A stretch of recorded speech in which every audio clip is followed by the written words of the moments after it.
Good morning. It's been too long. Hope you are doing well. Yes, banana love Nana. And good morning, dog. Well, for you it's evening, but yeah. Hello, hello. Today I will be narrating Artemis Fowl, as I believe that is still the highest voted one in the... Yes, yep, still highest voted. Good, yeah, forgot to double check. But yes. Hi. Hello. Well, yeah, I'm sorry there's no background music at the moment. I'm planning on just playing some, like, reading music that I found online. Supposedly non-copyright, so, you know, should be fine. Let's double check to make sure that the audio of that music is actually at the correct level. Actually, yeah. So, is that quiet enough to not be distracting while I am reading? Because I believe it should be. No. I can turn it down a little bit, or up a little bit if need be. Yeah? Yes? Good. Good, lovely, lovely, lovely. Yeah. Alright, well, let me take a drink and I suppose we'll get started here.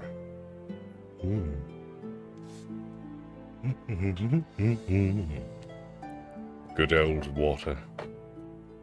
Very good for the pipes.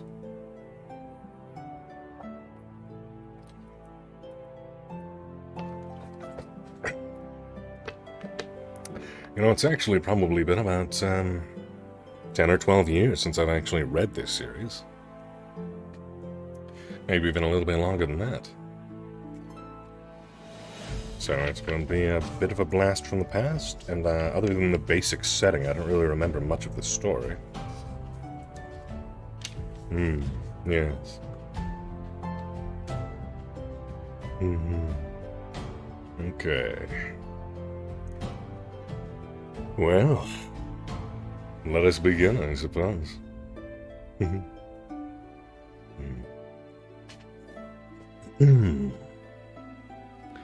Prologue. How does one describe Artemis Fowl? Various psychiatrists have tried and failed. The main problem is Artemis's own intelligence. He bamboozles every test thrown at him. He has puzzled the greatest medical minds and sent many of them gibbering to their own hospitals. There is no doubt that Artemis is a child prodigy, but why does someone of such brilliance dedicate himself to criminal activities? This is a question that can be answered by only one person, and he delights in not talking.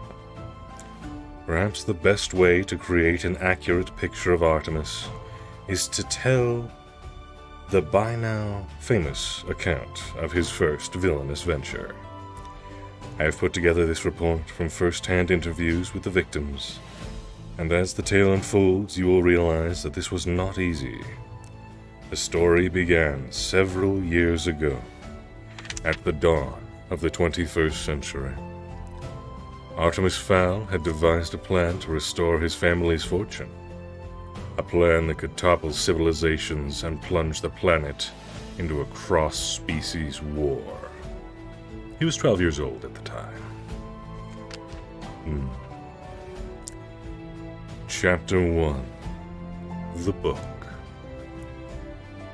Ho Chi Minh City in the summer, sweltering by anyone's standards.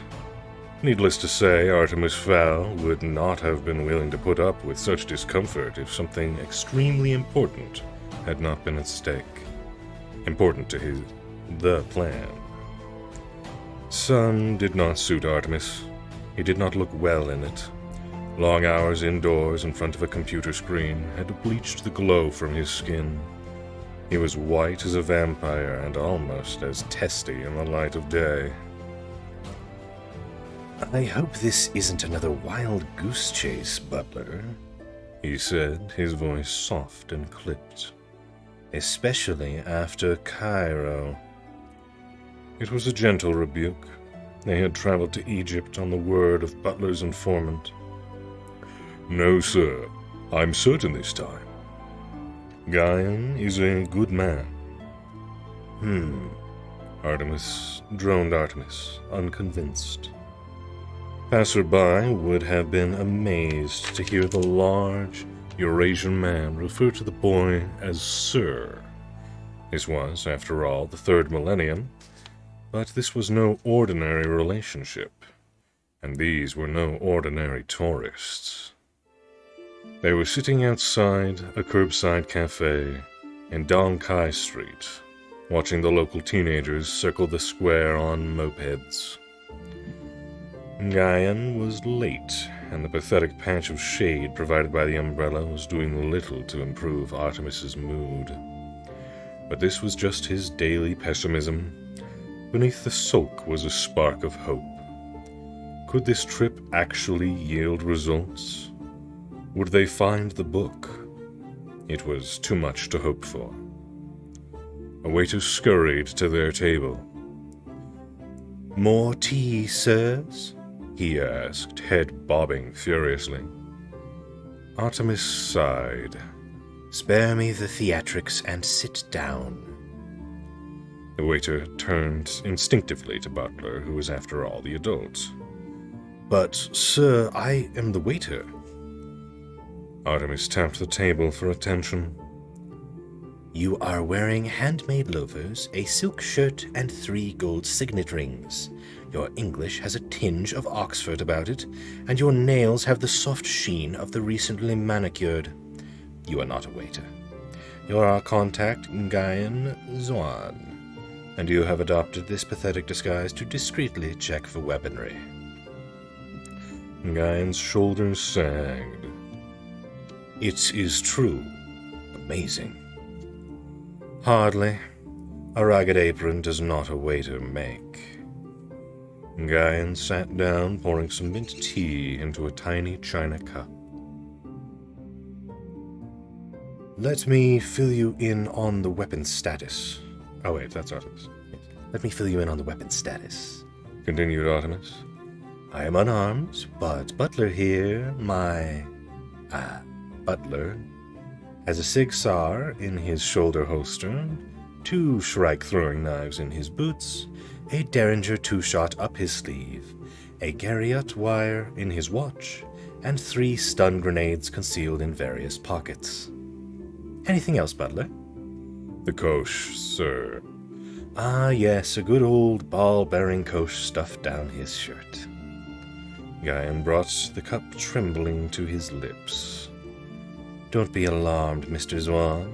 Artemis smiled. The weapons will not be used on you. Guyan didn't seem reassured. No, continued Artemis. The butler could kill you 100 different ways without the use of his weapons, though I'm sure one would be quite sufficient. Guyan by now was thoroughly spooked. Artemis generally had that effect on people. A pale adolescent speaking with the authority and vocabulary of a powerful adult. Guyan had heard the name Fowl before. Who hadn't in the international underworld? But he'd assumed he'd be dealing with Artemis Sr., not his boy. Although the word boy hardly seemed to do this gaunt individual justice. And the giant butler. It was obvious that he could snap a man's backbone like a twig with those mammoth hands. Let's take a short pause here.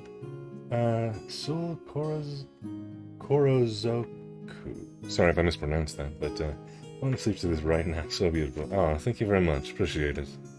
Yes, welcome, welcome. It's nice to meet you.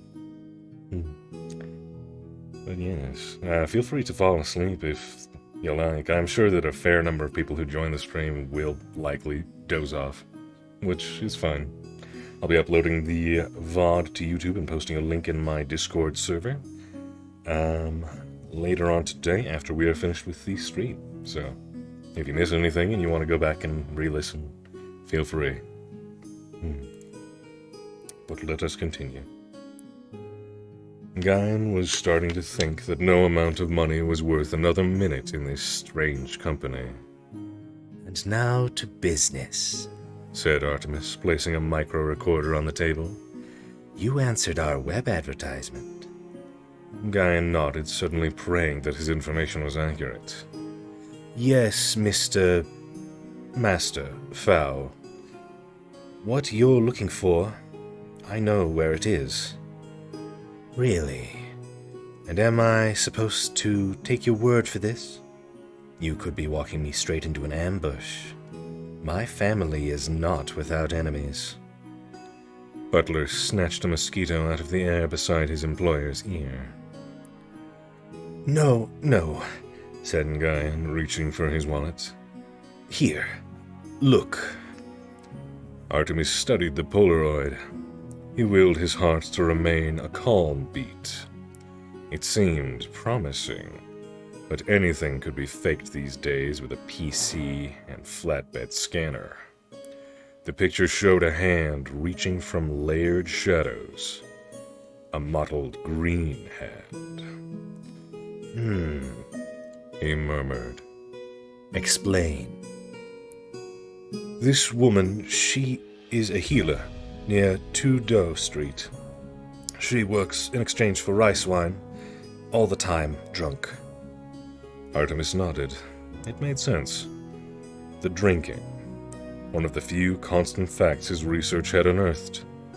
He stood, pulling the creases from his white polo shirt. Very well. Lead on, Mr. Zwan. Guyan wiped the sweat from his stringy mustache. Information only. That was the agreement. I don't want any curses on my head. Butler expertly gripped the informant behind the neck.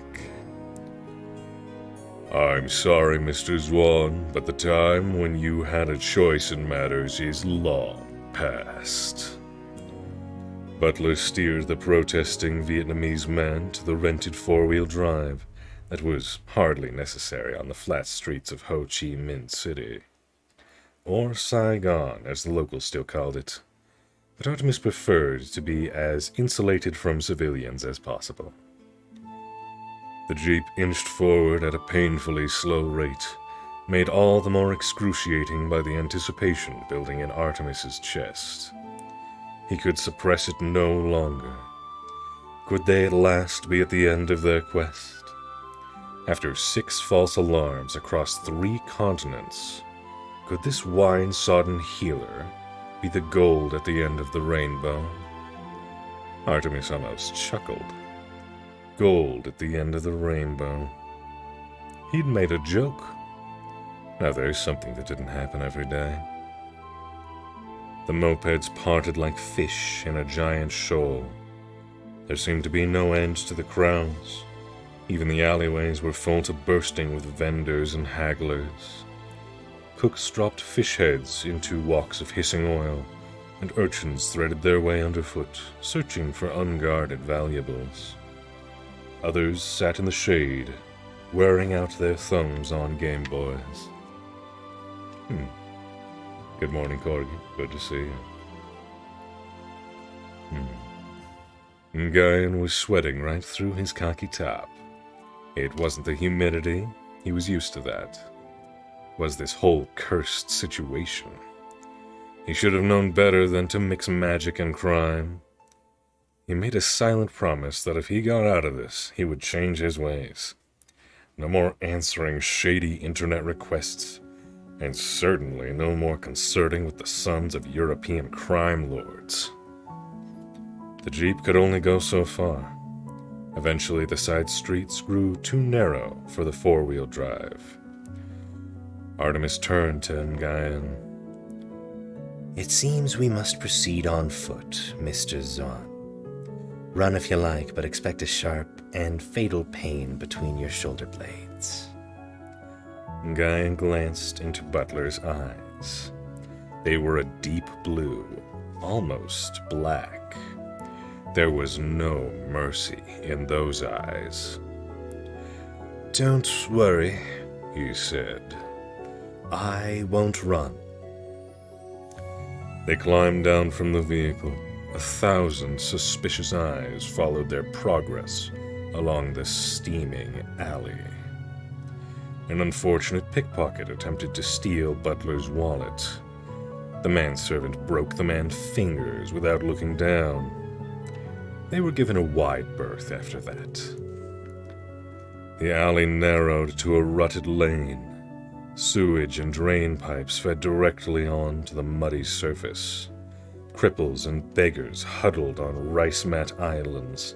Most of the residents of this lane had nothing to spare, with the exception of 3. Well, demanded Artemis. Where is she? Nguyen jabbed a finger toward a black triangle beneath a rusted fire escape. There.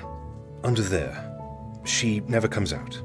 Even to buy rice spirits, she sends a runner. Now, can I go? Artemis didn't bother answering. Instead, he picked his way across the puddled lane to the lee of the fire escape. He could discern furtive movements in the shadows. Butler, could you hand me the goggles? Butler plucked a set of night vision goggles from his belt and placed them in Artemis's outstretched hand. The focus motor buzzed to suit the light. Artemis fixed the glasses to his face. Everything became radioactive green. Taking a deep breath, he turned his gaze to the squirming shadows. Something squatted on a raffia mat, shifting uneasily in the almost non-existent light. Artemis fine-tuned the focus. The figure was small, abnormally so, and wrapped in a filthy shawl. Empty spirit jugs were half buried in the mud around her. One forearm poked from the material. It seemed green, but then so did everything else. Madam, he said, I have a proposition for you. The figure's head wobbled sleepily. Wine. She rasped, her voice like nails on a school board. Wine English. Artemis smiled. The gift of tongues. Check. Aversion to light? Check. Irish, actually. Now about my proposition. The healer shook a bony finger craftily. Wine first, then talk. Butler? The bodyguard reached into a pocket and drew out a half pint of the finest Irish whiskey. Artemis took the bottle and held it teasingly beyond the shadows. He barely had time to remove his goggles when the claw-like hand darted from the gloom to snatch the whiskey. A mottled green hand. There was no doubt. Artemis swallowed a triumphant grin. Pay our friend Butler in full. Remember, Mr. Zwan, this is between us. You don't want Butler to come back, do you? No, Master Fowl. My lips are sealed. They had better be, or Butler will seal them permanently. Guyan skipped off down the alley, so relieved to be alive that he didn't even bother counting the sheaf of U.S. currency. Most unlike him. In any event, it was all there, all $20,000. Not bad for a half an hour's work. Artemis turned back to the healer. Now, madam, you have something that I want. The healer's tongue caught a drop of alcohol at the corner of her mouth. Yes, Irish. Sore head. Bad tooth. I heal. Artemis replaced the night vision goggles and squatted to her level. I am perfectly healthy, madam, apart from a slight dust mite allergy, and I don't think even you can do anything about that. No. What I want from you is your book. The hag froze. Bright eyes glinted from beneath the shawl. Book? She said cautiously. I don't know about no book. I am a healer. You want book? Go to library. Artemis sighed with exaggerated patience. You are no healer. You are a sprite. Shog, fairy, Kadalun, whatever language you prefer to use. And I want your book. For a long moment, the creature said nothing, and she threw back the shawl from her forehead. In the green glow of the night vision goggles, her features leapt at Artemis like a Halloween mask. The fairy's nose was long and hooked under two slitted golden eyes. Her ears were pointed, and the alcohol addiction had melted her skin like putty. If you know about the book, human, She said slowly, fighting the numbing effects of the whiskey. then you know about the magic I have in my fist. I can kill you with a snap of my fingers. Artemis shrugged. I think not. Look at you. You're near dead. The rice wine has dulled your senses, reduced to healing warts. Pathetic. I am here to save you, in return for the book.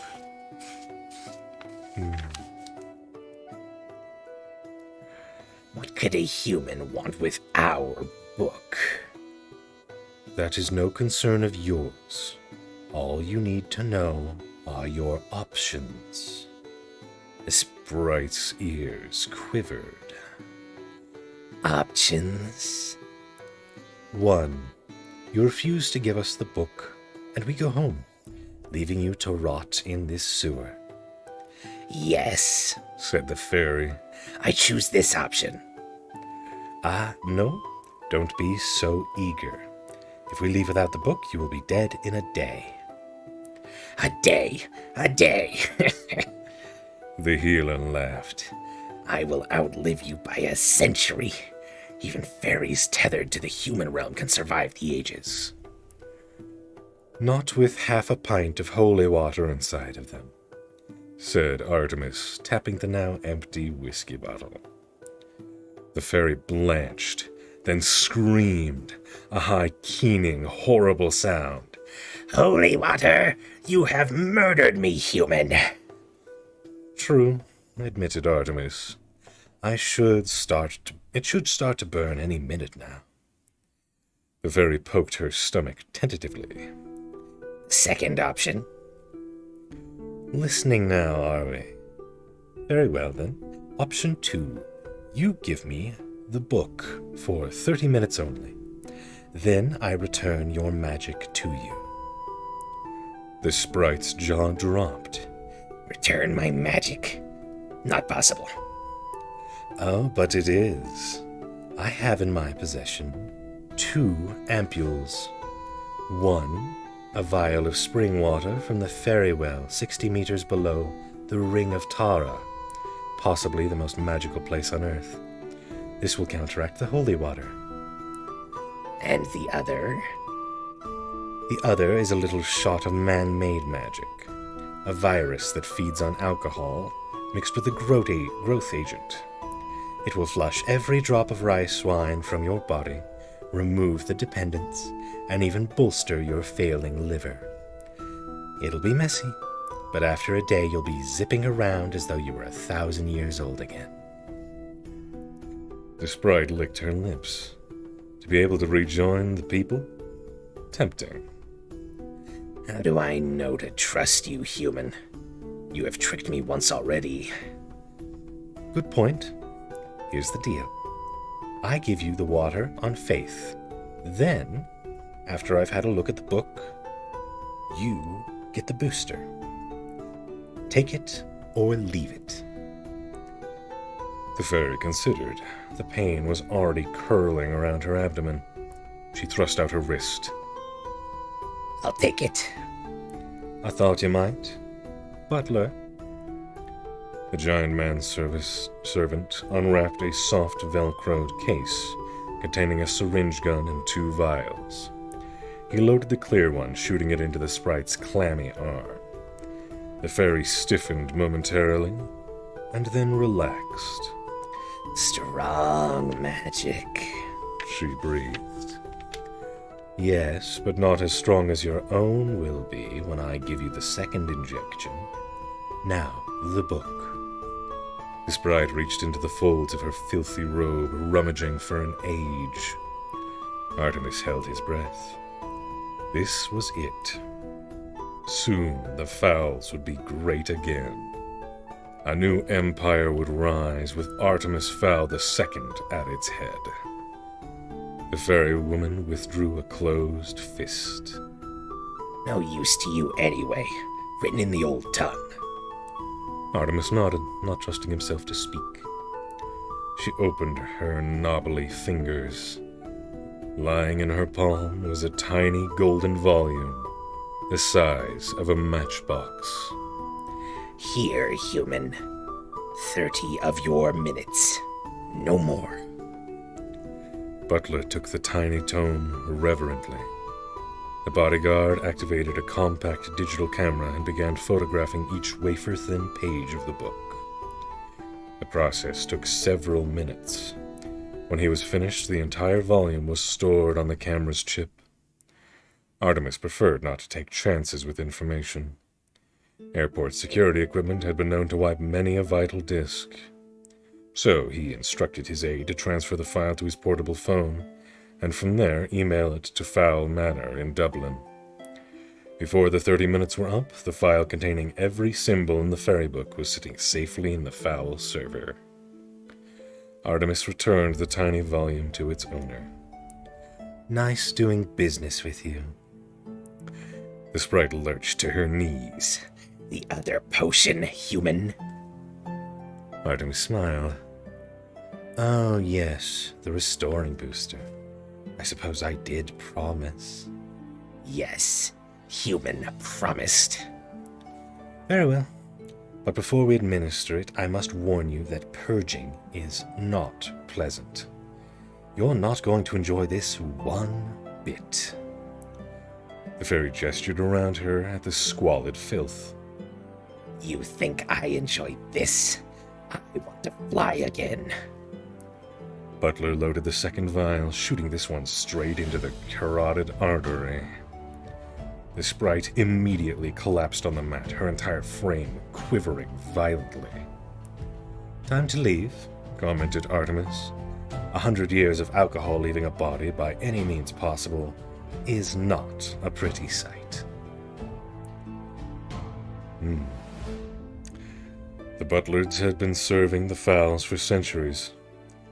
It hadn't always been that way. Indeed, there were several eminent linguists of the opinion that this was how the common noun had originated. The first record of this unusual arrangement was when Virgil Butler had been contracted as servant, bodyguard, and cook to Lord Hugo de Fowl for one of the first great Norman Crusades. At the age of 10, Butler children were sent to a private training center in Israel, where they were taught the specialized skills necessary to guard the latest in the Fowl line. These skills included cordon bleu cooking, marksmanship, a customized blend of martial arts, emergency medicine, and information technology. If, at the end of their training, there was not a fowl to guard, then the Butlers were eagerly snapped up as bodyguards for various royal personages, generally in Monaco or Saudi Arabia. Once a Fowl and a Butler were put together, they were paired for life. It was a demanding job, and lonely, but the rewards were handsome if you survived to enjoy them. If not, then your family received a 6-figure settlement plus a monthly pension. The current Butler had been guarding young Master Artemis for 12 years, since the moment of his birth. And, though they adhered to the age-old formalities, they were much more than master and servant. Artemis was the closest thing Butler had to a friend, and Butler was the closest Artemis had to a father, I'll bet one who obeyed orders. Butler held his tongue until they were aboard the Heathrow connection from Bangkok. Then he had to ask, "Artemis?" Artemis looked up from the screen of his power book. He was getting a head start on the translation. Yes? "The sprite. Why didn't we simply keep the book and leave her to die?" A corpse is evidence, Butler. My way, the people will have no reason to be suspicious. "But the sprite." I hardly think she will confess to showing humans the book. In any case, I mixed a slight amnesiac into her second injection. When she finally wakes up, the last week will be a blur. Butler nodded appreciatively, always 2 steps ahead. That was Master Artemis. People said he was a chip off the old block. They were wrong. Master Artemis was a brand new block, the likes of which had never been seen before. Doubts assuaged, Butler returned to his copy of Guns and Ammo, leaving his employer to unravel the secrets of the universe.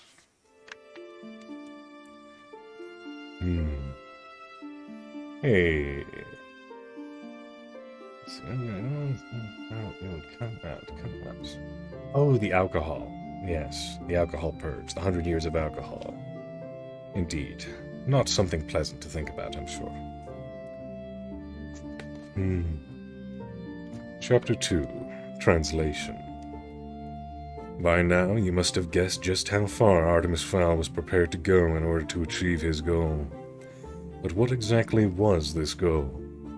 What outlandish scheme would involve the blackmailing of an alcohol-addicted sprite? The answer was gold. Artemis's search had begun 2 years previously when he first became interested in surfing the internet. He quickly found the more arcane sites, alien abduction, UFO sightings, and the supernatural. But most specifically, the existence of the people. Trawling through gigabytes of data, he found hundreds of references to fairies from nearly every country in the world. Each civilization had its own term for the people, but they were undoubtedly members of the same hidden family. Several stories mentioned a book carried by each fairy. It was their Bible, containing, as it allegedly did, the history of their race and the commandments that govern their extended lives. Of course, this book was written in Gnomish, the fairy language, and would be of no use to any human.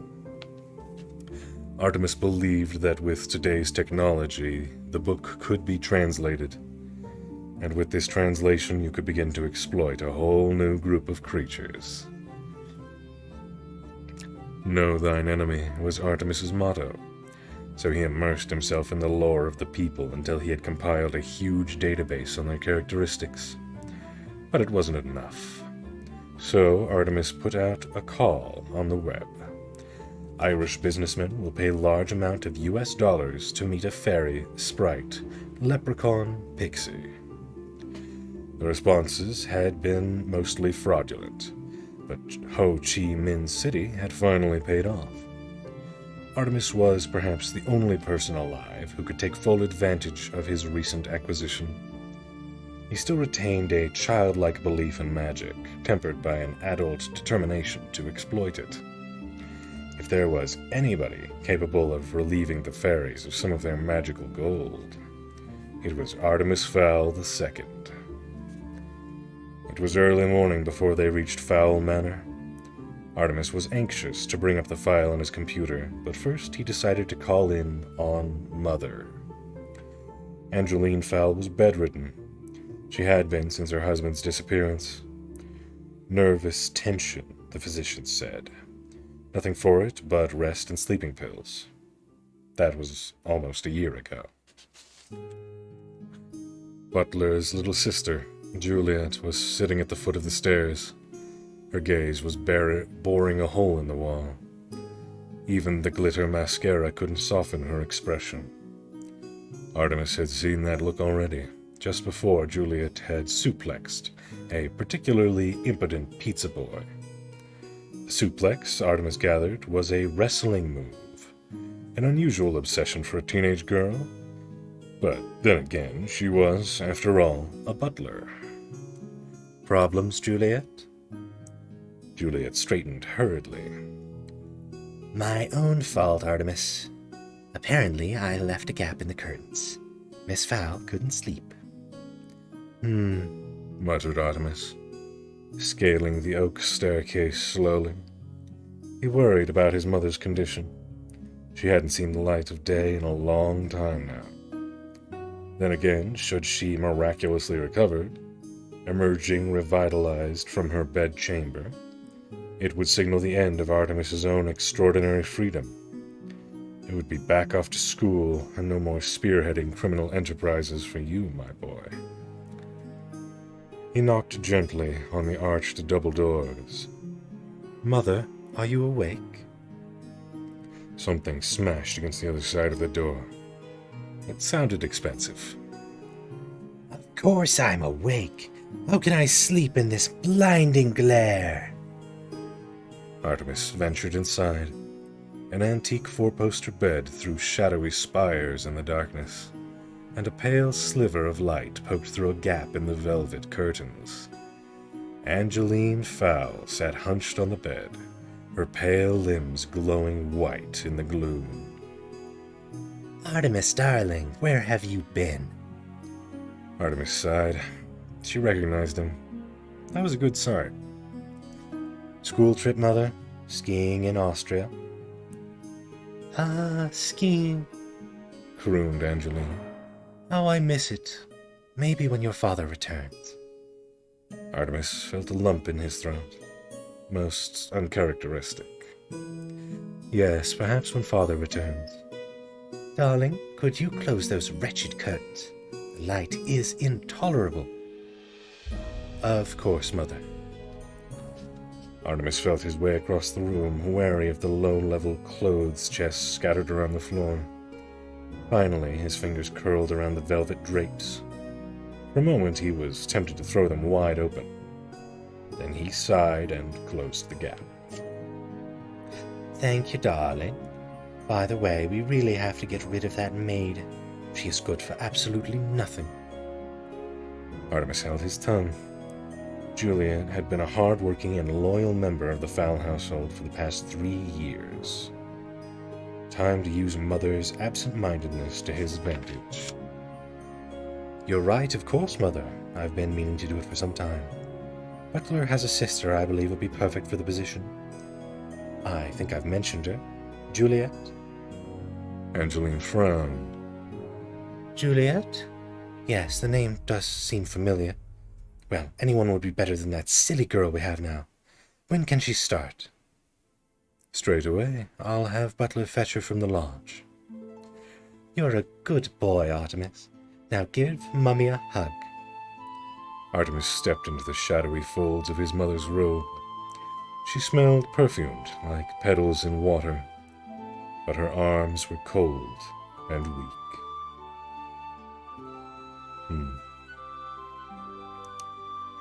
Oh, darling, she whispered. And the sound, she whispered, and the sound sent goosebumps popping down Artemis's neck. I hear things at night. They crawl along the pillows and into my ears. Artemis felt that lump in his throat again. Perhaps we should open the curtains, Mother. No. His mother sobbed, releasing him from her grasp.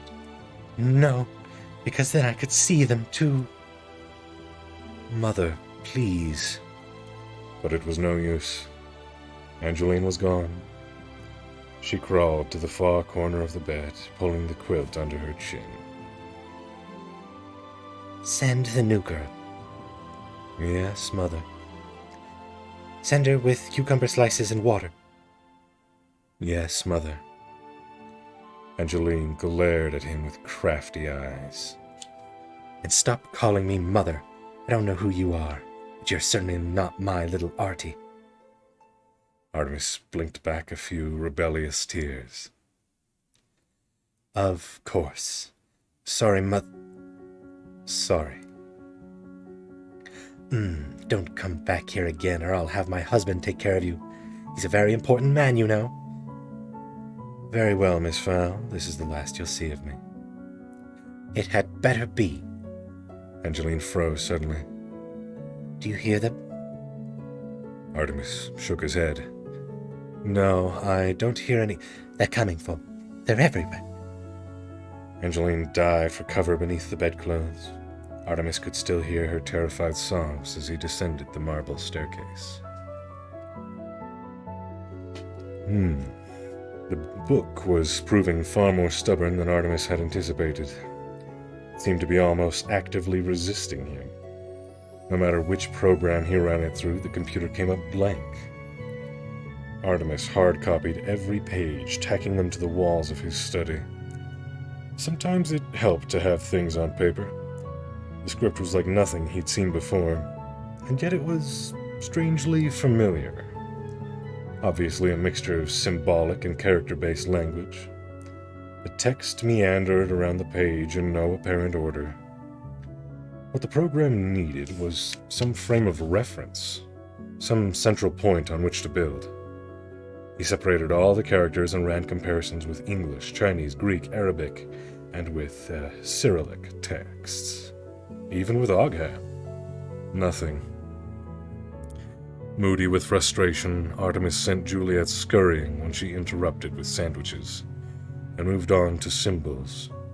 The most frequently reoccurring pictogram was a small male figure. Male, he presumed, though with the limited knowledge of the fairy anatomy, he supposed it could be female. A thought struck him. Artemis opened the ancient languages file on his power translator and selected Egyptian. At last, a hit. The male symbol was remarkably similar to the Anubis god representation of Tutankhamun's inner chamber hieroglyphs. This was consistent with his other findings. The first written human stories were about fairies, suggesting that their civilization predated man's own.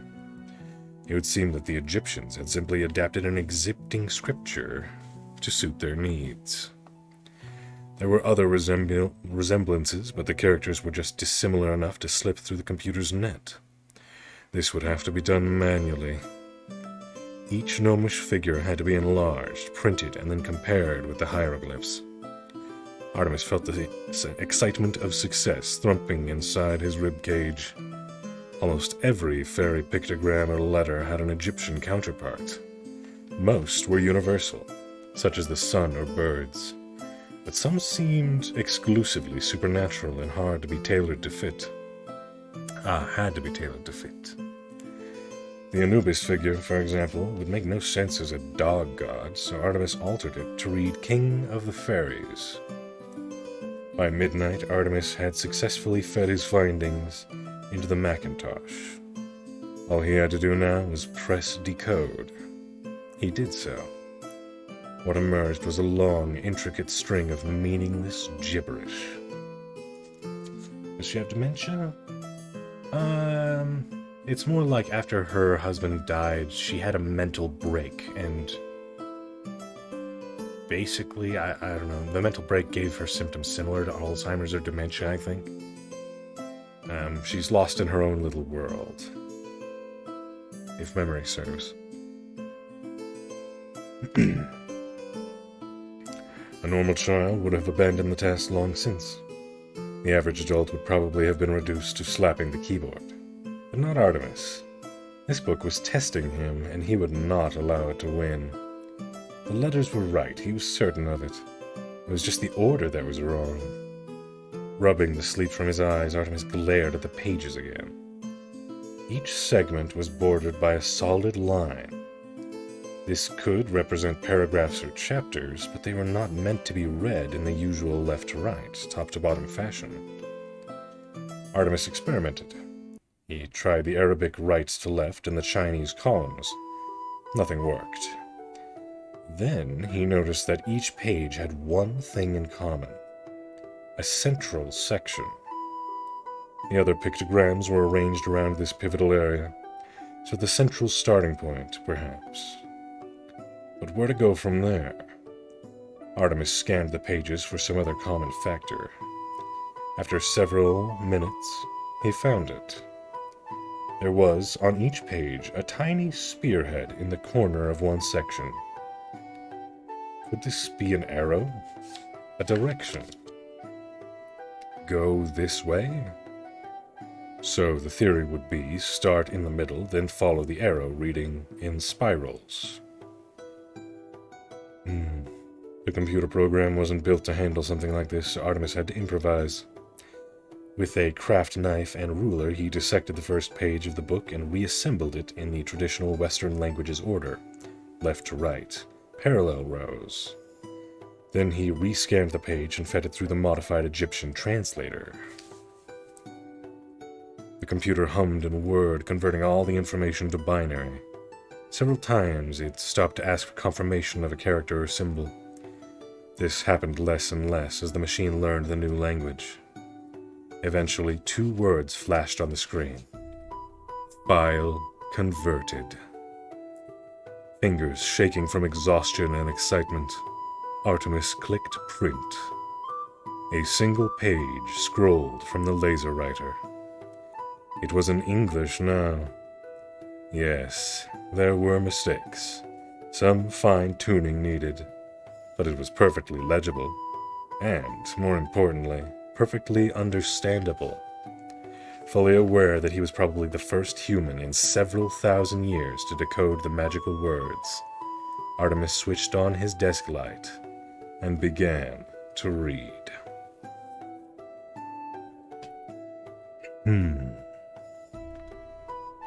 The Book of the People. Being instructions to our magics and life rules. Carry me always, carry me well. I am thy teacher of herb and spell. I am thy link to power arcane.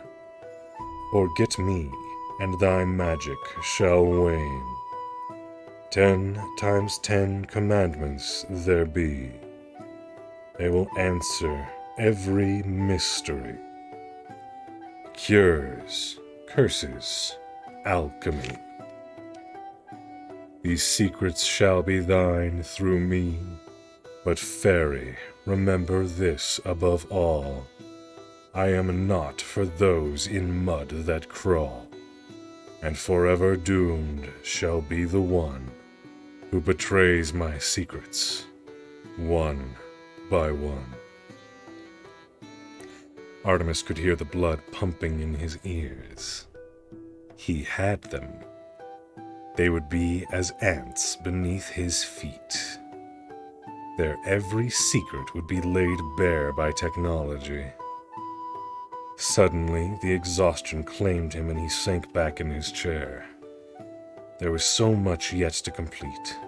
43 pages to be translated for a start. He pressed the intercom button that linked him to speakers all over the house. "Butler, get Juliet and come up here. There are some jigsaws I need you to assemble." Perhaps a little family history would be useful at this point. The Fowls were, indeed, legendary criminals. For generations, they had skirmished on the wrong side of the law, hoarding enough funds to become legitimate. Of course, once they were legitimate, they found it not to their liking and returned almost immediately to crime. It was Artemis I, our subject's father, who had thrown the family fortune into jeopardy.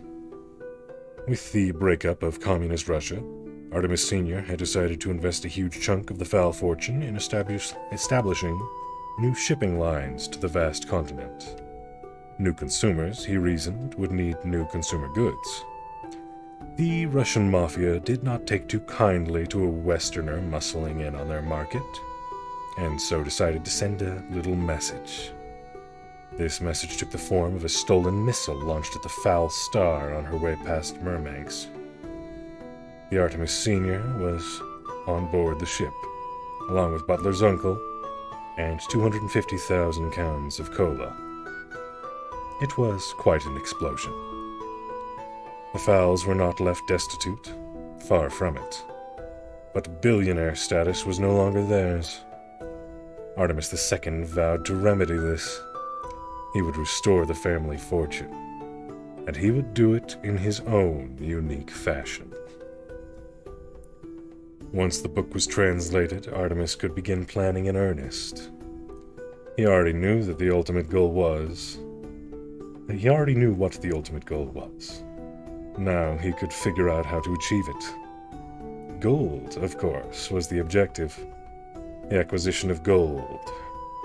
It seemed that the people were almost as fond of the precious metal as humans.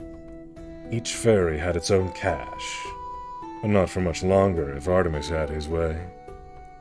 There would be at least one of the fairy folk wandering around with empty pockets by the time he'd finished. After 18 solid hours of sleep and a light continental breakfast, Artemis climbed to the study that he had inherited from his father.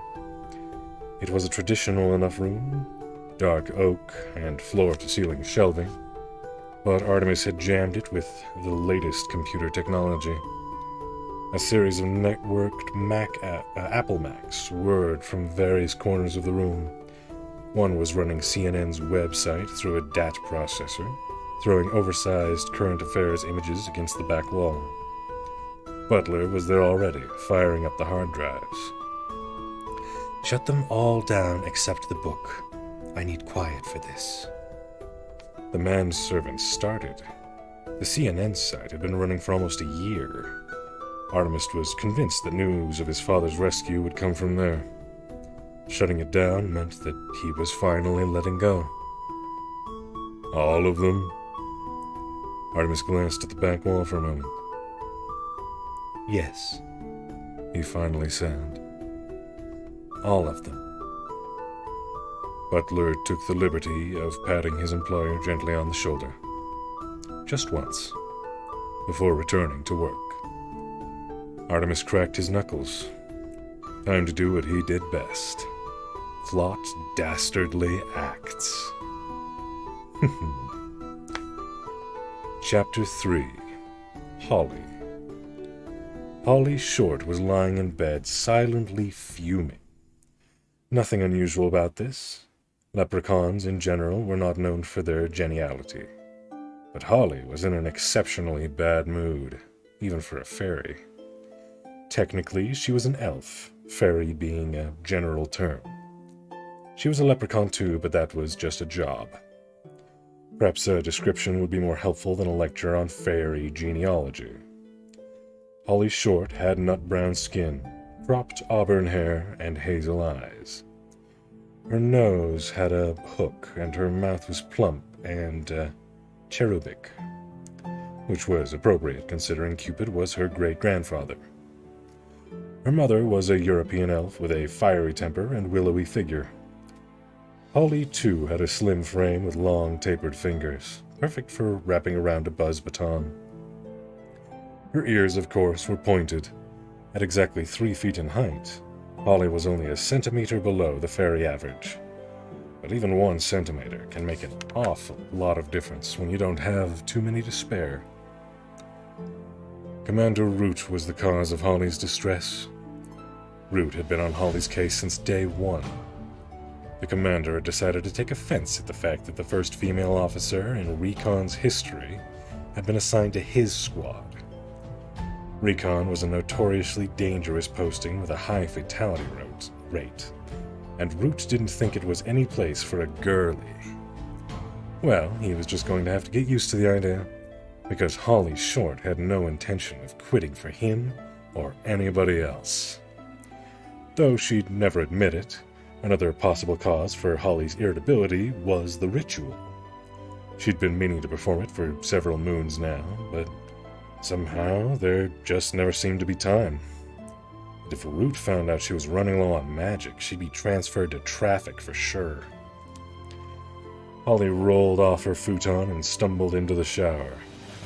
That was one advantage of living near the Earth's core. The water was always hot. No natural light, of course, but that was a small price to pay for privacy. Underground, the last human-free zone. There was nothing like coming home after a long day on the job, switching off your shield, and sinking into a bubbling slime pool. Bliss. The fairy suited up, zipping the dull green jumpsuit up to her chin, and strapping on her helmet. Recon uniforms were stylish these days. And to reiterate, since you can't see the writing, it's capital L-E-P and then lowercase recon. So, Recon. Not like that top-of-the-morning costume the Force had to wear back in the old days. Buckled shoes and knickerbockers, honestly.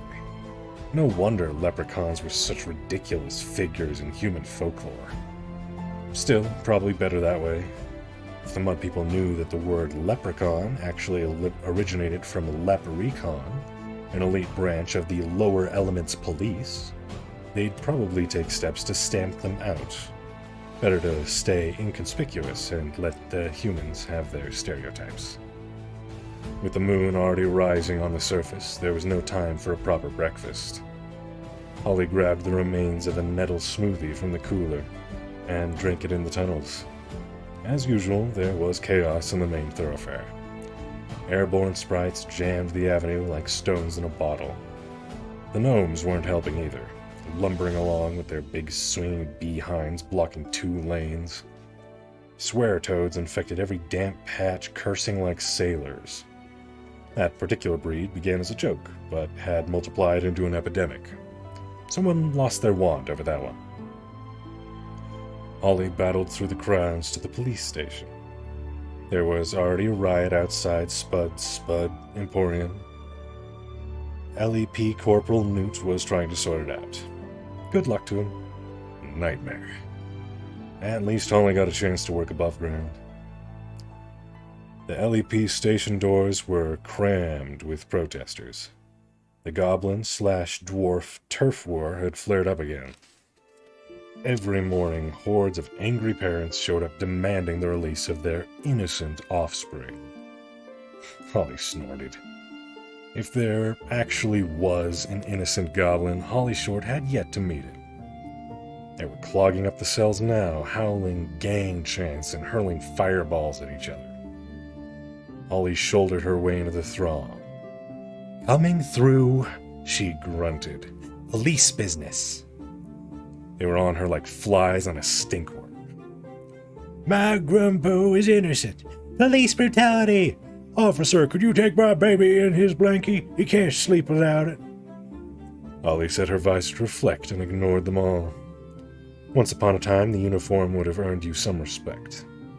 Not anymore. Now you were a target.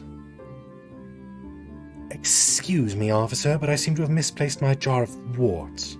"Pardon me, young elf, but my cat's climbed up a stalactite." Or, "If you have a minute, Captain, could you tell me how to get to the Fountain of Youth?" Holly shuddered. Tourists. She had troubles of her own, more than she knew, as she was about to find out. In the station lobby, a kleptomaniac dwarf was busy picking the pockets of everyone else in the booking line, including the officer he was handcuffed to. Holly gave him a swipe in the backside with her buzz baton. The electric charge singed the seat of his leather pants. "What you doing there, Mulch?" Mulch started, contraband dropping from his sleeves. Officer Short, He whined, his face a mask of regret. I can't help myself. It's in my nature. "I know that, Mulch, and it's our nature to throw you in a cell for a couple of centuries." She winked at the dwarf's arresting officer. "Nice to see you're staying alert." The elf blushed, kneeling to pick up his wallet and badge. Holly forged past Root's office, hoping she would make it to her cubicle before Short, get in here. Holly sighed. Oh well, here we go again. Stowing her helmet under her arm, Holly smoothed the creases from her uniform and stepped into Commander Root's office. Root's face was purple with rage. This was more or less his general state of existence, a fact that had earned him the nickname Beetroot. There was an office pool running on how long he had before his heart exploded. The smart money was on half a century, at the outside. Commander Root was tapping the moonometer on his wrist.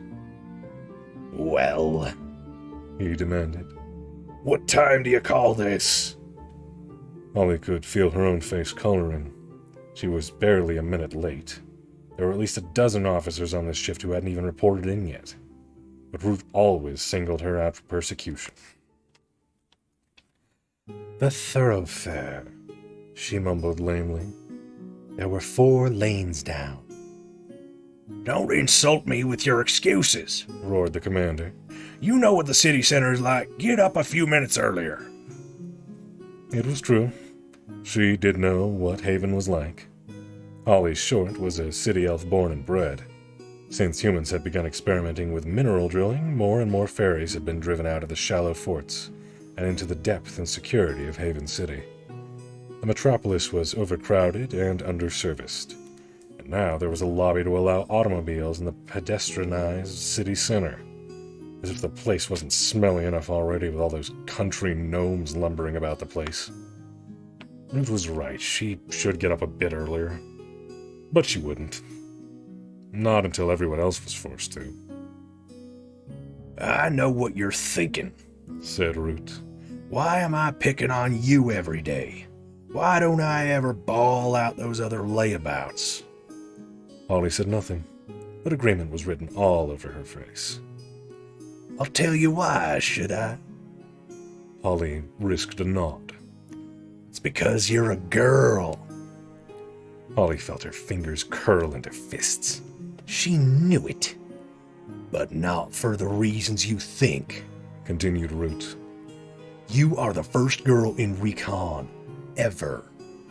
You are a test case, a beacon. There are a million fairies out there watching your every move. There are a lot of hopes riding on you, but there is a lot of prejudice against you too.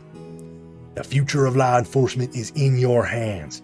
At the moment, I'd say it was a little heavy. Holly blinked. Root had never said anything like this before. Usually it was just, Fix your helmet. Stand up straight. blah blah blah. You have to be the best you can be, Short. And that has to be better than anybody else. Root sighed, sinking into his swivel chair. Don't know, Holly. Ever since that Hamburg incident. Holly winced. The Hamburg incident had been a total disaster. One of her perps had skipped out to the surface and tried to bargain with the mud people for asylum. Root had to stop time, call in the retrieval squad, and do 4 memory wipes. A lot of police time wasted. All her fault. The commander took a form from his desk. It's no use, I made up my mind. You on traffic and bringing in Corporal Frond. Frond? Exploded Holly. She's a bimbo, an airhead. You can't make her the test case. Root's face turned an even deeper shade of purple. I can, and I will. Why shouldn't I? You have never given me your best. Either that or your best just isn't good enough. Sorry, Short, you had your chance. The commander turned back to his paperwork. The meeting was over. Holly could only stand there, aghast. She'd blown it. The best career opportunity she was ever likely to get, and she'd tossed it in the gutter. One mistake and her future was past. It wasn't fair. Holly felt an uncharacteristic anger take hold of her, but she swallowed it. This was no time to lose her temper. Commander Root, sir, I feel I deserve one more chance. Root didn't even look up from the paperwork. And why's that? Holly took a deep breath. Because of my record, sir. It speaks for itself, apart from the Hamburg thing. 10 successful recons, not a single memory wipe or time stop, apart from the Hamburg thing, Completed Root. Holly took a chance. If I were a male, one of your precious sprites, we wouldn't even be having this conversation. Root glanced up sharply. Now, just a minute, Captain Short. He was interrupted by the beeping of one of the phones on his desk, then 2, then 3. A giant view screen crackled into life on the wall behind him. Root jabbed the speaker button, putting all callers on conference. Yes? We've got a runner. Root nodded. Anything on Scopes? Scopes was the shop name for the shrouded trackers attached to American communication satellites. Yep, said Caller 2. Big blip in Europe, southern Italy, no shield. Root cursed. An unshielded ferry could be seen by mortal eyes. That wasn't so bad if the perp was humanoid. Classification. Bad news, Commander, Said the third caller. we've got us a rogue troll. Root rubbed his eyes. Why did these things always happen on his watch? Holly could understand his frustration. Trolls were the meanest of the deep tunnel creatures. They wandered labyrinths, preying on anything unlucky enough to cross their path. Their tiny brains had no room for rules or restraint. Occasionally, one found its way into the shaft of a pressure elevator. Usually the concentrated air current fried them, but sometimes one survived and was blasted to the surface, driven crazy by pain and even the tiniest amount of light. They would generally proceed to destroy everything in their path. Root shook his head rapidly, recovering himself. Okay, Captain Short. Looks like you get your chance. You're running hot, I take it. Yes, sir, Lied Holly, all too aware that Root would suspend her immediately if he knew she'd neglected the ritual. Good. Then sign yourself out of sidearm and proceed to the target area. Holly glanced at the view screen. Scopes were sending high-res shots of an Italian fortified town. A red dot was moving rapidly through the countryside toward the human population. Do a thorough reconnaissance and report in. Do not attempt a retrieval. Is that understood? Yes, sir. We lost 6 men to troll attacks last quarter. 6 men. That was below ground, in familiar territory. I understand, sir. pursed his lips doubtfully. Do you understand, Short? Do you really? Think so, sir. Have you ever seen what a troll can do to flesh and bone? No, sir. Not up close. Good. Let's not make today your first time. Understood. Root glared at her. Don't know why it is, Captain Short, but whenever you start agreeing with me, I get decidedly nervous. Root was right to be nervous. If he'd known how this straightforward recon assignment was going to turn out, he would probably have retired then and there. Tonight, history was going to be made. And it wasn't the discovery of radium, first man on the moon, a happy kind of history. It was the Spanish Inquisition, here comes the Hindenburg, bad kind of history. Bad for humans and fairies. Bad for everyone. Ollie proceeded directly to the chutes. Her normally chatty mouth was a grim slash of determination. One chance. That was it. She would allow nothing to break her concentration. There was the usual line of holiday hopefuls stretching to the corner of Elevator Plaza, but Holly bypassed it by waving her badge at the waiting line. A truculent gnome refused to yield. How come you lep guys get to go topside? What's so special about you? Holly breathed deeply through her nose, courtesy at all times. Police business, sir. Now, if you could just excuse me. The gnome scratched his massive behind. I hear you lep guys make up your police business just to get a look at some moonlight. That's what I hear. Ollie attempted an amused smile. What actually formed on her lips resembled a lemon-sucking grimace. Whoever told you that is an idiot. Sir, recon only ventures above ground when absolutely necessary. The gnome frowned. Obviously, he had made up the rumor himself and suspected that Holly might have just called him an idiot. By the time he'd figured it out, she had skipped through the double doors. Foley was waiting for her in ops. Foley was a paranoid centaur convinced that human intelligence agencies were monitoring his transport and surveillance network. To prevent them from reading his mind, he wore a tinfoil hat at all times. He glanced up sharply when Holly entered through the pneumatic double doors. Anybody you see come... Let's see. What voice shall I give a centaur? Yeah, that'll do. Anybody you see come in here? Holly thought about it. The FBI, CIA, NSA, DEA, M16... Oh, and the EIB. Foley frowned. The EIB. Everyone in the building. Holly smirked. Foley rose from his swivel chair and clopped over to her. Oh, you're so very funny, Short. A regular riot. Thought the Hamburg incident might have knocked some cockiness out of you. If I were you, I'd concentrate on the job at hand. Holly composed herself. He was right. Okay, Foley, fill me in.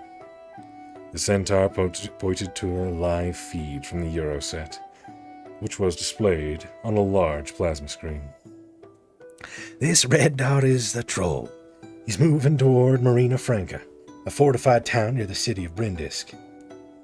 As far as we can tell, he stumbled into vent E7. It was on cooldown after a surface shot. That's why the troll isn't crispy barbecue right now.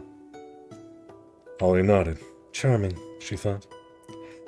We've been lucky in that our target has bumped into some food along the way. Chewed on a couple of cows for an hour or two, so that bought us a bit of time. Couple of cows? Exclaimed Holly. So how big is this fellow? Foley adjusted his foil bonnet. Bull troll, fully grown, 180 kilos, with tusks like a wild boar. Really wild boar. Holly swallowed. Suddenly, recon seemed a much better job than retrieval. What have you got for me? Foley cantered across to the equipment table. He selected what looked like a rectangular wristwatch. Locator. You find him, we find you. Routine stuff. Video. The centaur clipped a small cylinder onto the accommodating groove on Holly's helmet. Live feed nuclear battery, no time limit. Mic is voice activated. Good, said Holly. Root and I should take a weapon on this one, just in case. Root said I should take a weapon on this one, just in case. Way ahead of you, said Foley. He picked a platinum handgun from the pile. A Neutrino 2000, the latest model. Even the tunnel gangs don't have these. 3 settings if you don't mind. Scorched, well done, and crisp to a cinder. Nuclear power source too, so plug away.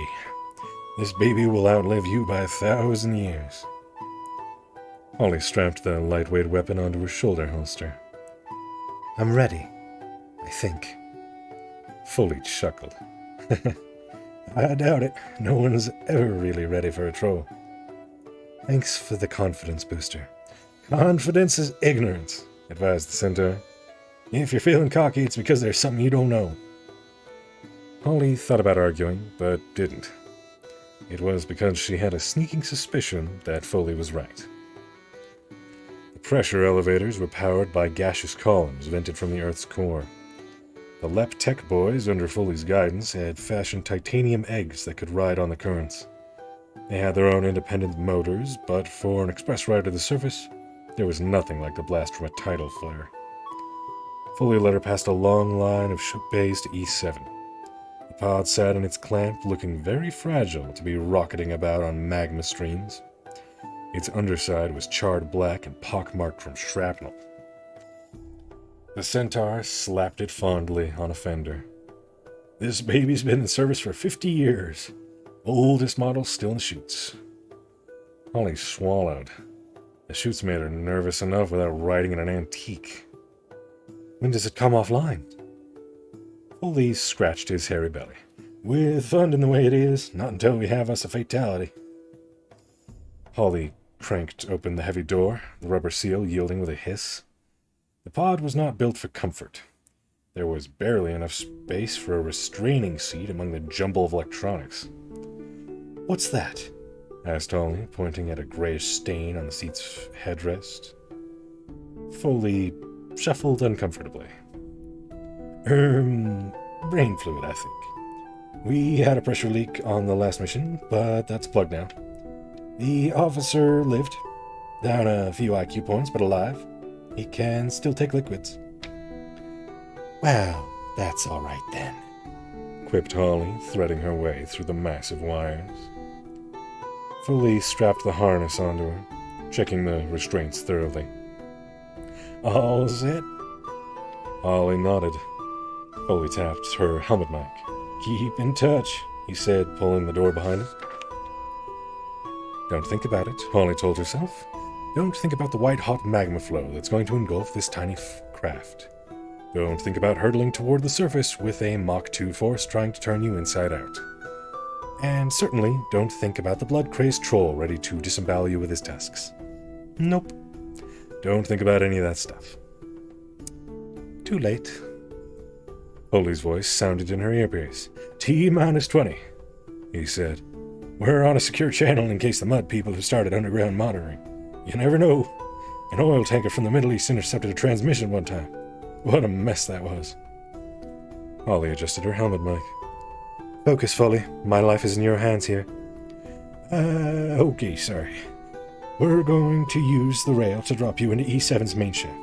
There's a surge due any minute. That should see you pass the first 100 clicks. Then you're on your own. Holly nodded, curling her fingers around the twin joysticks. All systems check. Fired up. There was a whoosh as the pod's engines ignited. The tiny craft jostled in its housing, shaking Holly like a bead in a rattle. She could barely hear Foley speaking into her ear. You're in the secondary shaft now. You're ready to fly, Short. Holly pulled a rubber cylinder from the dash and slipped it between her teeth. No good having a radio if you've swallowed your tongue. She activated the external cameras and put the view on screen. The entrance to E7 was creeping toward her. The air was shimmering in the landing light glow. White-hot sparks tumbled into the secondary shaft. Holly couldn't hear the roar, but she could imagine it. A raw, skinning wind like a million trolls howling. Her fingers tightened around the joysticks. The pod shuddered to a halt at the lip. The chute stretched above and below. Massive. Boundless. Like dropping an ant down a drain pipe. "Right-o," crackled Foley. "Hold on to your breakfast. Roller coasters ain't got nothing on this." Holly nodded. She couldn't speak, not with the rubber in her mouth. Centaur would be able to see her in the podcam anyway. "Sayonara, sweetheart," said Foley, and pressed the button. The pod's clamp tilted, rolling Holly into the abyss. Her stomach tightened as G-force took hold, dragging her to the center of the Earth.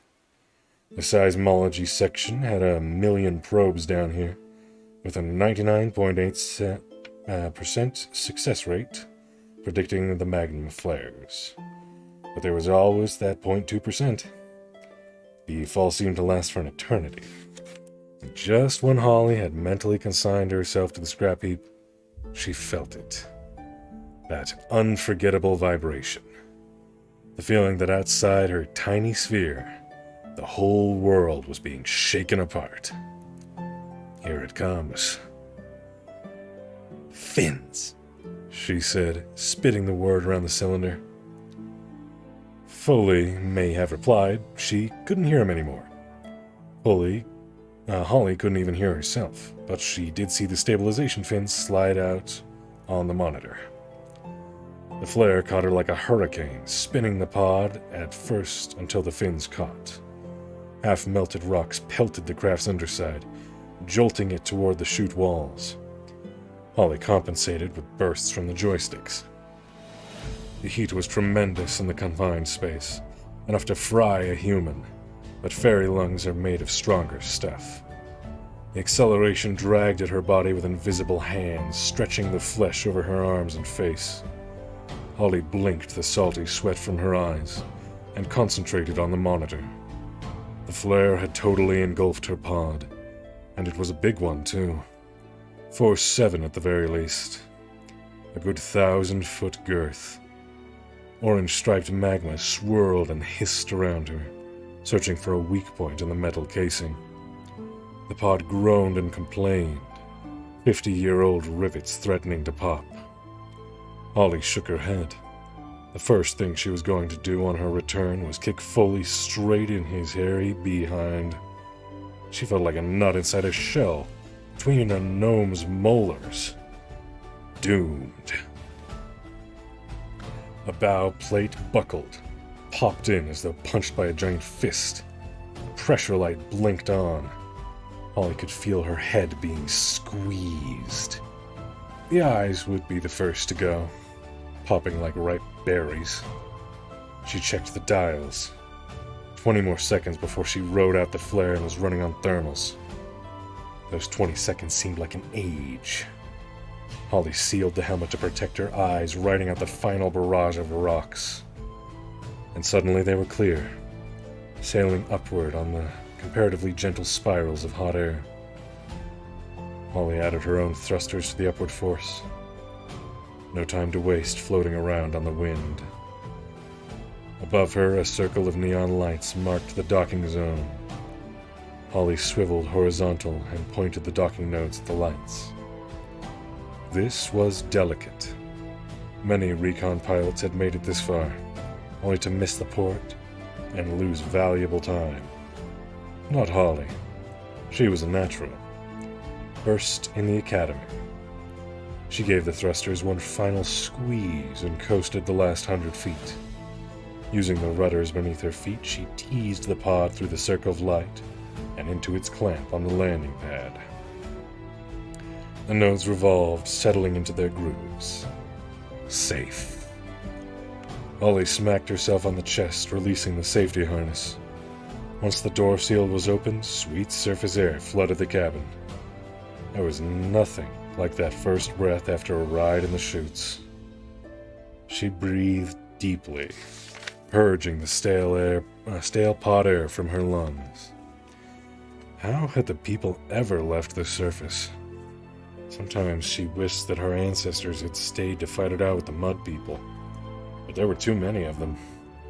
Unlike fairies who could produce only a single child every 20 years, mud people bred like rodents. Numbers would subdue even magic. Although she was enjoying the night air, Holly could taste traces of pollutants. The mud people destroyed everything they came into contact with. Of course, they didn't live in the mud anymore. Not in this country, at least. Oh no, big fancy dwellings with rooms for everything. Rooms for sleeping, rooms for eating, even a room to go to the toilet.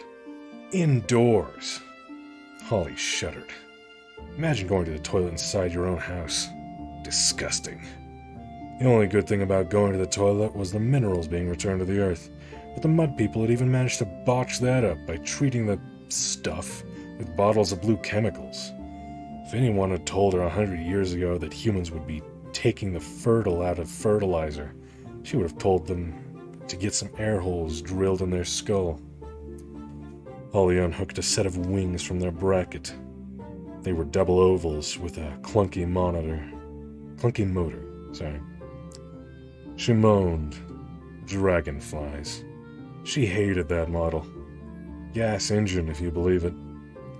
Heavier than a pig dipped in mud. Now, the Hummingbird Z7, that was transport.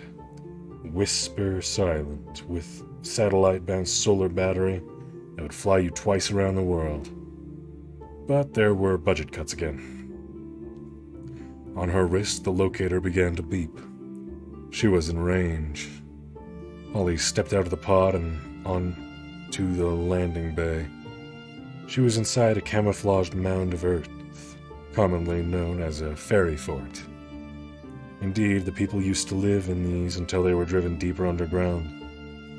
There wasn't much technology, just a few external monitors and a self-destruct device should the bay be discovered. There was nothing on the screens. All clear. The pneumatic doors were slightly askew where the troll had barged through, but otherwise everything seemed operational. Holly strapped on the wings, stepping into the outside world. The Italian night sky was crisp and brisk, infused with olives and vine. Crickets clicked in the rough grass, and moths fluttered in the starlight. Holly couldn't stop herself smiling. It was worth the risk. Every bit of it. Speaking of risk, she checked the locator. The blip was much stronger now. The troll was almost at the town walls. She could appreciate nature after the mission was over. Now it was time for action. Holly primed the wing's motor, pulling the starter cord over her shoulder. Nothing. She fumed silently. Every spoiled kid in Haven had a hummingbird for their wilderness holidays, and here were the left with wings that were junk when they were new. She yanked the cord again, and then again. On the third wrench it caught, spewing a stream of smoke and fumes into the night. "About time," she grunted, flicking the throttle wide open. The wings flapped their way up to a steady beat, and, with not a little effort, lifted Captain Holly short into the night sky. Even without the locator, the troll would have been easy to follow. It had left a trail of destruction wider than a tunnel excavator. Holly flew low, skipping between mist hazes and trees, matching the troll's course. The crazed creature had cut a swath through the middle of a vineyard, turned a stone wall to rubble, and left a guard dog gibbering under a hedge. Then she flew over the cows. It was not a pretty sight. Without going into details, let's just say there wasn't much left besides horns and hooves.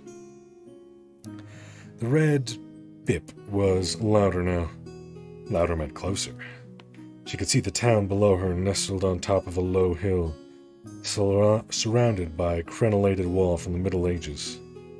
Lights still burned in most windows. Time for a little magic. A lot of magic attributed to the people is just superstition, but they do have certain powers. Healing, the mesmer, and shielding being among them. Shielding is really a misnomer. What fairies actually do is vibrate at such high frequency that they are never in one place long enough to be seen. Humans may notice a slight shimmer in the air if they were paying close attention, which they rarely are, and even then the shimmer is generally attributed to evaporation, typical of mud people to invent a complicated explanation for simple phenomena.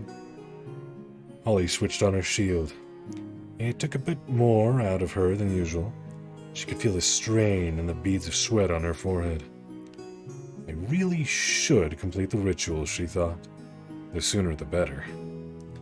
Some commotion below broke into her thoughts. Something that didn't gel with the nighttime noises. Holly adjusted the trim on her backpack and flew in for a closer look. Look only, she reminded herself. That was her job. A recon officer was sent up the chutes to pinpoint the target, while the retrieval boys took a nice, cushy shuttle.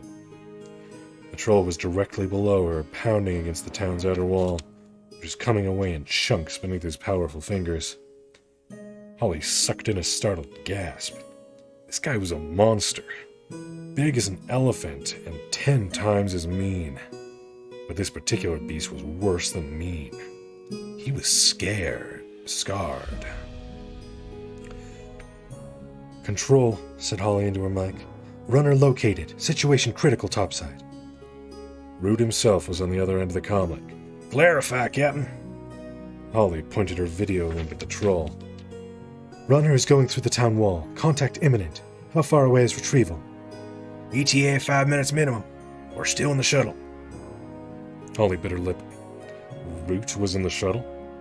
That's too long, Commander. The whole town is going to explode in 10 seconds. I'm going in. Negative, Holly. Captain Short.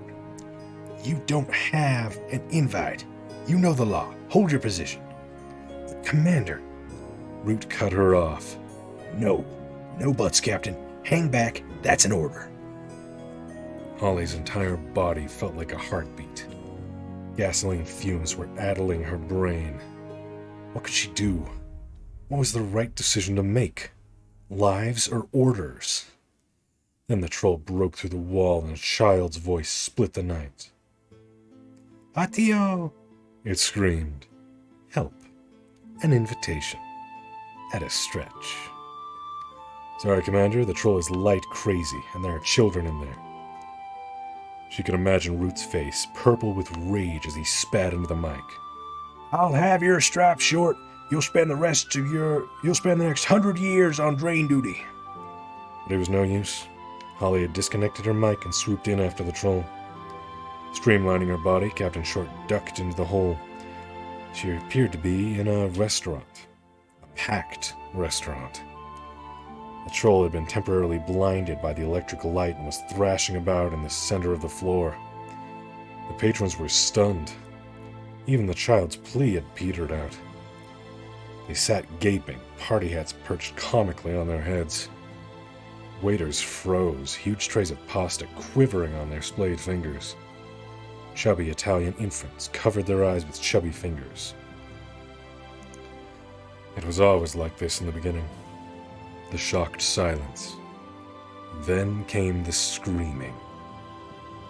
A wine bottle crashed to the floor. It broke the spell. The pandemonium started. Holly winced. Trolls hated noise almost as much as light.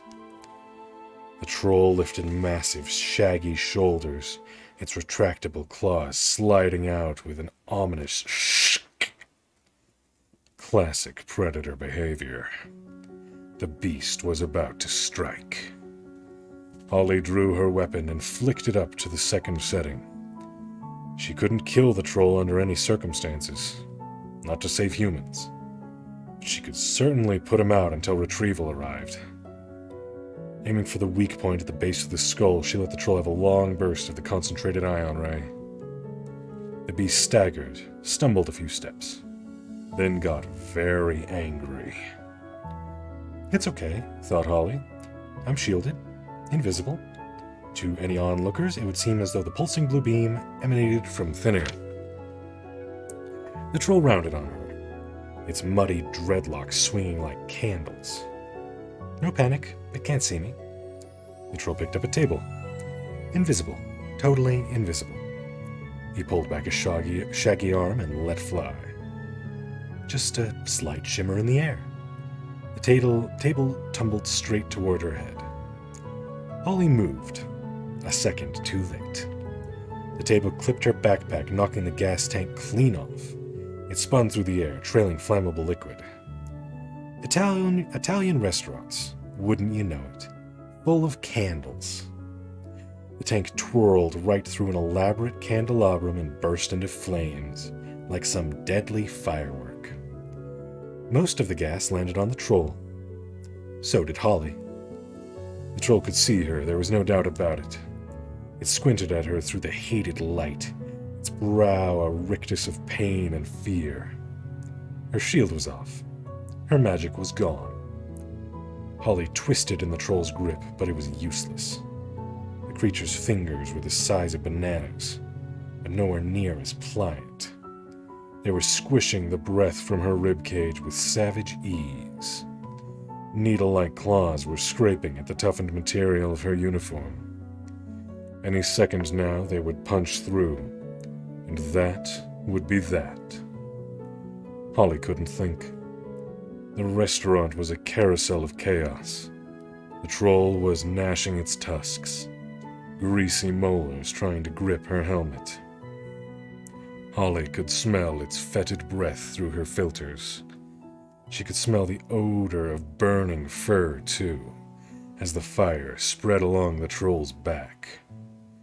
The beast's green tongue rasped across her visor, sliming the lower section. The visor. That was it. Her only chance. Holly wormed her free hand to the helmet controls. The tunnel lights. High beams. She pressed at the sunken button, and 800 watts of unfiltered light blasted into the twin spotlights above her eyes. The troll reared back, a penetrating scream exploding from between rows of teeth. Dozens of glasses and bottles shattered where they stood. It was too much for the poor beast. Stunned, set on fire, and now blinded, the shock and pain made their way through to its tiny brain, ordering it to shut down. The troll complied, kneeling over with almost comical stiffness. Holly rolled to avoid a scything tusk. There was complete silence, but for tinkling glass, crackling fur, and the sudden release of breath. Holly climbed shakily to her feet. There were a lot of eyes following her. Human eyes. She was 100% visible, and these humans wouldn't stay complacent for long. This breed never did. Containment was the issue. She raised her empty palms, a gesture of peace. "Sistami tutti," she said, the language flowing easily from her tongue. The Italians, ever graceful, muttered that it was nothing. Holly reached slowly into her pocket and withdrew a small sphere. She placed it in the middle of the floor. "Guardate," she said. "Look." The restaurant's patrons complied, leaning in to see the small silver ball. It was ticking faster and faster, almost like a countdown. Holly turned her back to the sphere. 3, 2, 1. Boom! Flash! Mass unconsciousness. Nothing fatal, but headaches all around in about 40 minutes. Holly sighed. Safe, for the moment. She ran to the door and slid the latch across. Nobody was going in or out, except through the big gaping hole in the wall. Next, she doused the smoldering troll with the contents of the restaurant's fire extinguisher, hoping the icy powder wouldn't revive the sleeping behemoth. Holly surveyed the mess she had created. There was no doubt it was a shambles. Worse than Hamburg. Root would skin her alive. She'd rather face the troll any day. This was the end of her career for sure. But suddenly that didn't seem so important because her ribs were aching, and she had a blinder of a pressure headache coming on. Perhaps a rest, just for a second so she could pull herself together before retrieval showed up. Holly didn't even bother looking for a chair. She simply allowed her legs to buckle beneath her, sinking to the chessboard linoleum floor. Waking up to Commander Root's bulging features is the stuff of nightmares. Holly's eyes flickered open, and for a second she could have sworn that there was concern in those eyes. But then it was gone, replaced by the customary vein-popping fury. Captain Short! He roared, mindless of her headache. What in the name of sanity happened here? Holly rose shakily to her feet. There was... The sentences just wouldn't come. You disobeyed a direct order. I told you to hang back. You know it's forbidden to enter a human building without an invitation. Holly shook the shadows from her vision. I got an invitation. A child called for help. You're on shaky ground there, Short. There is precedent, sir. Corporal Rowe versus the state. The jury ruled that the trapped woman's cry for help could be accepted as an invitation into the building. Anyway, you're all here now. That means you accepted the invitation, too. Said Root doubtfully. Suppose you were lucky. Things could have been worse. Holly looked around. Things couldn't have been a lot worse. The establishment was pretty trashed. There were 40 humans out for the count. The tech boys were attaching mind-wipe electrodes to the temples of unconscious diners. We managed to secure the area, in spite of half the town hammering on the door. What about the hole? Root smirked. See for yourself. Holly glanced over. Retrieval had jimmied a hologram led into an existing electricity sockets and were projecting an unbattered wall over the hole. The holograms were handy for quick patches, but no good under scrutiny. Anyone who examined the wall too closely would have noticed that the slightly transparent patch was exactly the same as the stretch beside it. In this case, there were 2 identical patches of spiderweb cracks and 2 reproductions of the same Rembrandt. But the people inside the pizzeria were in no condition to examine the walls, and by the time they woke up, the wall would have been repaired by the telekinetic division, and the entire paranormal experience would be removed from their memories. A retrieval officer bolted from the restroom. Commander! Yes, Sergeant.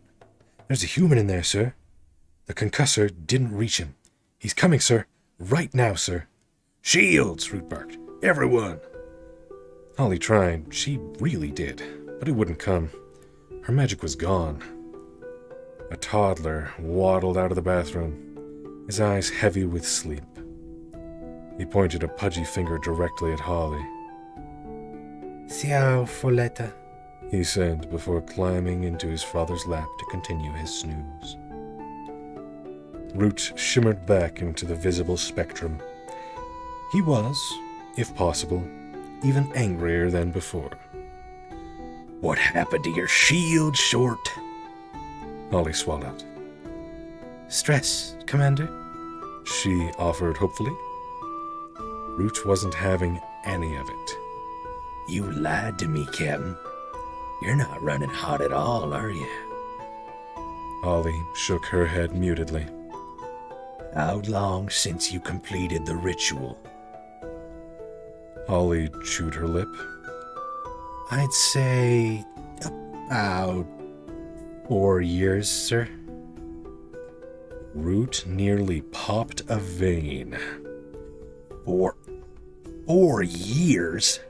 It's a wonder you lasted this long. Do it now, tonight. You're not coming below ground again without your powers. You're a danger to yourself and your fellow officers. Yes, sir. Get a set of hummingbirds from Retrieval and zip across to the old country. There's a full moon tonight. Yes, sir. And don't think I've forgotten about this shambles. We'll talk about it when you get back. Yes, sir. Very good, sir. Holly turned to go, but Root cleared his throat for attention. Captain Short. Yes, sir. Root's face had lost its purple tinge. He almost seemed embarrassed. Well done saying the life-saving thing. Could have been worse. An awful lot worse. Holly beamed behind her visor. Perhaps she wouldn't be kicked out of recon after all. Thank you, sir. Root grunted, his complexion returning to its normal ruddy hue. Now get out of here. And don't come back until you're full to the tips of your ears with magic. Holly sighed. So much for gratitude. Yes, sir. On my way, sir. And next we have Chapter 4, Abduction. But I'm going to take a drink. Also, hello, Cora. Good to see you. Yes. How are you doing today? How are all of you doing, actually? I can't remember if I actually remember to ask. So yeah, how are you all doing today before we continue with the next chapter and I take this drink?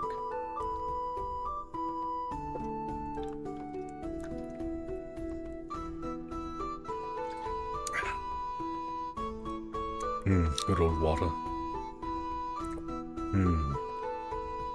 Almost feels like I need something else to soothe the throat. I've got a lozenge right here as well. Should help keep us good for the rest of the stream, hopefully. Hello, darling. Yeah, fair enough then.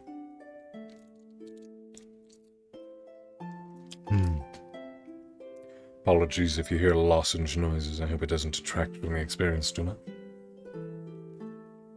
But, yeah. We've already been going for almost 2 hours, so it's about time for a lozenge, I would say.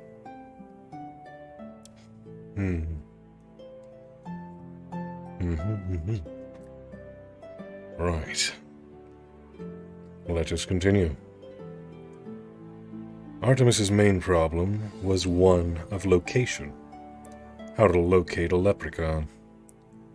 This was one sly bunch of fairies, hanging around for God knows how many millennia, and still not one photo, not one frame of video. Not even a Loch Ness-type hoax. They weren't exactly a sociable group, and they were smart, too. No one had ever got his hands on fairy gold. But no one ever had access to the book, either. And puzzles were so simple when you had the key.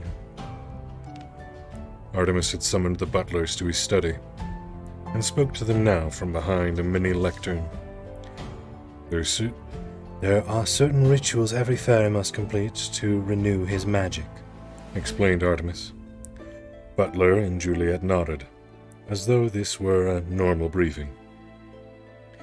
Artemis flicked through his hard copy of the book and selected a passage. From the earth thine power flows, given through courtesy, so thanks are owed. Pluck thou the magic seed, where full moon, ancient oak, and twisted water meet, and bury it far from where it was found. So return your gift into the ground. Artemis closed the text. Do you see? Butler and Juliet kept nodding while still looking thoroughly mystified. Artemis sighed. The leprechaun is bound by certain rituals, very specific rituals, I might add. We can use them to track one down. Juliet raised a hand, even though she herself was 4 years Artemis' senior. Yes. Well, the thing is, Artemis, she said hesitantly, twisting a strand of blonde hair in a way that several of the local lads considered extremely attractive. The bit about the leprechauns. Artemis frowned. It was a bad sign. Your point, Juliet? Well, leprechauns. You know they're not real, don't you? Butler winced. It was his fault, really. He'd never gotten around to filling in his sister on the mission parameters. Artemis scowled reprovingly at him. Butler hasn't already talked to you about this? No. Was he supposed to? Yes, he certainly was. Perhaps he thought you'd laugh at him. Butler squirmed. That was exactly what he'd thought. Juliet was the only person alive who laughed at him with embarrassing regularity. Most other people did it once. Just once. Artemis cleared his throat. Let us proceed under the assumption that the fairy folk do exist, and that I am not a gibbering moron. Butler nodded weakly. Juliet was unconvinced. Very well. Now, as I was saying, the people have to fulfill a specific ritual to renew their powers. According to my interpretation, they must pick a seed from an ancient oak tree by the bend in a river. They must do this during the full moon. The light began to dawn in Butler's eyes. So, all we have to do is run a cross reference through the weather satellites, which I already have, believe it or not. There aren't that many ancient oaks left. If you take ancient to be 100 years plus, when you factor in the river bend and full moon, there are precisely 129 sites to be surveyed in this country. Butler groaned. Stakeout. Now the master was talking his language. There are preparations to be made for our guest's arrival, said Artemis, handing a typewritten sheet of A4 to Juliet. These alterations must be made to the cellar. See to it, Juliet, to the letter. Yes, Artie. Artemis frowned, but only slightly. For reasons that he couldn't quite fathom, he didn't mind terribly when Juliet called him by the pet name his mother had for him. Butler scratched his chin thoughtfully. Artemis noticed the gesture. Question? Well, Artemis, the sprite in Ho Chi Minh City. Artemis nodded. I know. Why didn't we simply abduct her? Yes, sir. According to Chi Lun's Almanac of the People, a 7th century manuscript recovered from the lost city of Shishamo, once a fairy has taken spirits with the mud people, that's us by the way, they are forever dead to their brothers and sisters. So there was no guarantee that that particular fairy was worth even an ounce of gold. No, my old friend, we need fresh blood. All clear? Butler nodded. Good. Now there are several items you will need to procure for our moonlight jaunts. Butler scanned the sheet. Basic field equipment, a few eyebrow razors, nothing too puzzling. Until... sunglasses? At night? When Artemis smiled, as he did now, one almost expected vampire fangs to sprout from his gums. Yes, Butler. Sunglasses. Trust me. And Butler did. Implicitly. Holly activated the thermal coil in her suit and climbed to 13,000 feet. The hummingbird wings were top of the range. The battery readout showed 4 red bars, more than enough for a quick jaunt through the mainland Europe and across to the British Isles. Of course, the regulations said always travel over water if possible, but Holly could never resist knocking the snow cap from the highest Alp on her way past.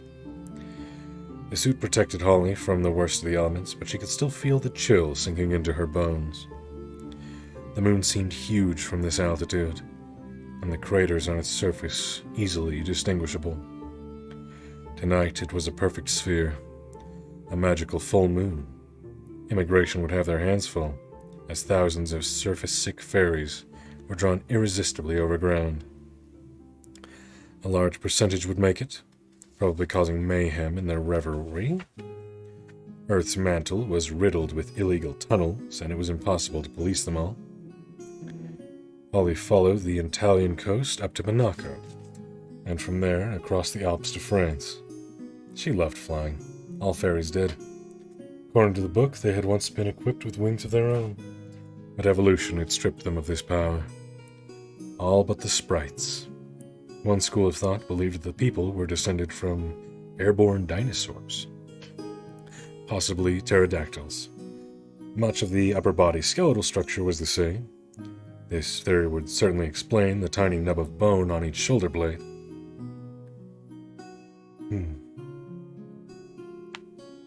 No, I'm not ill, Nana. I just, some of the voices are a little bit rougher on the throats. Specifically, Root's voice is a little rough on the throat, and so it just makes it a little, difficult after a while. So, yes, lozenge, helpful. And yes, we appreciate the lurkers as well.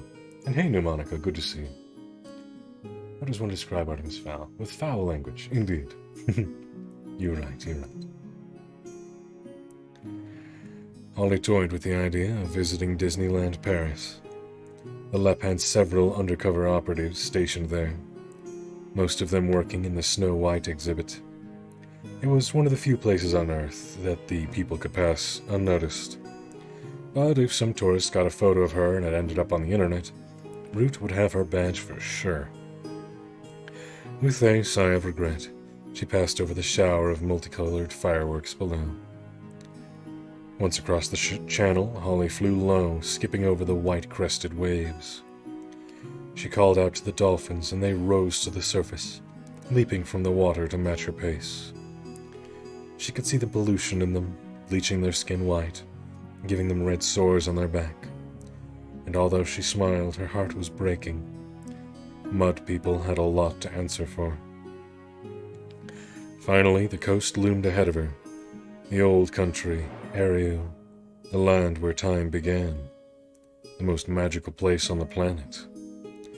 It was here, 10,000 years ago, that the ancient fairy race, the Di Danan, had battled against the demon Fomorians, carving the famous Giant's Causeway with the strength of their magical blasts. It was here that the Lai Fail stood, the rock at the center of the universe where the fairy kings, and later the human Ard Ri, were crowned. And it was also here, unfortunately, that the Mud People were most in tune with magic, which resulted in a far higher people sighting rate than you got anywhere else on the planet. Thankfully, the rest of the world assumed that the Irish were crazy, a theory that the Irish themselves did nothing to debunk. They had somehow got it into their heads that each fairy lugged around a pot of gold with him wherever he went. While it was true that LEP had a ransom fund, because of its officers' high-risk occupation, no human had ever taken a chunk of it yet. This didn't stop the Irish population in general from skulking around rainbows, hoping to win the supernatural lottery. But in spite of that, if there was one race the people felt an affinity for, it was the Irish.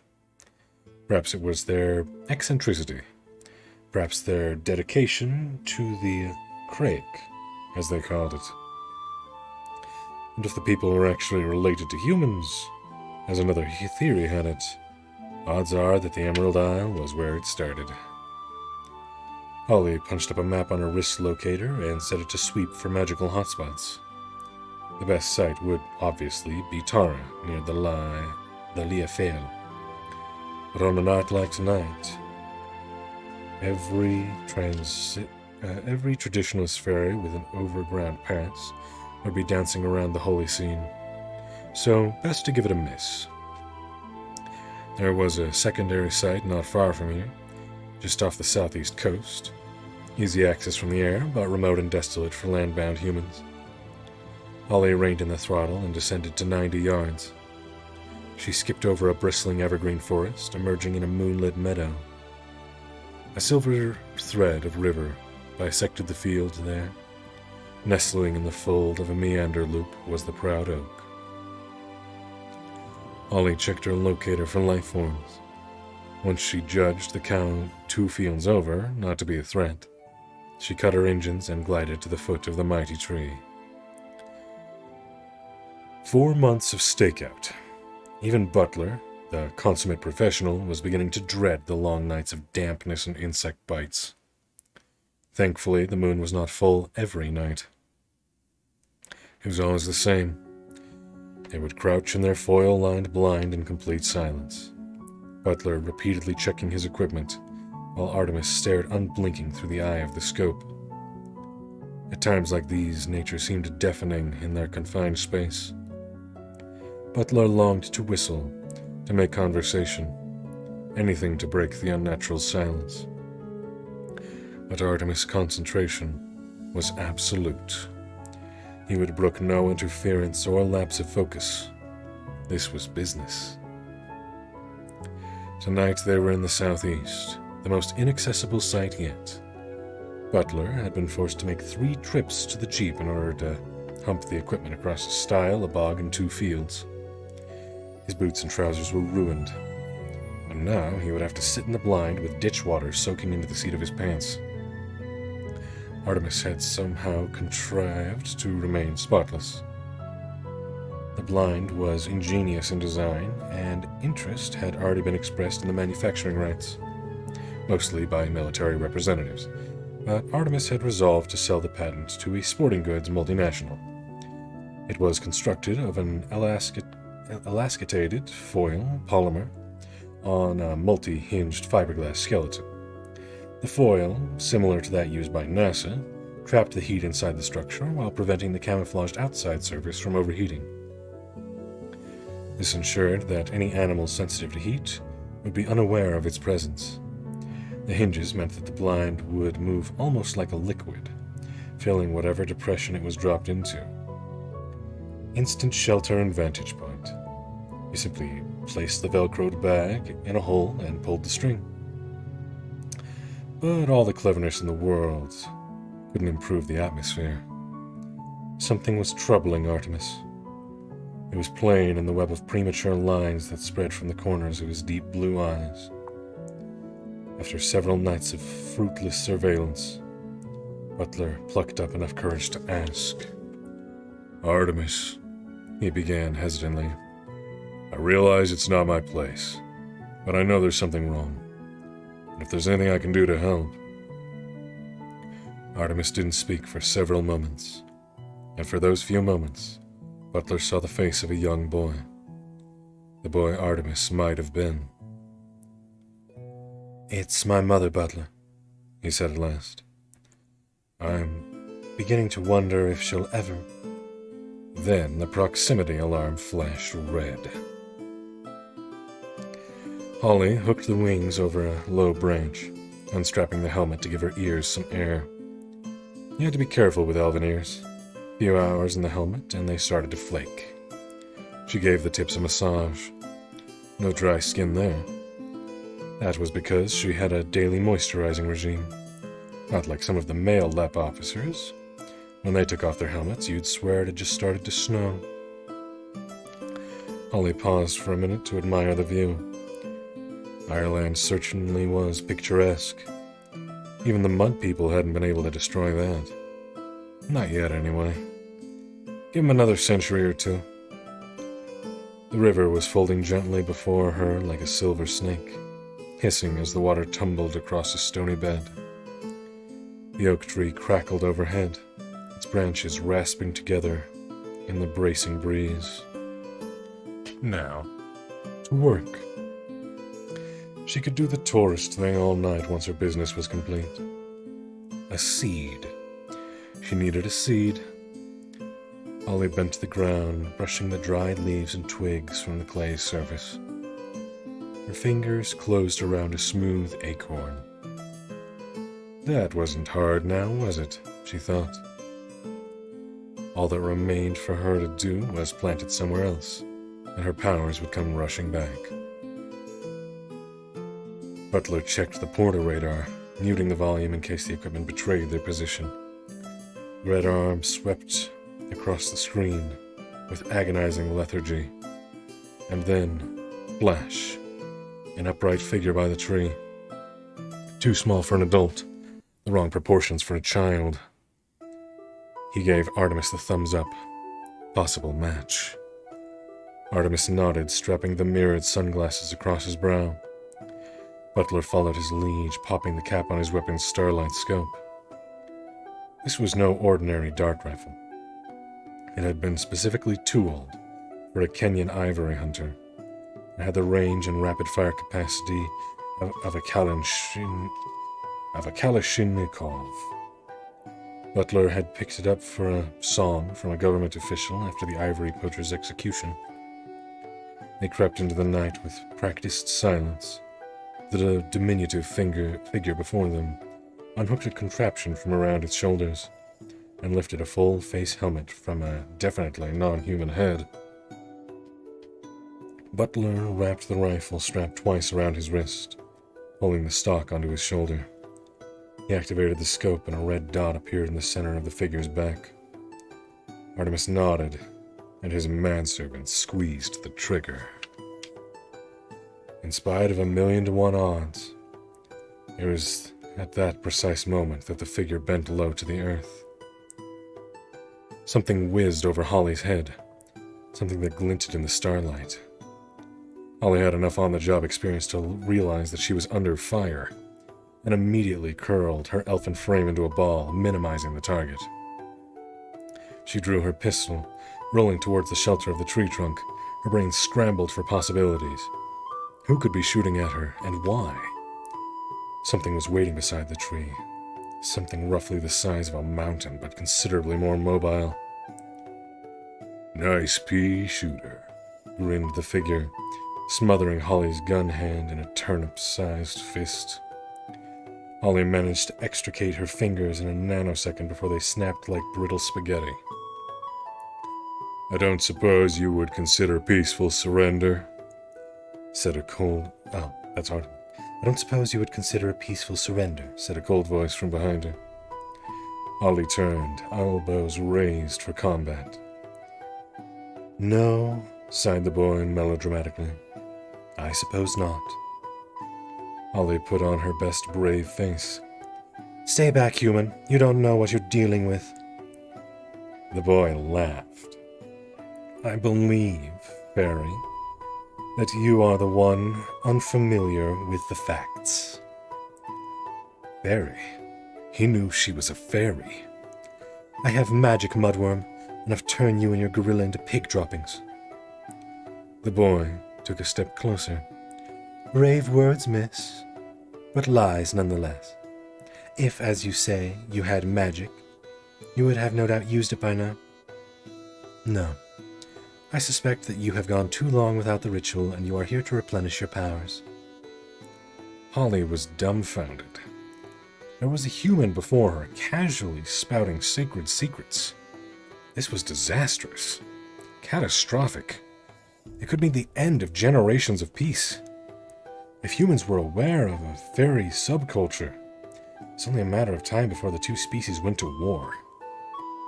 She must do something. There was only one weapon left in her arsenal. The mesmer is the lowest form of magic and requires only a trickle of power. There are even certain humans with a bent for the talent. It is within the ability of even the most drained fairy to put a complete mind kibosh on any human alive. Holly summoned the final dribble of magic from the base of her skull. "Human," she intoned, her voice suddenly resonating with bass tones. "Your will is mine." Artemis smiled, safe behind his mirrored lenses. "I doubt it," he said, and nodded curtly. Holly felt the dart puncture the suit's toughened material, depositing its load of curare and ciscoline chloride-based tranquilizer into her shoulder.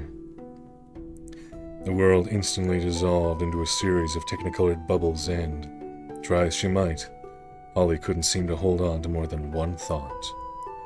And that thought was, how did they know?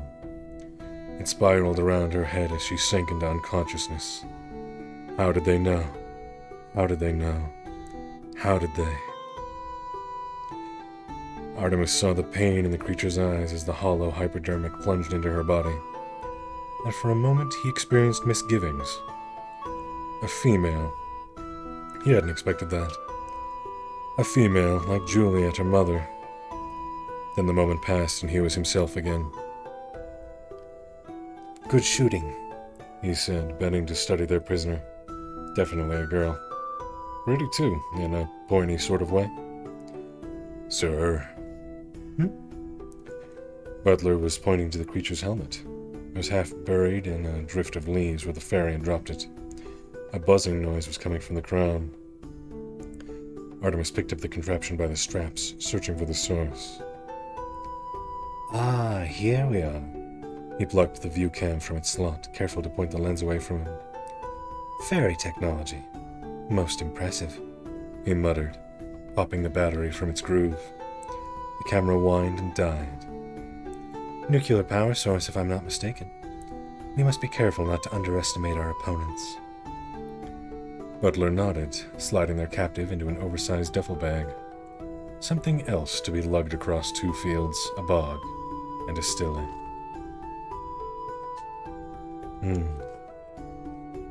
Chapter 5. Missing in Action. Commander Root was sucking on a particularly noxious fungus cigar. Several of the retrieval squad had nearly passed out in the shuttle. Even the stench from the manacled troll seemed mild in comparison. Of course, no one said anything, their boss being touchier than a septic boil. Foley, on the other hand, delighted in agonizing his superior. None of your rancid stogies in here, Commander, he brayed, the moment Root made it back to ops. The computers don't like smoke. Root scowled, certain that Foley was making this up. Nevertheless, the commander was not prepared to risk a computer crash in the middle of an alert, and so doused his cigar in the coffee cup of a passing gremlin. Now, Foley, what's this so-called What voice did I give him again? Bit southern. Now, Foley, what's this so-called alert? And it better be a good this time. The centaur had a tendency to go completely hyper over trivialities. He'd once gone to DEFCON 2 because his human satellite stations were out. It's good, all right, Foley assured him. Or should I say bad? Very bad. Root felt the ulcer in his gut begin to bubble like a volcano. Bad. Foley punched up Ireland in the Eurosat. We lost contact with Captain Short. Why am I not surprised? Groaned Root, burying his face in his hands. We had her all the way over the Alps. The Alps? She took a land route? Foley nodded. Against regulations, I know, but everyone does it. The commander agreed grudgingly. Who could resist a view like that? As a rookie, he'd been placed on report himself for that exact offense. Meow, cute as button girl. Welcome, welcome. Okay, move on. When did we lose her? Foley opened the viewer window on the screen. This is the feed from Holly's helmet unit. Here we are over Disneyland Paris. The centaur pressed the fast forward. Now dolphins, blah, blah, blah. The Irish coastline, still no worries. Look, her locator comes into shot. Captain Short is scanning for magic hotspots. Side 57 shows up red, so she heads for that one. Why not Tara? Foley snorted. Tara, every fairy hippie in the northern hemisphere will be dancing around the Leofale at the full moon. There'll be so many shields on, it'll look like the whole place is underwater. Fine, grunted Root through gritted teeth. Just get on with it, will you? All right, don't get your ears in a knot. Foley skipped several minutes of tape. Now, here's the interesting bit. Nice, smooth landing, hangs of the wings. All it takes off the helmet. Against regulations, interjected Root. Lap officers must never remove their headgear above ground unless said headgear is defective, completed Foley. Yes, Commander, we all know the handbook says. Are you trying to tell me you never sneaked a breath of air after a few hours in the sky? No, admitted Root. What are you, a fairy godmother or something? Get to the important part. Foley smirked behind his hand. Driving up Root's blood pressure was one of the few perks of the job. No one else would dare to do it.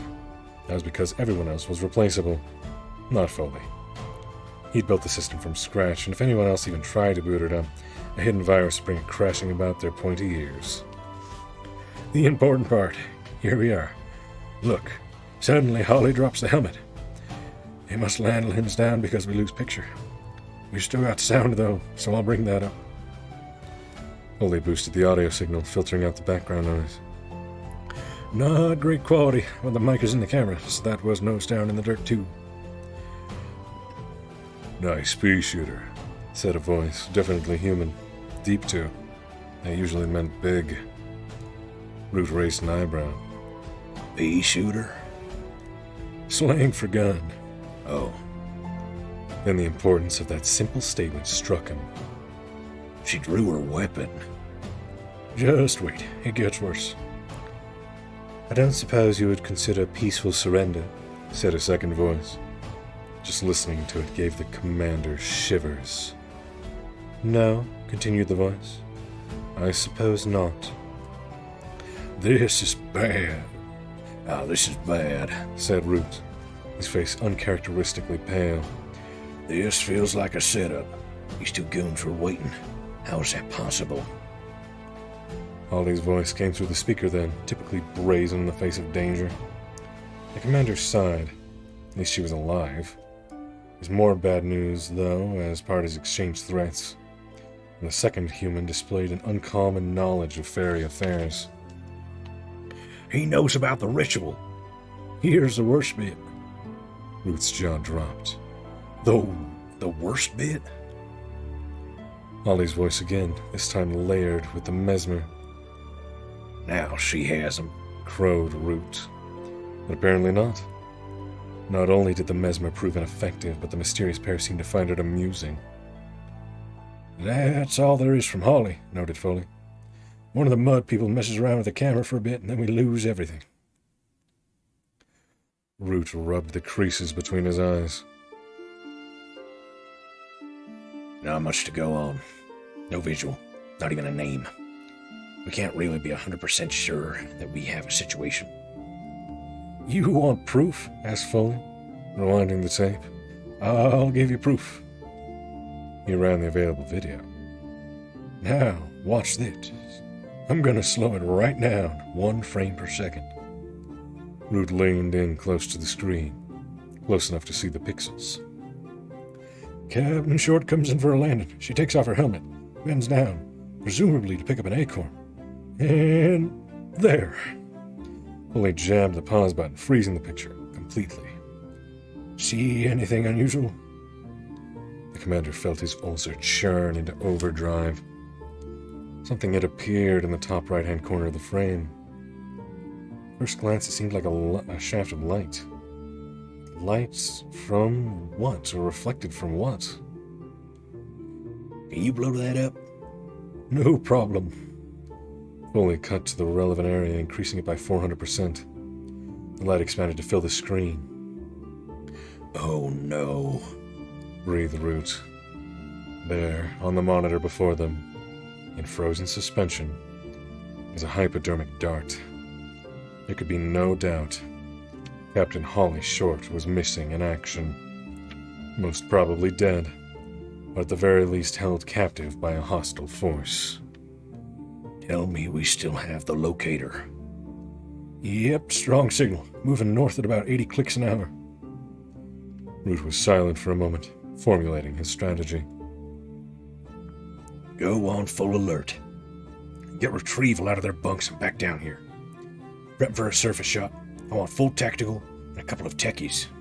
You two, Foley. We may have to stop time on this one. 10-4, Commander. You want recon in on this? Root nodded. You bet. I'll call Captain Vane. He's our number 1. Oh no, said Root. For jobs like this, we need our very best. And that's me. I'm reactivating myself.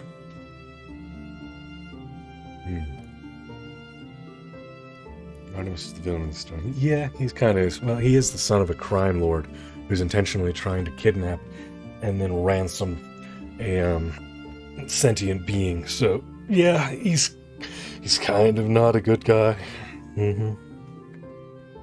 Yeah, you're right, Lever. You're right, Mnemonica. Foley was amazed. He couldn't even formulate a smart comment. You're... Yes, Foley, don't I? Yes, Foley, don't I? So surprised. I have more successful recons under my belt than any officer in history. Plus, I did my basic training in Ireland, back in the Top Hat and Shillelagh days. Yes, but that was 500 years ago, and you were no springbud then, not to put too fine a point on it. Root smiled dangerously. Don't worry, Foley. I'm still running hot. Wrong voice. Don't worry, Foley. I'm still running hot. I'll make up for my age with a really big gun. Get a pod ready. I'm leaving on the next flare.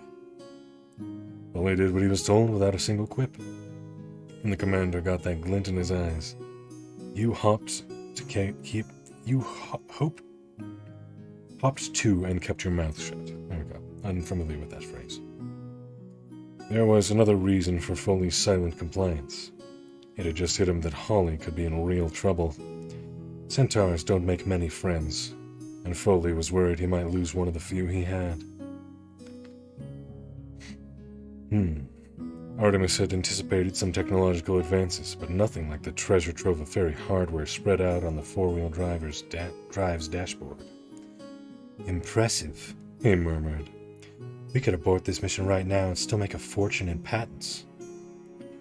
Artemis ran a handheld scanner bar over the unconscious elf's wristband. He then fed the fairy characters into his PowerBook translator. This is a locator of some kind. No doubt this leprechaun's comrades are tracking us right now.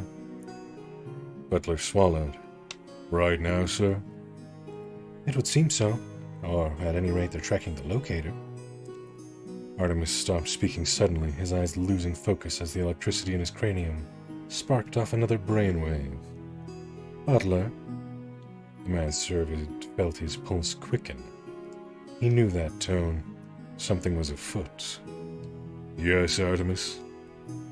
That Japanese whaler, the one seized by the port authorities, is she still tied up at the docks? Butler nodded. Yes, I believe so. Artemis twirled the locator's band around his index finger. Good. Take us down there. I believe it's time to let our diminutive friends know exactly who they're dealing with. Root rubber-stamped his own reactivation with remarkable speed. Very unusual for LEP upper management. Generally took months and several mind-crushingly dull meetings to prove any application to the recon squad. Luckily, Root had a bit of influence with the commander. Felt good to be back in a field uniform, and Root even managed to convince himself that the jumpsuit was no tighter around the middle than it used to be. The bulge, he rationalized, was caused by all the new equipment they'd jammed into these things. Personally, Root had no time for gadgetry. The only items the commander was interested in were the wings on his back and the multi-phase water-cooled tri-barrel blaster strapped to his hip. The most powerful production handgun under the world. Old, to be sure, but it had seen Root through a dozen firefights, and it made him feel like a field officer again. The nearest chute to Holly's position was E1, Tara. Not exactly an ideal location for a stealth mission, but with barely 2 hours of moon time left, there was no time for an overground jaunt. If there was to be any chance of sorting out this mess before sunrise, speed was of the essence. He commandeered the E1 shuttle for his team, bumping a tour group who had apparently been in line for 2 years. Tough nuggets. Root growled at the holiday ramp. And what's more, I'm shutting down all non-essential flights until the present crisis is past. And when might that be? Squeaked the irate gnome, brandishing a notebook as though she were prepared to make a complaint of some kind. Root spat out the butt of his cigar, squashing it comprehensively beneath his boot heel. The symbolism was all too obvious. The chutes will be opened, madam. Feel like it, growled the commander. If you and your fluorescent uniform don't get out of my way, I'll yank your operating license and have you thrown into the cells for obstructing the LEP officer. The holiday rep wilted before him and slunk back into line, wishing her uniform wasn't quite so pink. Foley was waiting at the pod. Serious though the moment was, he couldn't resist an amused whinny at the sight of Root's belly, wobbling ever so slightly in his clinging jumpsuits. "Are you sure about this, Commander? Generally, we allow only one passenger per pod." What do you mean, Snarled Root. There's only one. And then he caught Foley's meaningful glance at his stomach. Oh, ha, very amusing. Keep it up, Foley. I limit you, no. But it was a hollow threat, and they both knew it. Not only had Foley built their communications network from scratch, but he was also a pioneer in the field of flare prediction. Without him, human technology could very easily catch up with the fairy brand. Root strapped himself into the pod. No half-century-old crafts for the commander. This baby was fresh off the assembly line, all silver and shiny, with the new jagged fin stabilizers that were supposed to read the magma currents automatically. Foley's innovation, of course. For a century or so, his pod designs had leaned towards the futuristic. Plenty of neon and rubber. Lately, however, his sensibilities had become more retrospective, placing the gadgetry with walnut dashes and leather upholstery. Root found this old-style decor strangely comforting.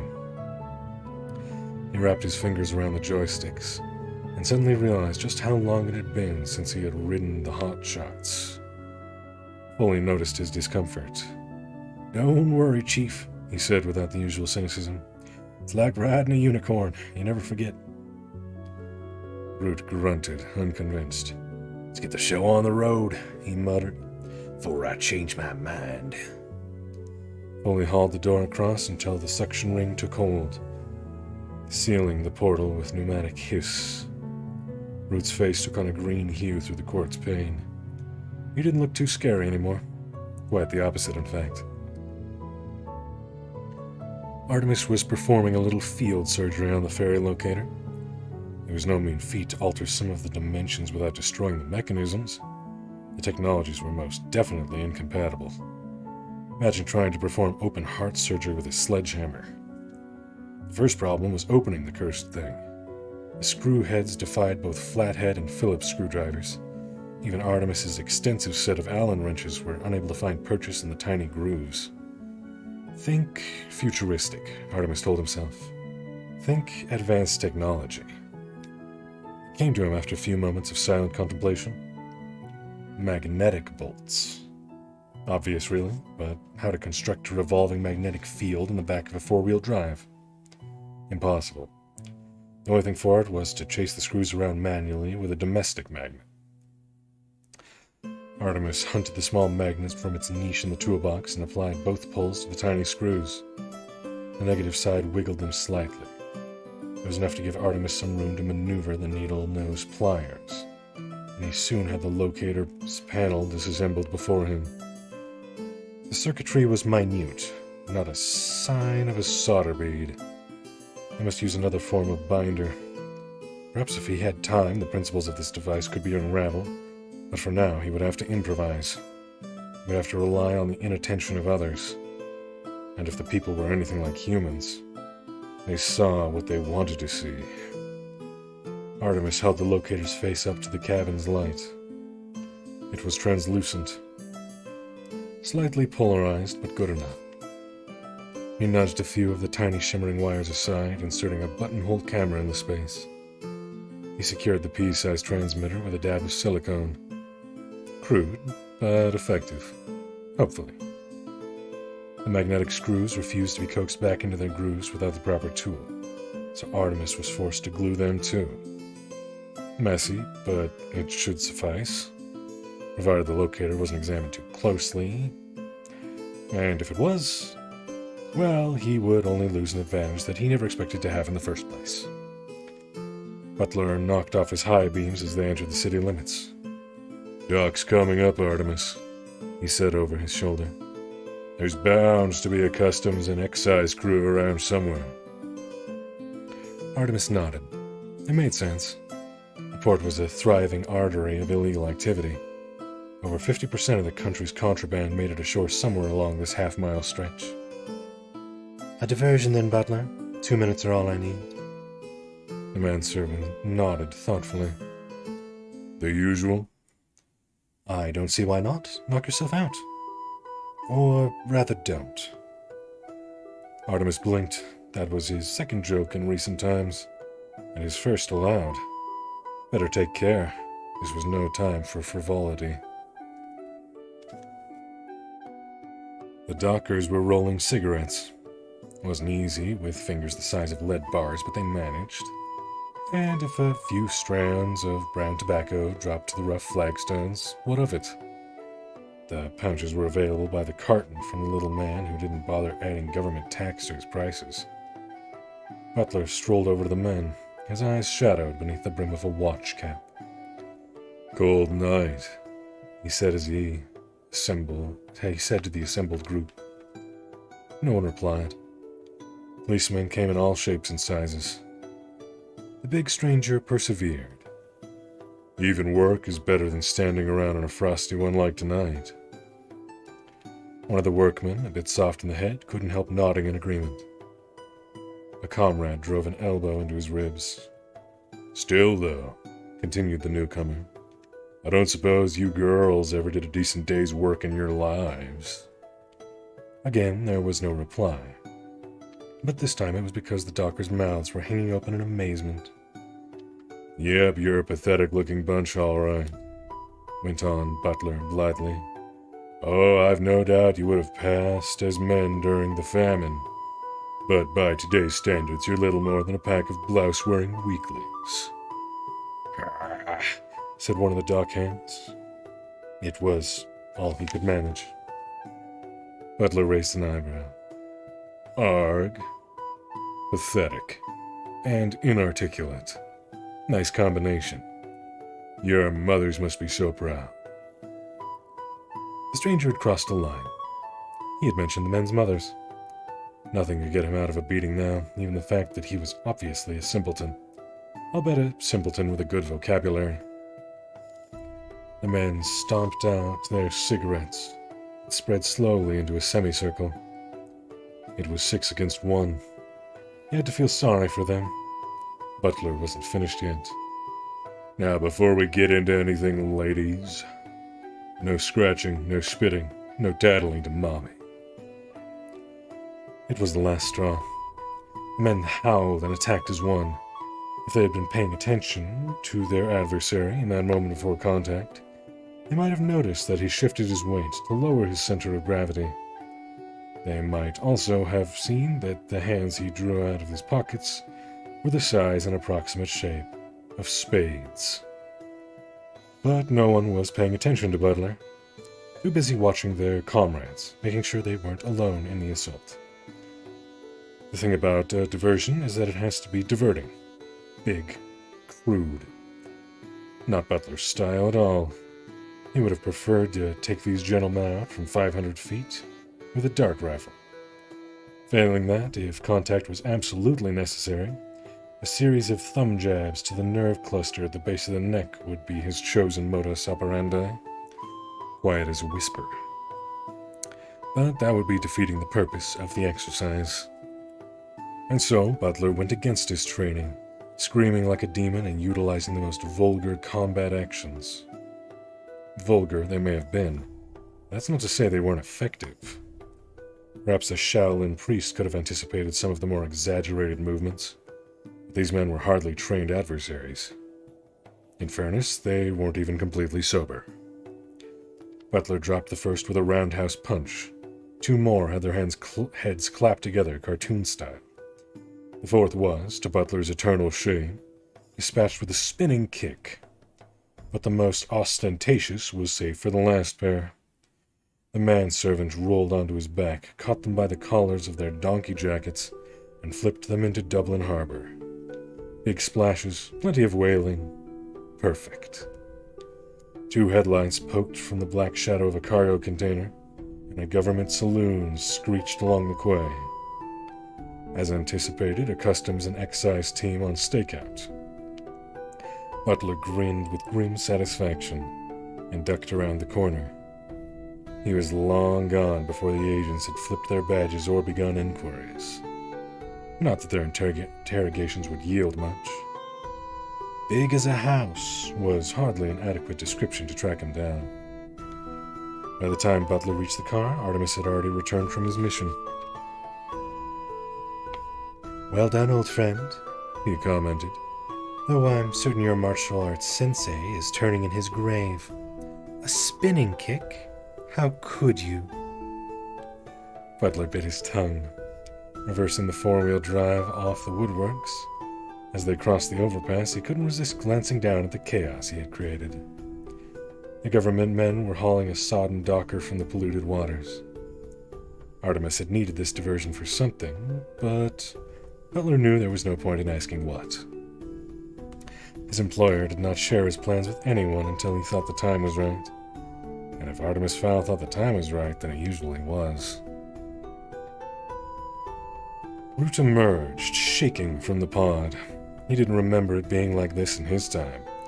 Although, truth be told, it had probably been an awful lot worse. Back in the shillelagh days, there were no fancy polymer harnesses, no auto thrusters, and certainly no external monitors. It was just gut instinct and a touch of enchantment. In some ways, Root preferred it like that. Science was taking the magic out of everything. He stumbled down the tunnel into the terminal. As the #1 preferred destination, Tara had a fully fledged passenger lounge. 6 shuttles a week came in from Haven City alone. Not on the flares, of course. Paying tourists didn't like to be jostled around quite that much. Unless, of course, they were on an illegal jaunt to Disneyland. The ferry fort was crammed with full moon overnighters complaining about the shuttle suspensions. A beleaguered sprite was sheltering behind her ticket desk, besieged by angry gremlins. There is no point in hexing me, Squealed the sprite. There's the elf you want right there. She pointed a quivering green finger at the approaching commander. The gremlin mob turned on Root, and when they saw the triple-barreled blaster on his hip, they kept right on turning. Root grabbed the microphone from behind the desk and hauled it out to the extent of its cable. Now hear this, He growled, his gravelly tones echoing around the terminal. This is Commander Root of the LEP. We have a serious situation above ground, and I would appreciate cooperation from all you civilians. First, I would like you all to stop your yapping so I can hear myself think. Root paused to make certain his wishes were being respected. They were. Secondly, I would like every single one of you, including those squawking infants, to sit down on the courtesy benches until I have gone on my way. Then you can get back to griping or stuffing your faces or whatever else it is civilians do. No one had ever accused Root of political correctness. No one was ever likely to either. I want whoever's in charge to get over here now. Root tossed the stand onto the desk. A blare of whistling feedback grated on every eardrum in the building. Within fractions of a second, an out-of-breath elf/goblin hybrid was bobbing at his elbow. Anything we can do, Commander? Root nodded, twisting a thick cigar into the hole beneath his nose. Want you to open a tunnel straight through this place. I don't want to be bothered by customs or immigration. Start moving everybody below after my boys get here. The shuttle port director swallowed. Everybody? Yes, that includes terminal personnel. Take everything you can carry. Full evacuation. He stopped and glared into the director's mauve eyes. This is not a drill. You mean yes, Said Root, continuing down the access ramp. the Mud People have committed an overtly hostile act. Who knows where this is going? The Elf-Goblin combo watched as Root disappeared in a cloud of cigar smoke. An overtly hostile act. It could mean war. He punched in his accountant's number on his mobile. Bark? Yes, this is Nimbus. I want you to sell all my shares in the shuttleport. Yes, all of them. I have a hunch the price is about to take a severe dive. Captain Holly Short felt as though a sucker slug was drawing her brain out through her ear hole. She tried to figure out what could possibly have caused such agony, but her faculties didn't stretch to memory just yet. Breathing and lying down were about all she could manage. Time to attempt a word, something short and pertinent. Help, she decided, would be the one to go for. She took a trembling breath and opened her mouth. She said, with her treacherous lips. No good, incomprehensible, even by a drunken gnome's standards. What was going on here? She was flat on her back with no more strength in her body than a damp tunnel root. What could have done this to her? Holly concentrated, skirting the edges of blinding pain. The troll? Was that it? Had the troll mauled her in that restaurant? That would explain a lot, but no. She seemed to remember something about the old country, and the ritual, and there was something digging into her ankle. Hello? A voice, not her, not even Elfin. You awake then? One of the European languages. Latin. No. English. She was in England? I thought the dart might have killed you. Aliens' insides are different from ours. Saw that on the television. Gibberish. Aliens' insides. What was the creature talking about? You look fit. Like Muchacho Maria. She's a Mexican midget wrestler. Now don't you go started on that, Nana. No inside jokes there.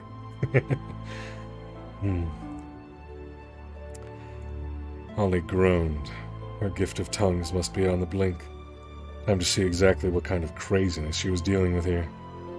Focusing all her strength at the front of her head, Holly cracked open one eye. She closed it again, almost indefinitely. There appeared to be a giant blonde fly staring down at her. Don't be scared, said the fly. Just sunglasses. Holly opened both eyes this time. The creature was tapping a silver eye. No, not an eye, a lens. A mirrored lens, like the lenses worn by the other two. It all came back in a jolt, rushing to fill the hole in her memory, like a combination lock clicking into place. She had been abducted by two humans during the ritual. The humans abducted by...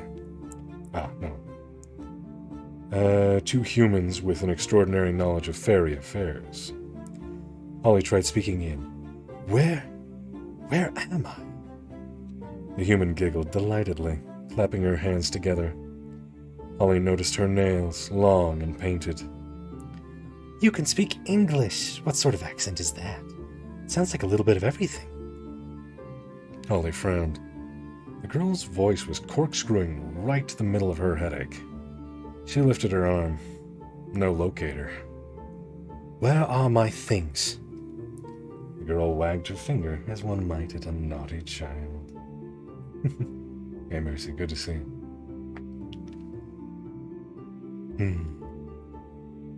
Artemis had to take your little gun away, and all those other toys. Couldn't have you hurting yourself. Artemis? Artemis Fowl. This was all his idea. Everything is always his idea. Holly frowned. Artemis Fowl. For some reason, even the name made her shiver. It was a bad omen. Fairy intuition was never wrong. They'll come for me, you know, she said, her voice rasping through dry lips. You don't know what you've done. The girl frowned. You're absolutely right. I have no clue what's going on, so there's no future in trying to psych me out. Holly frowned. It was obviously pointless playing mind games with this human. The mesmer was her only hope, but that couldn't penetrate reflective surfaces. What the devil did these humans know that? That could be worked out later. For now, she had to figure out a way to separate this vacuous girl from her mirrored sunglasses. You're a pretty human, she said, voice dripping with honeyed flattery. Why, thank you? Holly. Why, thank you, Holly. I was in the local paper once. I won a competition. Miss Sugar Beet Fair 1999. I knew it. Natural beauty. I'll bet your eyes are spectacular. So everyone tells me. Juliet nodded. Lashes like clock springs. Holly sighed. If only I could see them.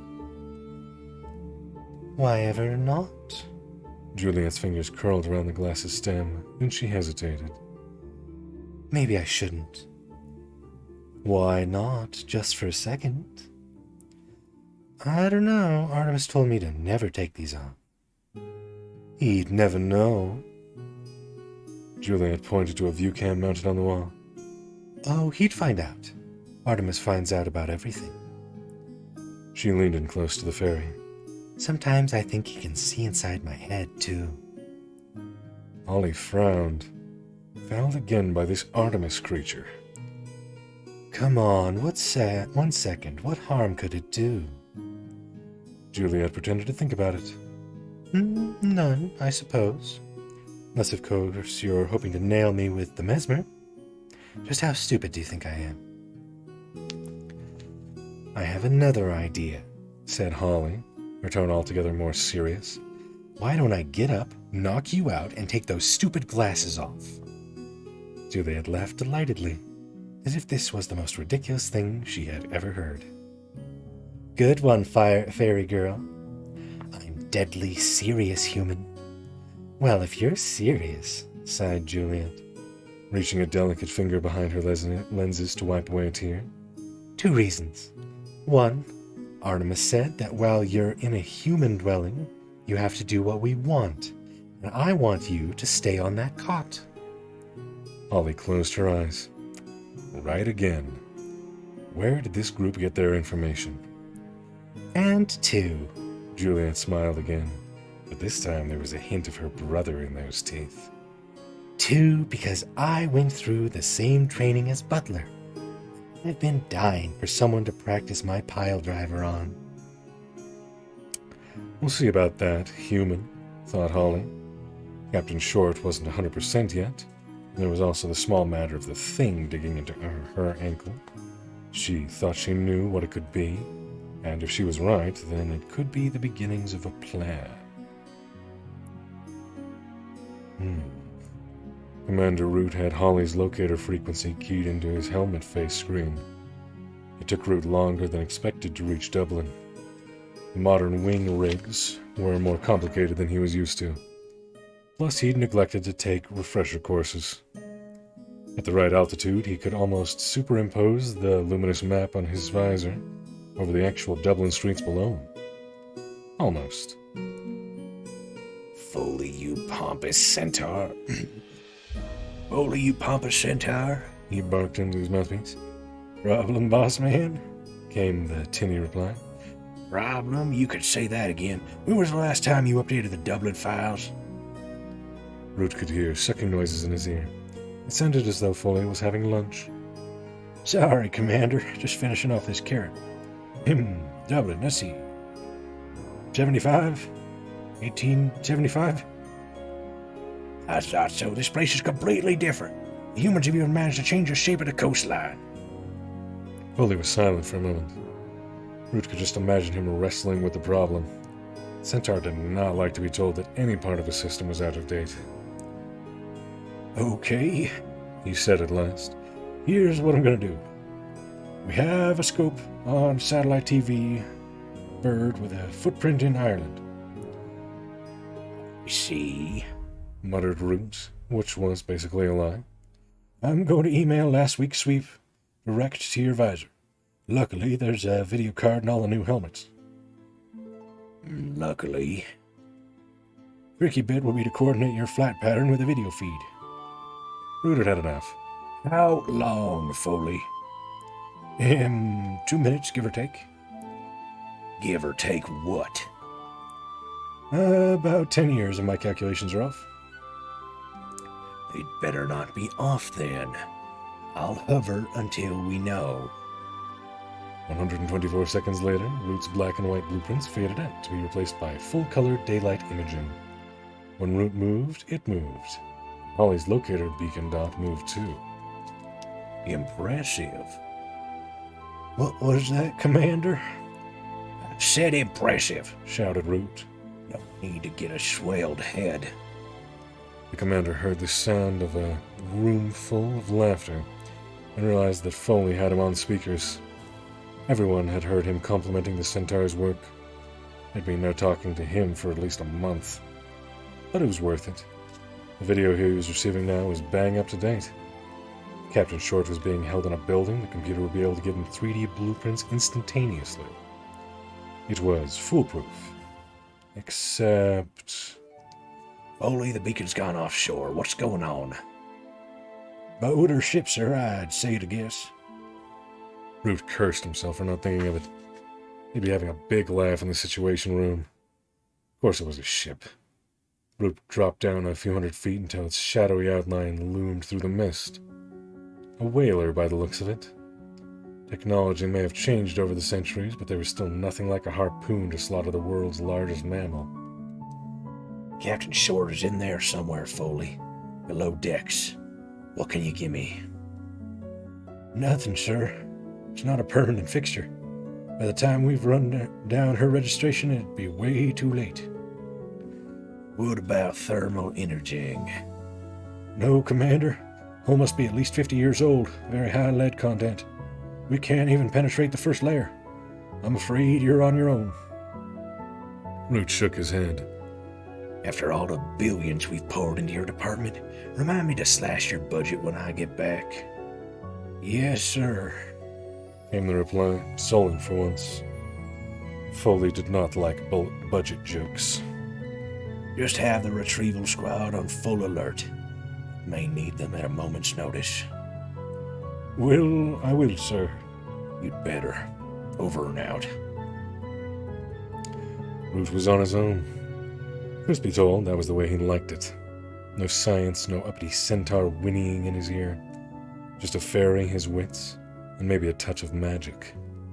Root tilted his polymer wings, hugging the underside of a fog bank. There was no need to be careful. With his shield activated, he was invisible to the human eye.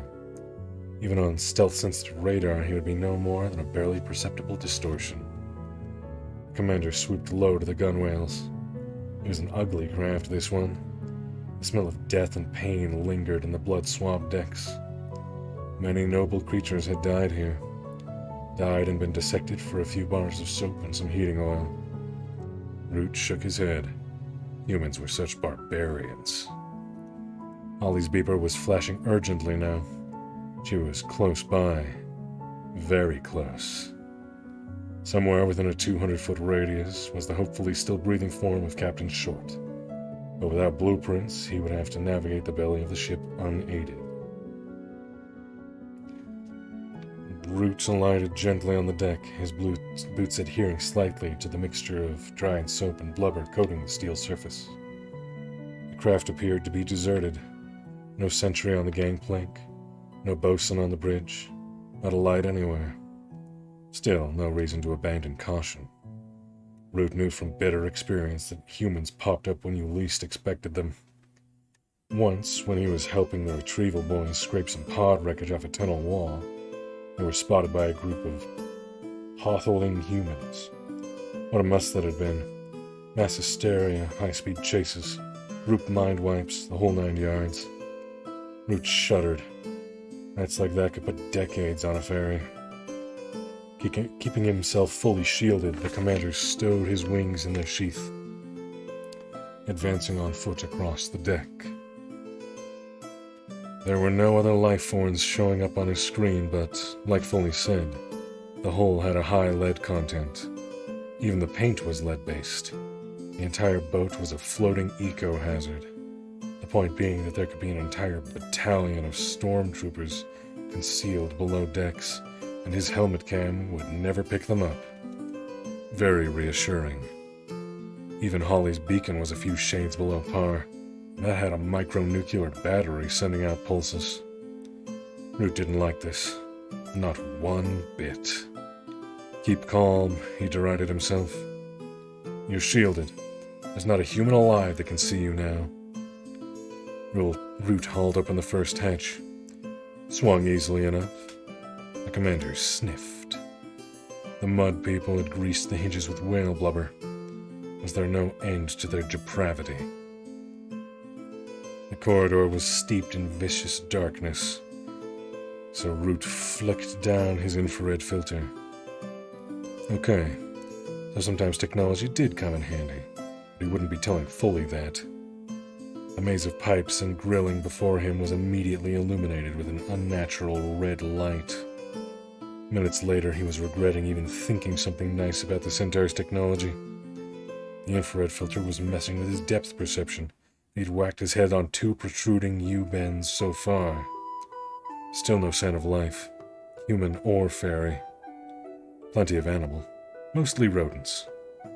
And when you're just topping 3 feet in height yourself, a good-sized rat can be a real threat. Especially since rats are one of the few breeds that can see straight through a fairy shield. Root unstrapped his blaster and set it to level 3, or medium rare, as the elves in the locker room called it. He sent one of the rats scurrying away with a smoking behind, as a warning to the rest. Nothing fatal, just enough to teach him not to look sideways at a fairy in a hurry again. Root picked up his pace. This place was ideal for an ambush. He was virtually blind with his back to the only exit. A recon nightmare. If one of his own men had pulled a stunt like this, he'd have their stripes for it. But desperate times required judicious risk-taking.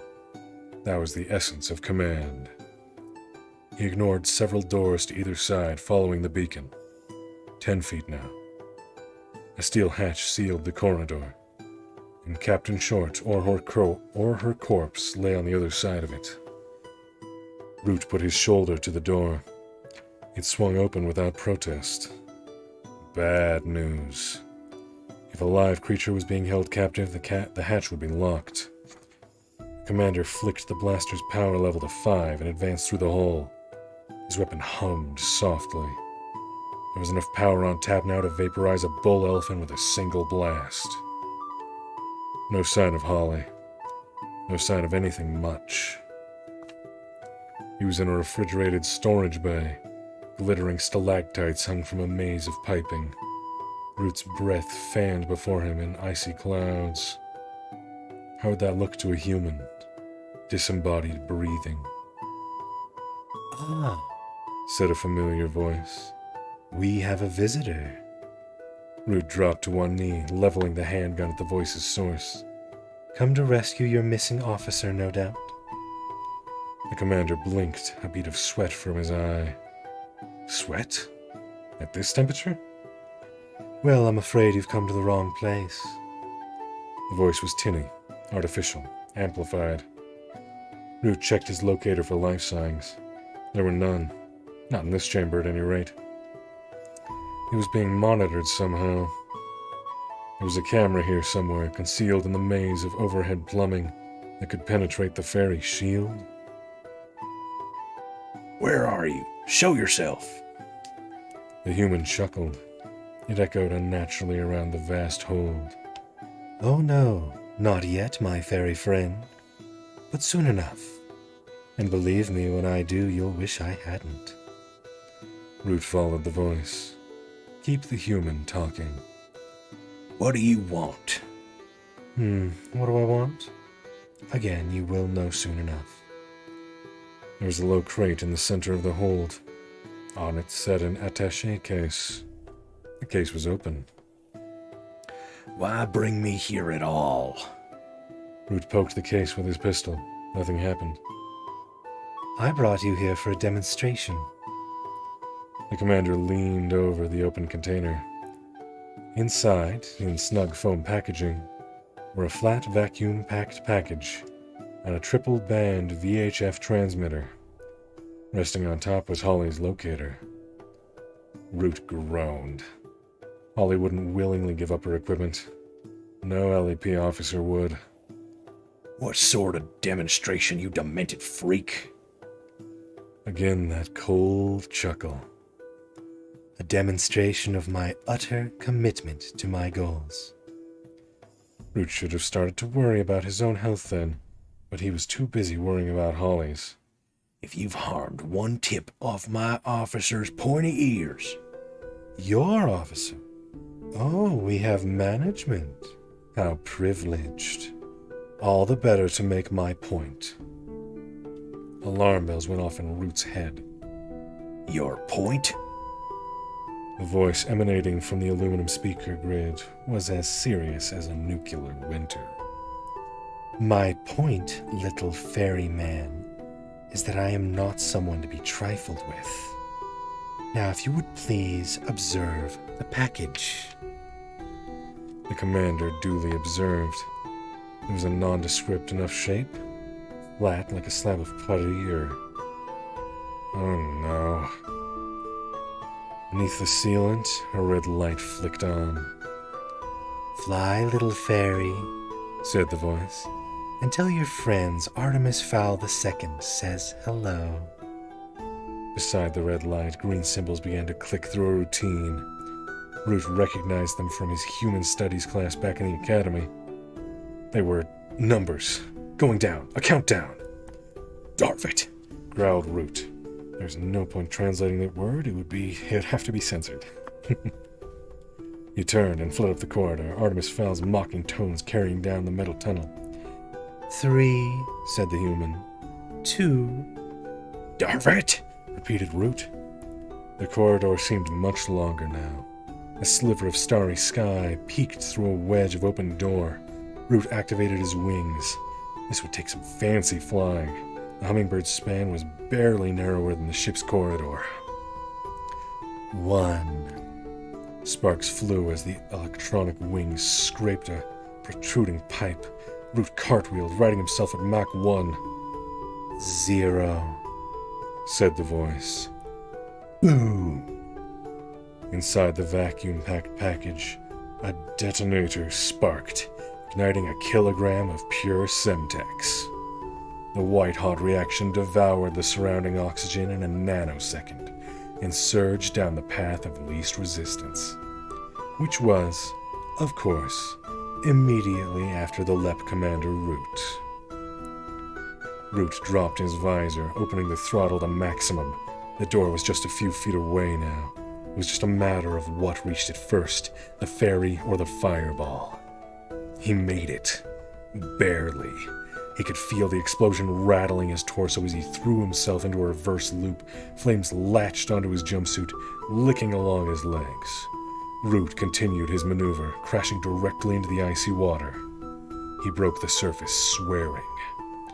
Above him, the whaler had been totally consumed by noxious flames. "Commander," came a voice in his earpiece. It was Foley. He was back in range. "Commander, what's your status?" Roots lifted free of the water's grip. My status, Foley, is extremely annoyed.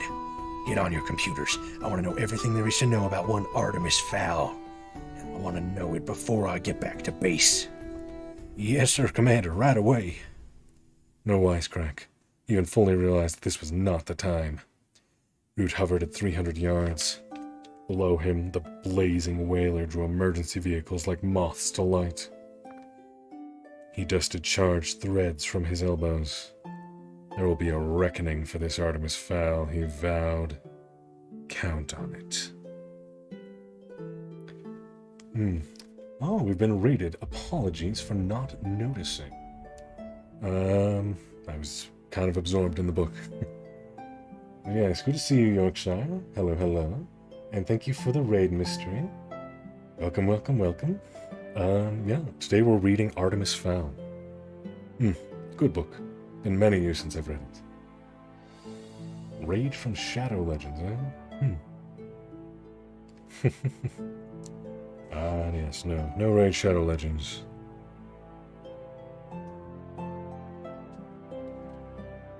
Yes, it's a good book. I enjoy it. It's been over a decade since I've read it, so I don't know, it's been long enough that I don't have any, whatchamacallit. My brain just stopped wording. I don't remember much of the story, suffice to say. And, checking my feed, it seems I've missed a couple of notifications as well. Thank you, Sean John Gamings for the follow. Sorry I missed that. And thank you, Kaio King Link for the follow as well. It's very kind of you. Tetsuo Shrimp Way. No. Yes. I forgot the whaler incident. Sorry, my screen isn't updating. Oh, fair enough. Liked your voice. Oh, thank you. Appreciate it. Which needs an audiobook section for things like this. It does indeed, yeah. Yeah, the Barnes Fowl. Yeah, it's a good series. Yes, we've just reached chapter 6. So we are... It's 112 out of about 280. So, given the fact that we've been going for 3 hours here, much as I'd like to go for another 3.5 hours, I'll probably only go for like another hour or so. And we'll have to finish the book in another stream, probably on Sunday, I would say, I guess. Because I do have, I'd like to continue Okami HD tomorrow, just to get myself back in the groove for that, and then Saturday we have the usual collabs. But yeah, we'll probably continue this Sunday, and I will upload the VOD to YouTube and post a link in my Discord server if anyone's interested in reviewing the whole thing. But yes, welcome everyone. Pleasure to make your acquaintance if we are not already acquainted, and if we are already acquainted, it is lovely to see you. And let us get back to the book. Yes. Chapter 6, Siege. Artemis leaned back in the study's leather swivel chair, smiling over steepled fingers. Perfect. That little explosion should cure those fairies of their cavalier attitude. Plus there was one less whaler in the world. Artemis Fowl did not like whalers. There were less objectionable ways to produce oil byproducts. The pinhole camera concealed in the locator had worked perfectly. With its high-resolution images, he had picked out the fairy's telltale breath crystals. Artemis consulted the basement surveillance monitor. His captive was sitting on the cot now, head in hands. Artemis frowned. He hadn't expected the fairy to appear so human. Until now, they had merely been quarry, animals to be hunted. But now, seeing one like this, in obvious discomfort, it changed things. Artemis put the computer to sleep and crossed to the main doors. Time for a little chat with their guest. Just as his fingers alighted on the brass handles, the door flew open before him. Juliet appeared in the doorway, cheeks flushed with haste. Artemis, she gasped. Your mother, she... Artemis felt a lead ball drop in his stomach. Yes? Well, she says, Artemis that you're... Yes, Juliet, for heaven's sake, what is it? Juliet placed both hands over her mouth, composing herself. After several seconds, she parted spangle and nails, speaking through her fingers. It's your father, sir, Artemis Sr. Madame Fowl says he's come back. For a split second, Artemis could have sworn his heart had stopped. Father? Back? Was it possible?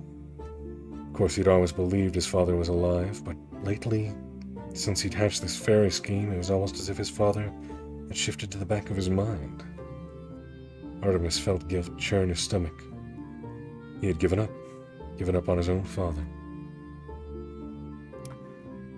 But yes, also, Mystery, since you raided, as you know, If you like, I can do a free redeem for you of 2,000 points or less. You just have to let us know what you want me to do. Or you can save up your token for the real expensive shit. After 5 total tokens, I really need to start recording how many tokens people have. But given the fact that you're all good beans and I trust you, for now I think I can leave it up to the honor system. Plus I have a general feeling of how often I've been rated by specific people. And you, Mystery, I think you've still got 1 or 2 tokens left to acquire before you could get the real expensive shit. Can't remember for sure. But yeah, if you have any requests, please let me know. Regardless, back to the story. Did you see him, Juliet, with your own eyes? The girl shook her head. No, Artemis, I just heard voices in the bedroom. But she won't let me through the door, not for anything. Not even with a hot drink. Artemis calculated. They returned barely an hour ago. His father could have slipped past Juliet. It was possible. Just possible. He glanced at his watch, synchronized with Greenwich Mean Time by constantly updated radio signals. 3 a.m. Time was ticking on. His entire plan depended on the fairies making their next move before daylight. Artemis started. He was doing it again, pushing family to one side. What was he becoming? His father was the priority here, not some money-making scheme. Juliet was still in the doorway, watching him with those enormous blue eyes. She was waiting for him to make a decision, as he always did. And for once, there was indecision scrawled across his pale features. Very well, he mumbled eventually. I had better go up there immediately. Artemis brushed past the girl, taking the steps 2 at a time. His mother's room was 2 flights up, a converted attic space. He hesitated at the door. What would he say if it was his father miraculously returned? What would he do? It was ridiculous, dithering about it, impossible to predict. He knocked lightly. Mother? No response, but he thought he heard a giggle and was instantly transported into the past. Initially, this room had been his parents' lounge. They would sit on the chase lounge for hours, tittering like school children, feeding the pigeons or watching the ships sailing past on Dublin Sound. When Arda Sr. had disappeared, Angeline Fowl had become more and more attached to the space, eventually refusing to leave altogether.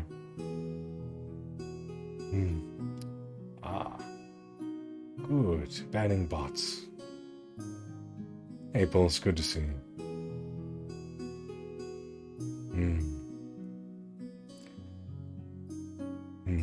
Pulse is good being.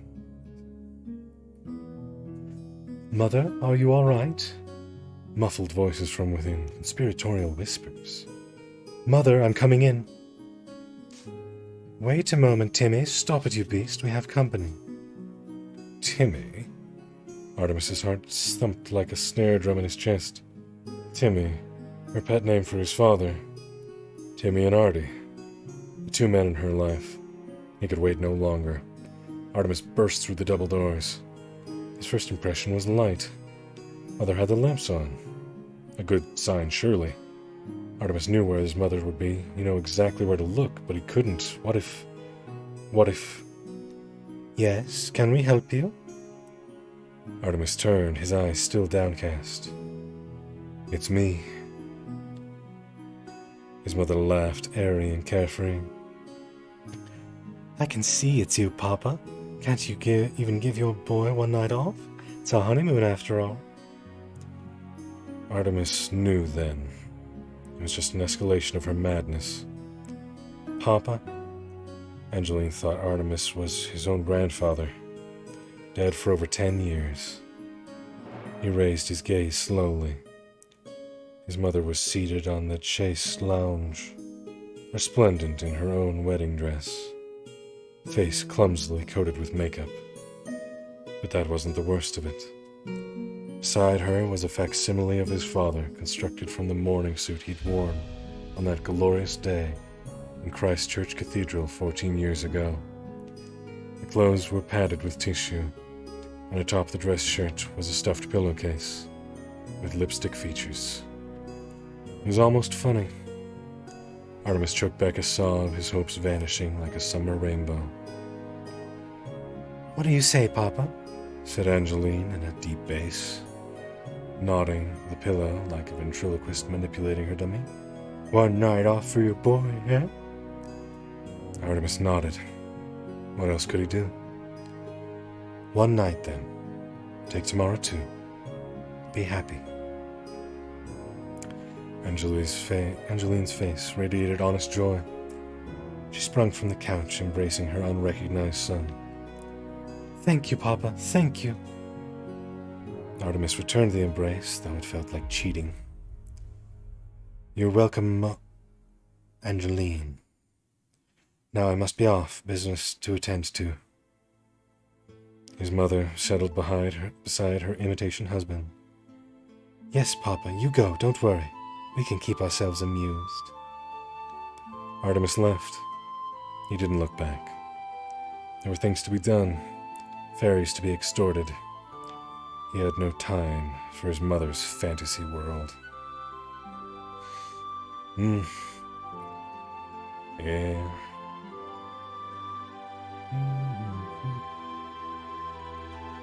Internet issues are the worst, I agree, Nana. Feel sad for his mom? Yeah. Yeah, it's sad to think that not only are fictional people like this, but real life people are like this as well. Also, sorry if I ever lift the book a little bit too much and it stops tracking my face very well. But yeah, I'm generally pretty good at keeping it away from my face and my camera in full view. So, yeah. But indeed, Captain Holly Short was holding her head in her hands. One hand, to be precise. The other was scribbling down the side of her boot from the camera's blind side. In actuality, her head was crystal clear, but it would do no harm for the enemy to believe her still out of action. Perhaps they would underestimate her, and that would be the last mistake they ever made. Holly's fingers closed around the object that had been digging into her ankle. She knew immediately by its contours what was concealed there. The acorn must have slipped into her boot during all the commotion by the oak. This could be a vital development. All she needed was a small patch of earth, and her powers would be restored. Holly glanced surreptitiously around the cell. Fresh concrete by the looks of it. Not a single crack or flaky corner. There was nowhere to bury her secret weapon. Holly stood tentatively, trying out her legs for stability. Not too bad. A bit shaky around the knees, but otherwise sound enough. She crossed to the wall, pressing her cheek and palms to the smooth surface. The concrete was fresh, all right. Very recent. Still damp in patches. Obviously, her prison had been specially prepared. Looking for something? Said a voice. A cold, heartless voice. Holly reared back from the wall. The human boy was standing not 2 feet from her, his eyes hidden behind mirrored glasses. He had entered the room without a sound. Extraordinary. Sit, please. Holly did not want to sit, please. What she wanted to do was incapacitate this insolent pup with her elbow and use his miserable hide for leverage. Artemis could see it in her eyes. It amused him. Getting ideas, are we, Captain Short? Holly bared her teeth. It was answer enough. We are both fully aware of the rules here, Captain. This is my house. You must abide by my wishes. Your laws, not mine. Obviously, my wishes do not include bodily harm to myself or you attempting to leave this house. It hit Holly then. How do you know your name? Your rank? Artemis smiled, though there was no joy in it. If you wear a name tag. Holly's hand unconsciously covered the silver tag on her suit. But that's written in... No, Mish, I know. I happen to be fluent, as is everyone in my network. Holly was silent for a moment. processing this momentous revelation. "Fowl," she said with feeling. "You have no idea what you've done. Bringing the worlds together like this could mean disaster for us all." Artemis shrugged. "I'm not concerned with us all. Just myself. And believe me, I shall be perfectly fine. Now sit, please." Holly sat, never taking her hazel eyes from the diminutive monster before her. "So what is this master plan, Fowl? Let me guess, world domination?" "Nothing so melodramatic," chuckled Artemis. "Just riches?" "A thief," spat Holly. "You're just a thief." Annoyance flashed across Artemis's features, only to be replaced by his customary sardonic grin. "Yes, a thief if you like. Hardly just a thief, though. The world's first cross-species thief." Captain Short snorted. "Cross-species thief? Mud people have been stealing from us for millennia. Why do you think we live underground?" "True, but I will be the first to successfully separate a fairy from its gold." "Gold? Gold? Human idiot. You don't honestly believe that crock of gold nonsense? Some things aren't true, you know." Holly threw back her head and laughed. Artemis checked his nails patiently, waiting for her to finish. When the gales had finally subsided, he shook his index finger. "You are right to laugh, Captain Short. For a while there, I did believe in all that under-the-rainbow crock of gold baloney. And now I know better. Now I know about the hostage fund." Holly struggled to keep her face under control. "What hostage fund?" "Oh, come now, Captain, why bother with the charade? You told me about it yourself." I told you?" stammered Holly. "Ridiculous." "Look at your arm." Holly rolled up her right sleeve. There was a small cotton pad taped to the vein.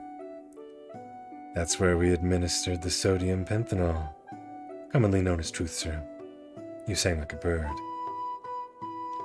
Holly knew it was true. How else could he know? "You're crazy." Artemis nodded indulgently. "If I win, I'm a prodigy. If I lose, then I'm crazy. It's the way history is written." Of course, there had been no sodium pentanol, just a harmless prick with a sterilized needle. Artemis would not risk causing brain damage to his meal ticket, nor could he afford to reveal the book as the source of his information. Better to let the hostage believe that she had betrayed her own people. It would lower her morale, making her more susceptible to his mind games. Still, the ruse disturbed him. It was undeniably cruel. How far was he prepared to go for this gold? He didn't know, and wouldn't until the time came. Holly slumped, momentarily defeated by this latest development. She had talked, revealed sacred secrets. Even if she did manage to escape, she would be banished to some freezing tunnel under the Arctic Circle. "This isn't over, Fowl," she said at last. "We have powers you can't possibly know about. It would take days to describe them all." The infuriating boy laughed again. "How long do you think you've been here?" Holly groaned. She knew what was coming. "A few hours?" Artemis shook his head. 3 days. He lied.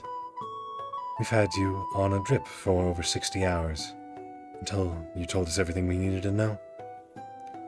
Even as the words came out, Artemis felt guilty.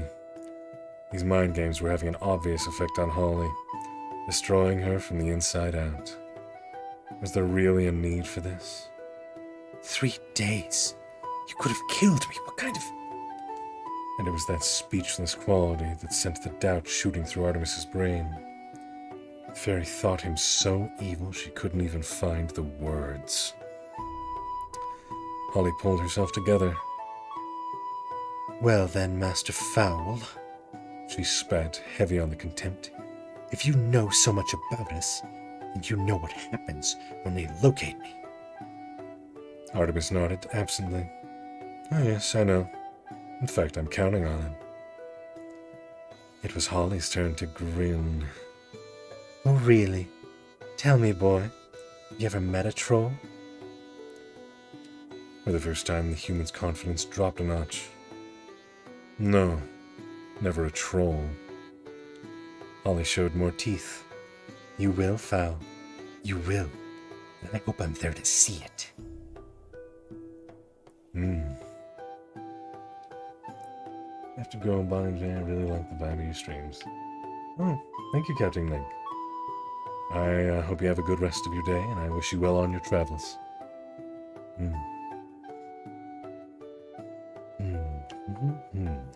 Right. The LAP had established a surface ops HQ at the E1 Tara. Well,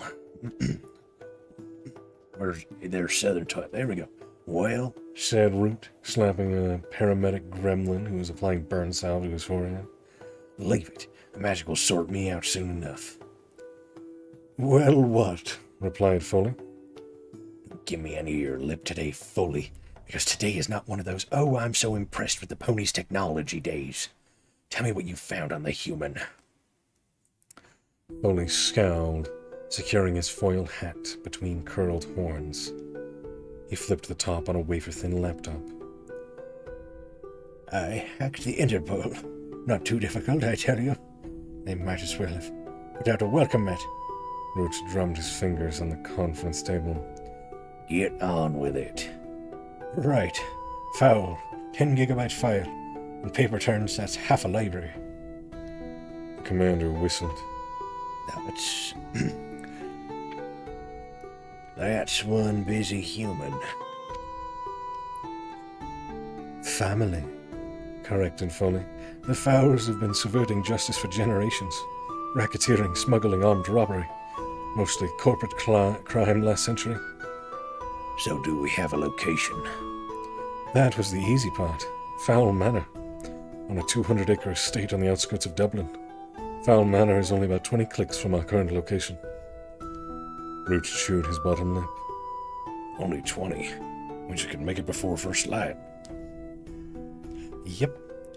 Sort this whole mess out before it gets out of hand in the rays of the sun. The commander nodded. This was their first break. Paris had not operated a natural flight for centuries. Even when they had lived above ground, they were essentially night creatures. The sun diluted their magic like bleaching a photograph. If they had to wait another day before sending in a strike force, who knew what damage Fowl could achieve? It was even possible that this whole affair was media-oriented. By tomorrow evening, Captain Short's face would be on the cover of every publication on the planet. Root shuddered. That would spell the end of everything. Unless the Mud People had learned to coexist with other species. And if history had taught any lessons, it was that humans couldn't get along with anyone, even themselves. Right, right, everyone. Lock and load. V-flight pattern. Establish a perimeter inside the manor grounds. The retrieval squad roared military-type affirmatives, coaxing as many metallic noises from their weapons as possible. Oh, coaxing. Interesting that coaxing is spelled coaxing. Anyway. Foley, round up the techies. Follow us in the shuttle. And bring the big dishes. We'll shut down the entire estate. Give ourselves a bit of breathing room. One thing, Commander, mused Foley. Yes, said Root impatiently. why did this human tell us who he was? He must have known we could find him. Root shrugged. Maybe he's not as clever as he thinks he is. No, I don't think that's it. I don't think that's it at all. I think he's been one step ahead of us all the way, and this is no different. We're theorizing now, Foley. First light is approaching. One more thing, Commander. Is this important? Yes, I think it is. Well, Foley tapped a key on his laptop, scrolling through Artemis's vital statistics. This criminal mastermind, the one behind this elaborate scheme. Yes, what about him? Foley looked up, an almost admiring look in his golden eyes. Well, he's only 12 years old. That's young even for a human. Root snorted, jacking a new battery into his tri-barrel blaster. Too much damn TV, thinks he's Sherlock Holmes. That's Professor Moriarty, corrected Foley. Holmes, Moriarty, they both look the same with the flesh scorched off their skulls. And with that elegant parting response, Root followed his squad into the night air.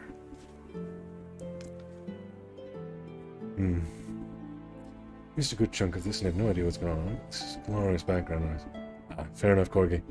Worry not, I will be uploading the VOD and posting a link to it in our Discord server.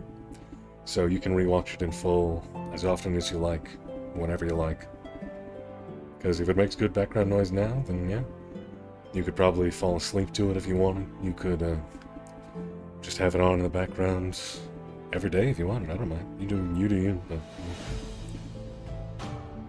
keep missing sections because of it wasn't 4G. So fair enough.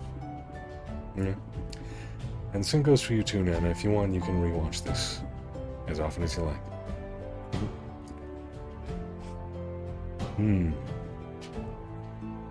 Readjust my position.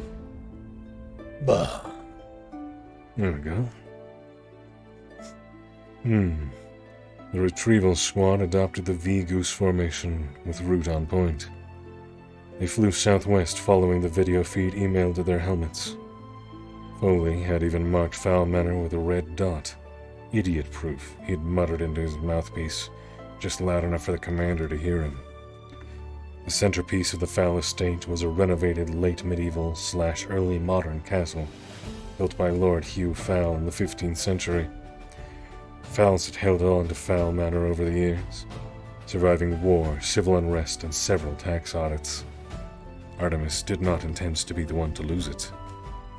The estate was ringed by a 10-foot crenellated stone wall, complete with the original guard towers and walkways.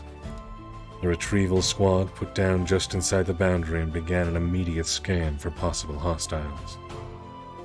50 feet apart, instructed Root.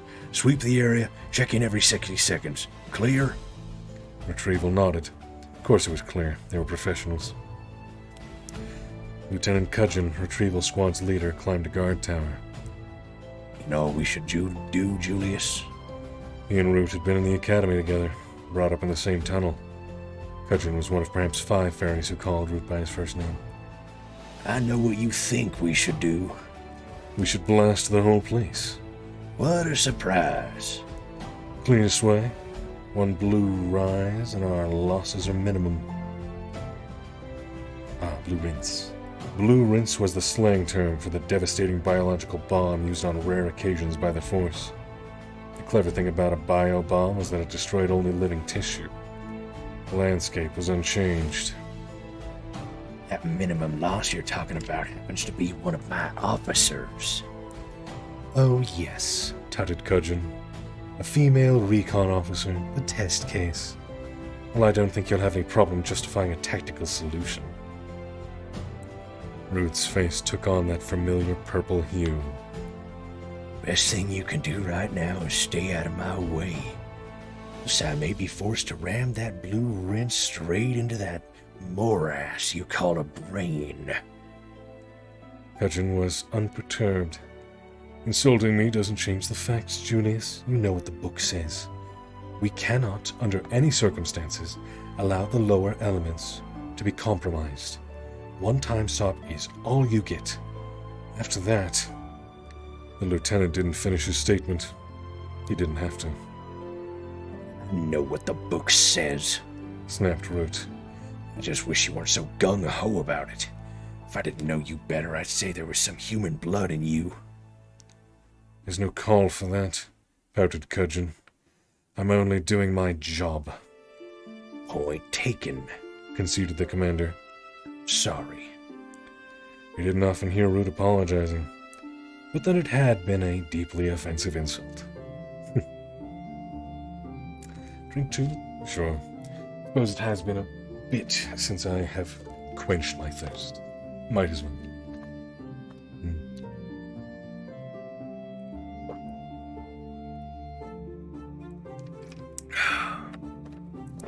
Good old water.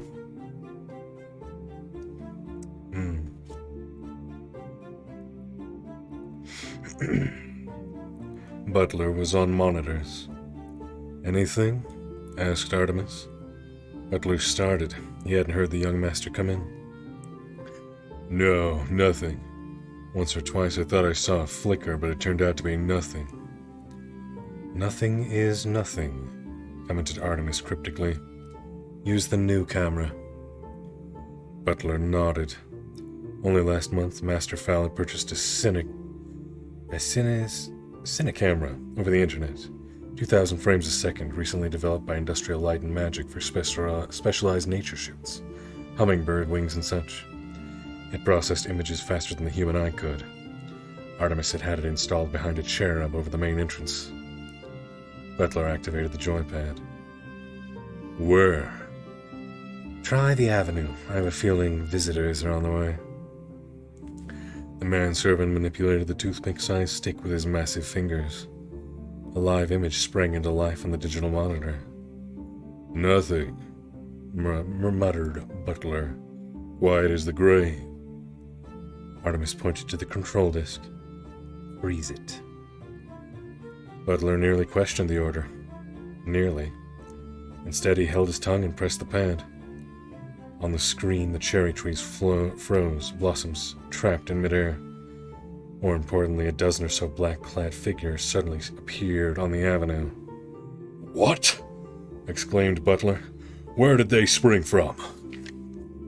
They're shielded, explained Artemis, vibrating at a high speed too fast for the human eye to follow. But not for the camera, nodded Butler. Master Artemis, always 2 steps ahead. Only I could carry it around with me. If only, but we do have the next best thing. Artemis lifted a headset gingerly from the workbench. It was the remains of Holly's helmet. Obviously, trying to cram Butler's head into the original helmet would be like trying to fit a potato inside a thimble.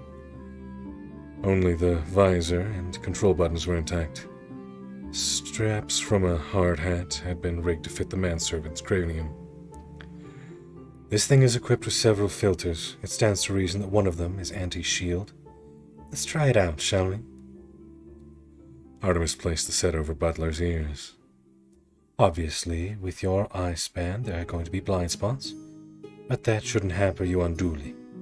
And the camera. Butler set the camera rolling again, while Artemis slotted down one filter after another. Now? No. Now? Everything's gone red. Ultraviolet. No fairies. Now? No. Polaroid, I think. Last one. Butler smiled. A shark that spotted a bare behind. Got him. Butler was seeing the world as it was, complete with lep retrieval team sweeping the avenue. Said Artemis. Strobe variation, I would guess. Very high frequency. I see, fibbed Butler. Metaphorically or literally? His employer smiled. Exactly. Artemis shook himself. More jokes. Next thing you'd be wearing clown shoes and turning cartwheels in the main hall. Very well, Butler. Time for you to do what you do best. We appear to have intruders on the grounds. Butler stood. No further instructions were necessary. He tightened the hard hat straps, striding briskly to the door. Oh, and Butler? Yes, Artemis? I prefer scared to dead, if possible. Butler nodded. If possible. Lep Retrieval 1 were the best and the brightest. It was every little fairy's dream that one day he would grow up to don the stealth black jumpsuit of the Retrieval Commandos. These were the elite, Trouble was their middle name. And in the case of Captain Kelp, Trouble was actually his first name. He'd insisted on it at his manhood ceremony, having just been accepted into the academy. Trouble led his team down Sweeping Avenue, as usual. He took the point position himself, determined to be the first into the fray if, as he fervently hoped, a fray developed. "Check in," he whispered into the mic that wound snake-like from his helmet. "Negative on one." Nothing, Captain. Big negatory, Trouble. Captain Kelp winced. We're in the field, Corporal. Follow procedure. But Mommy said... I don't care what Mommy said, Corporal. Rank is rank. You will refer to me as Captain Kelp. Yes, Captain. Sulked the Corporal. But don't ask me to iron your tunic anymore. Trouble zeroed in on his brother's channel, shutting out the rest of the squad. Shut up about Mommy, will you? And the ironing. You're only on this mission because I requested you. Now start acting like a professional, or get back to the perimeter. Okay, Trubs. Trouble, shouted Captain Kelp. It's trouble, not Trubs or Trouble, okay? Okay, Trouble. Mommy's right, you're only a baby. Swearing very unprofessionally, Captain Kelp switched his headset back to the open channel. It was just in time to hear an unusual sound. What was that? What? Dunno. Nothing, Captain. But Trouble had done a sound recognition in service for his captain's exam, and he was pretty sure the arc had been caused by someone getting a chop across the windpipe. More than likely his brother had walked into a shrub. Grub, are you all right? That's Corporal Grub to you. Kelp viciously kicked a daisy. Check in. Sound off in sequence. 1, okay. 2, fine. 3, bored but alive. 5, approaching West Wing. Kelp rose. Wait. 4. You there, 4? What's your situation? Nothing except static. Right. 4 is down. Possibly an equipment malfunction. Still, we can't afford to take any chances. Regroup by the main door. Retrieval 1 crept together, making slightly less noise than a silk spider. Kelp did a quick head count. 11. 1 short of a full complement. 4 was probably wandering around the rose bushes, wondering why nobody was talking to him. Then Trouble noticed 2 things. 1. A pair of black boots was sticking out of a shrub beside the door. And 2. There was a massive human standing in the doorway. The figure was cradling a very nasty-looking gun in the crook of his arm. Go silent, whispered Kelp, and immediately 11 full-face visors slid down to seal in the sounds of his squad's breathing and communications. Now, nobody panic. I think I can trace the sequence of events here. 4 is skulking around outside the door. Mudman opens it. 4 gets a whack on the noggin and lands in the bushes. No problem. Our cover is intact. Repeat, intact. So no witchy figures, please. Grub. Sorry, Corporal Kelp. Check 4's vitals. The rest of you, make a hole and keep quiet. The squad stepped back carefully until they were standing on the manicured grassy verge. The figure before them was indeed impressive. Without a doubt the biggest human any of them had ever seen. Perfect. Breathed 2. Maintain radio silence except in emergencies, ordered Kelp. Swearing is hardly an emergency. Secretly, however, he concurred with the sentiment. This was one time he was glad to be shielded. That man looked as if he could squash half a dozen fairies in one massive fist. Grub returned to his slot. 4 is stable. Concussed, I'd guess. But otherwise okay. His shield's off, though, so I stuffed him in the bushes. Well done, Corporal. Good thinking. Last thing they needed was 4's boots to be spotted. The man moved, lumbering along the path. He may have glanced left or right. It was difficult to tell beneath the hood pulled over his eyes. Odd for a human to wear a hood in such a fine night. Safety catches off, ordered Trouble. He imagined his men rolling their eyes, like they hadn't had their safeties off for the last half an hour. Still, he had to go by the book in case of a tribunal later on. There was a time when retrieval blasted first and answered questions never, but not anymore. Now there was always some do-gooder civilian banging on about civil rights, even for humans if you can believe it. The Man Mountain stopped right in the middle of the squad. If he had been able to see them, it would be the perfect tactical position. Their own firearms were virtually useless, as they would probably do more damage to each other than the human. Fortunately, the entire squad was invisible, with the exception of 4 who was safely hidden in what appeared to be a rhododendron. Buzz batons, fire 'em up. Just in case, no harm in being cautious. And when the LEP officers were switching weapons, right at the moment when their hands were fumbling with holsters, that's when the Mudman spoke. "Evening, gentlemen," he said, sweeping back his hood. Funny that, thought Trouble. It was almost as if... Then he saw the makeshift goggles. "Cover!" he screamed. "Cover!" But it was too late. No option but to stand and fight, and that was no option at all. Butler could have taken them out from the parapet, one at a time with the ivory hunter's rifle. But that wasn't the plan. This was all about making an impression, sending a message. It was standard procedure with any police force in the world to send in the cannon fodder first, before opening negotiations. It was almost expected that they would meet with some resistance, and Butler was happy to oblige. He peeked through the letterbox and... oh, happy coincidence. There was a pair of goggled eyes peeking right back at him. It was just too fortuitous to pass up. "Bedtime," said Butler, heaving the door with a mighty shoulder. The fairy flew several feet before alighting in the shrubbery. Juliet would be devastated. She loved rhododendrons. One down, several to go. Oh, what a party foul. Funny, we've been funny. Butler pulled up the peaked hood on his field jacket, stepping onto the porch. There they were, spread out like a squadron of action men. If not for the array of very proficient-looking weaponry hanging from each belt, it would have been almost comical. Sliding his finger casually under the trigger guard, Butler strolled into their midst. The bulky one at 2 o'clock was giving the orders. You could tell from the heads angled his way. The leader gave a command and the squad switched to close quarters weapons. It made sense. They'd only cut themselves to pieces with firearms. Time for action. "Evening, gentlemen," Butler said.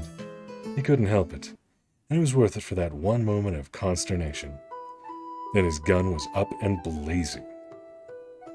Captain Kelp was the first casualty, a titanium-tipped dart puncturing the neck of his suit.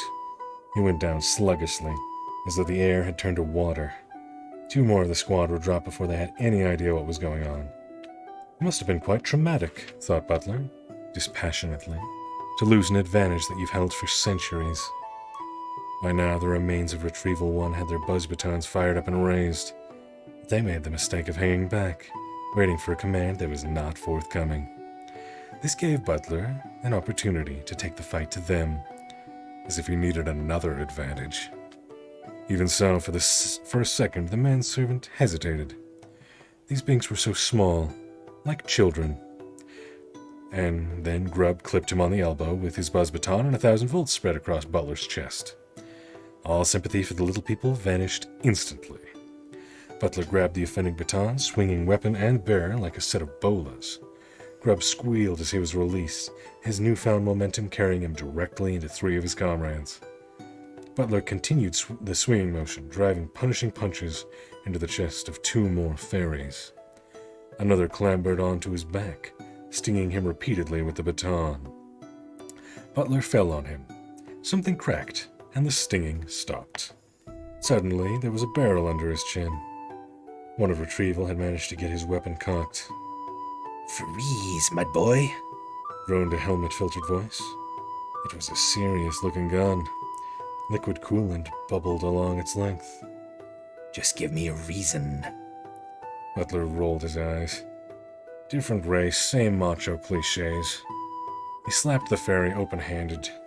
To the little man, it must have been like the sky falling on his head. That reason enough for you? Butler scrambled to his feet. Fairy bonners were scattered around him in various stages of shock and unconsciousness. Scared, definitely. Dead, probably not. Mission accomplished. One little guy was faking that. You could tell by the way his knees knocked together. Butler picked him up by the neck, finger and thumb easily meeting around the back. Name. Grub. Me, Corporal Kelp. Well, Corporal, you tell your commander that the next time I see armed forces coming in here, they'll be picked off by sniper fire. No darts either. Armor-piercing bullets. Yes, sir. Sniper fire. Got it. Seems fair. Good. You are, however, permitted to remove your injured. Most generous of you.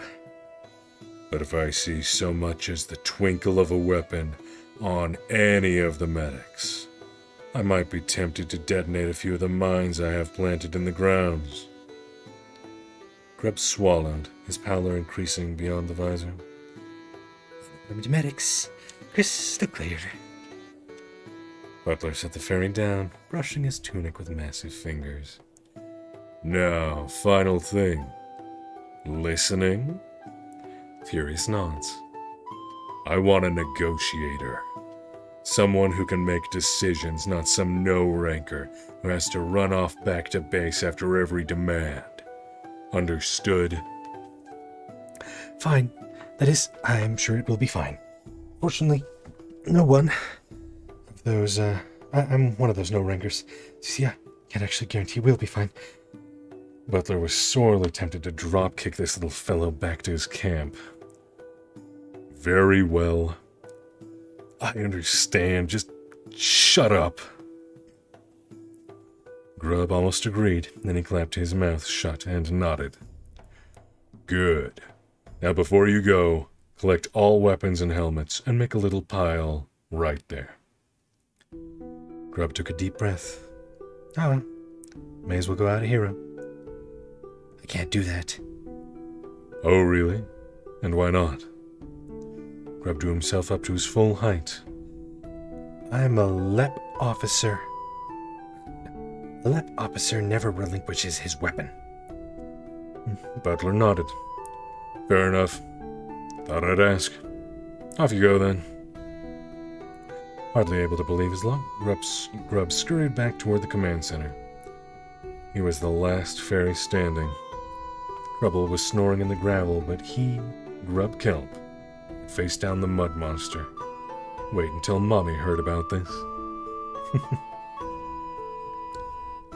Holly sat on the edge of her bed, fingers curled around the metal base. She lifted slowly, taking the weight on her arms. The strain threatened to pop her elbows from their sockets. She held it for a second and then slammed the frame into the concrete. A satisfying cloud of dust and splinters swirled around her knees. Good, she grunted. Holly eyed the camera. Doubtless they were watching her. No time to waste. Also, there's only a few minutes left in the video here, so let's bring it back about 20 minutes. See if we can end this chapter before we finish things up. Because we are, almost exactly halfway through the book, so another full stream should finish us next time once we get to the end of this chapter. Let's see. After several moments, the cell door burst open and Juliet fell into the room. What are you doing? She panted. You need to knock the house down. I'm hungry, shouted Holly. I'm fed up of waving at that stupid camera. Don't you feed your prisoners around here? I want some food. Juliet's fingers curled into a fist. Artemis had warned her to be civil, but there was a limit. No need to get your head or whatever in a twist. So, what do fairies eat? Got any dolphin? Holly asked sarcastically. Juliet shuddered. No, I don't, you beast. Fruit, then, or vegetables. Make sure they're washed. Don't want any of your chemical poisons in my blood. What a riot you are. Don't worry, all our produce is grown naturally. Juliet paused on her way to the door.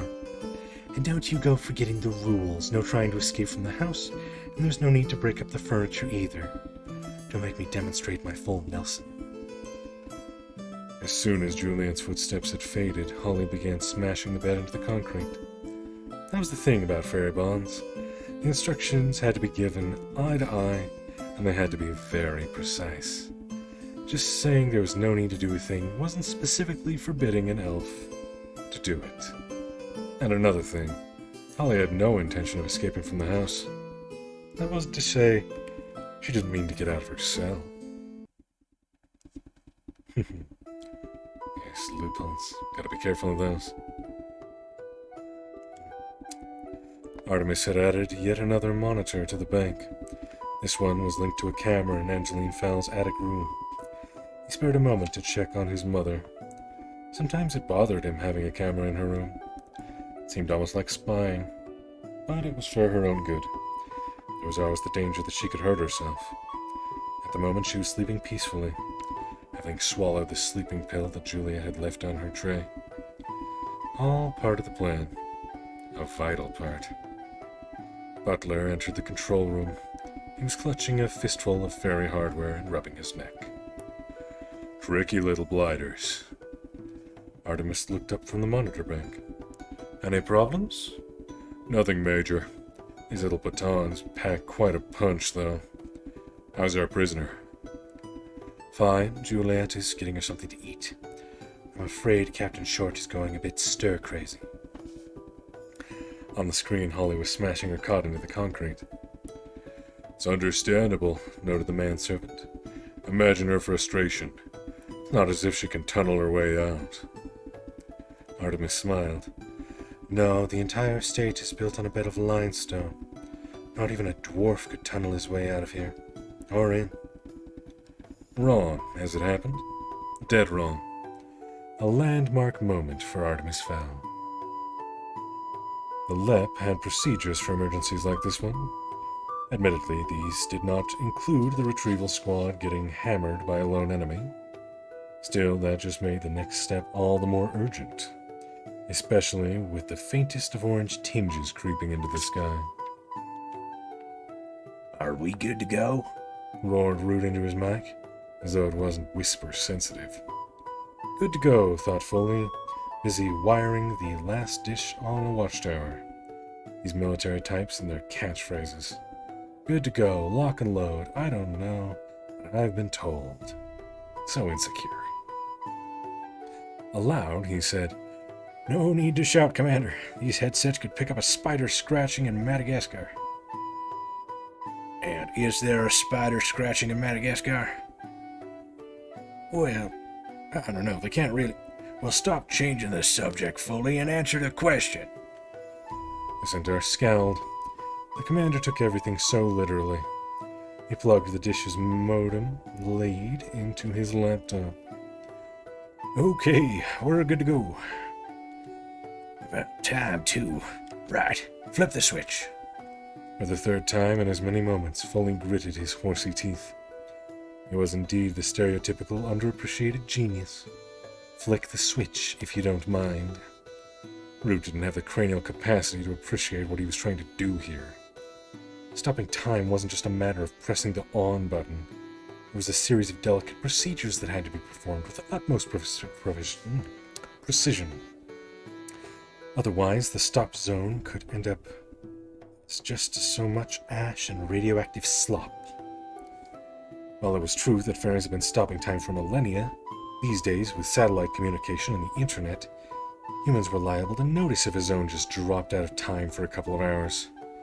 There was an age when you could throw a blanket stoppage over a whole country and the mud people would simply think the gods were angry.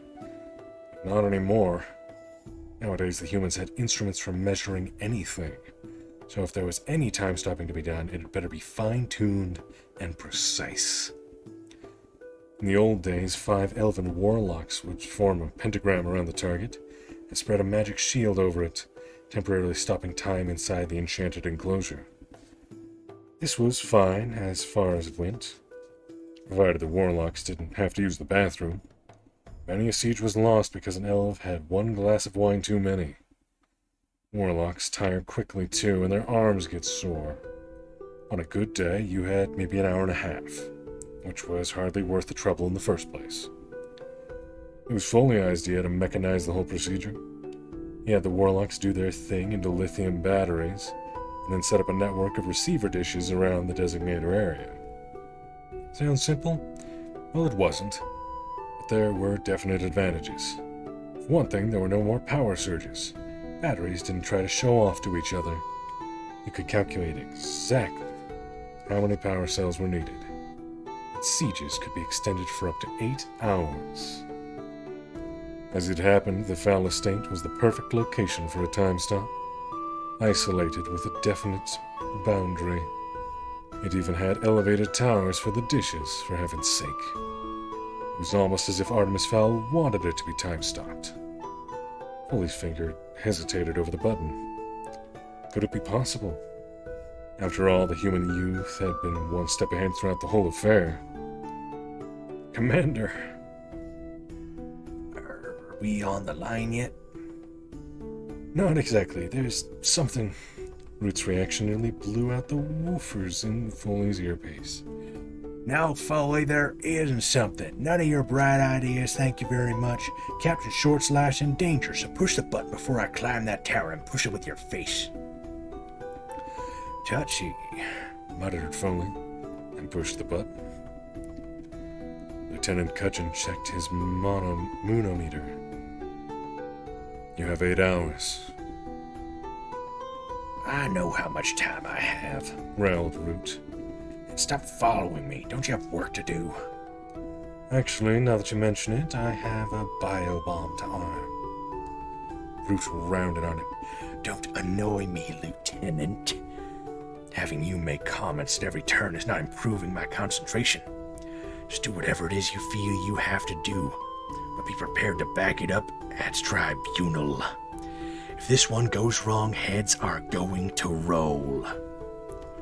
Indeed, muttered Cudgeon under his breath, but mine is not going to be one of them.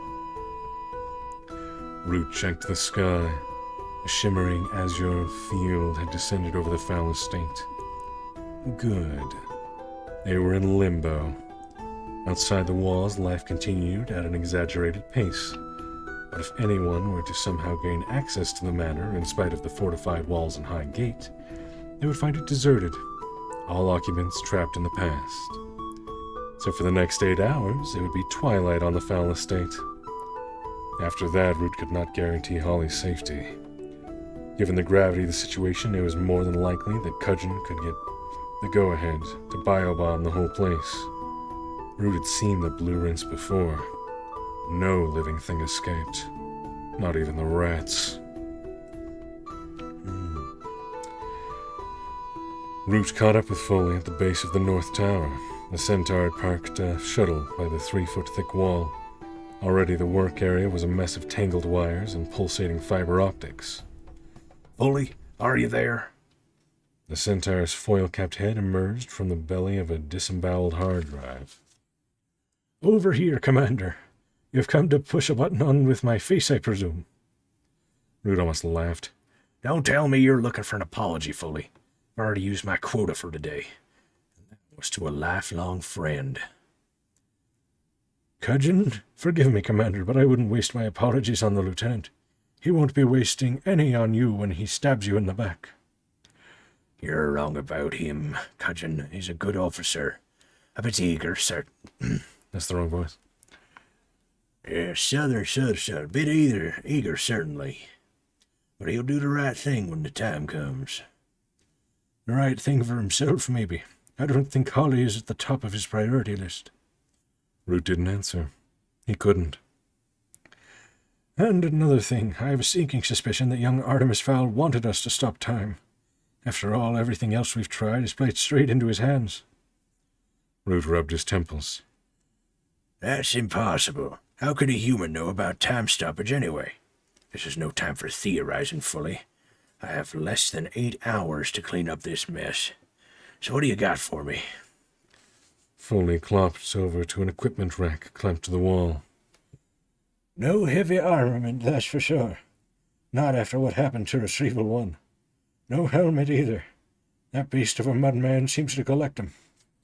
No, to show good faith, we're going to send you in unarmed and unarmored. Root snorted. What manual do you get this from? It's standard operating procedure, fostering trust, speeds communication.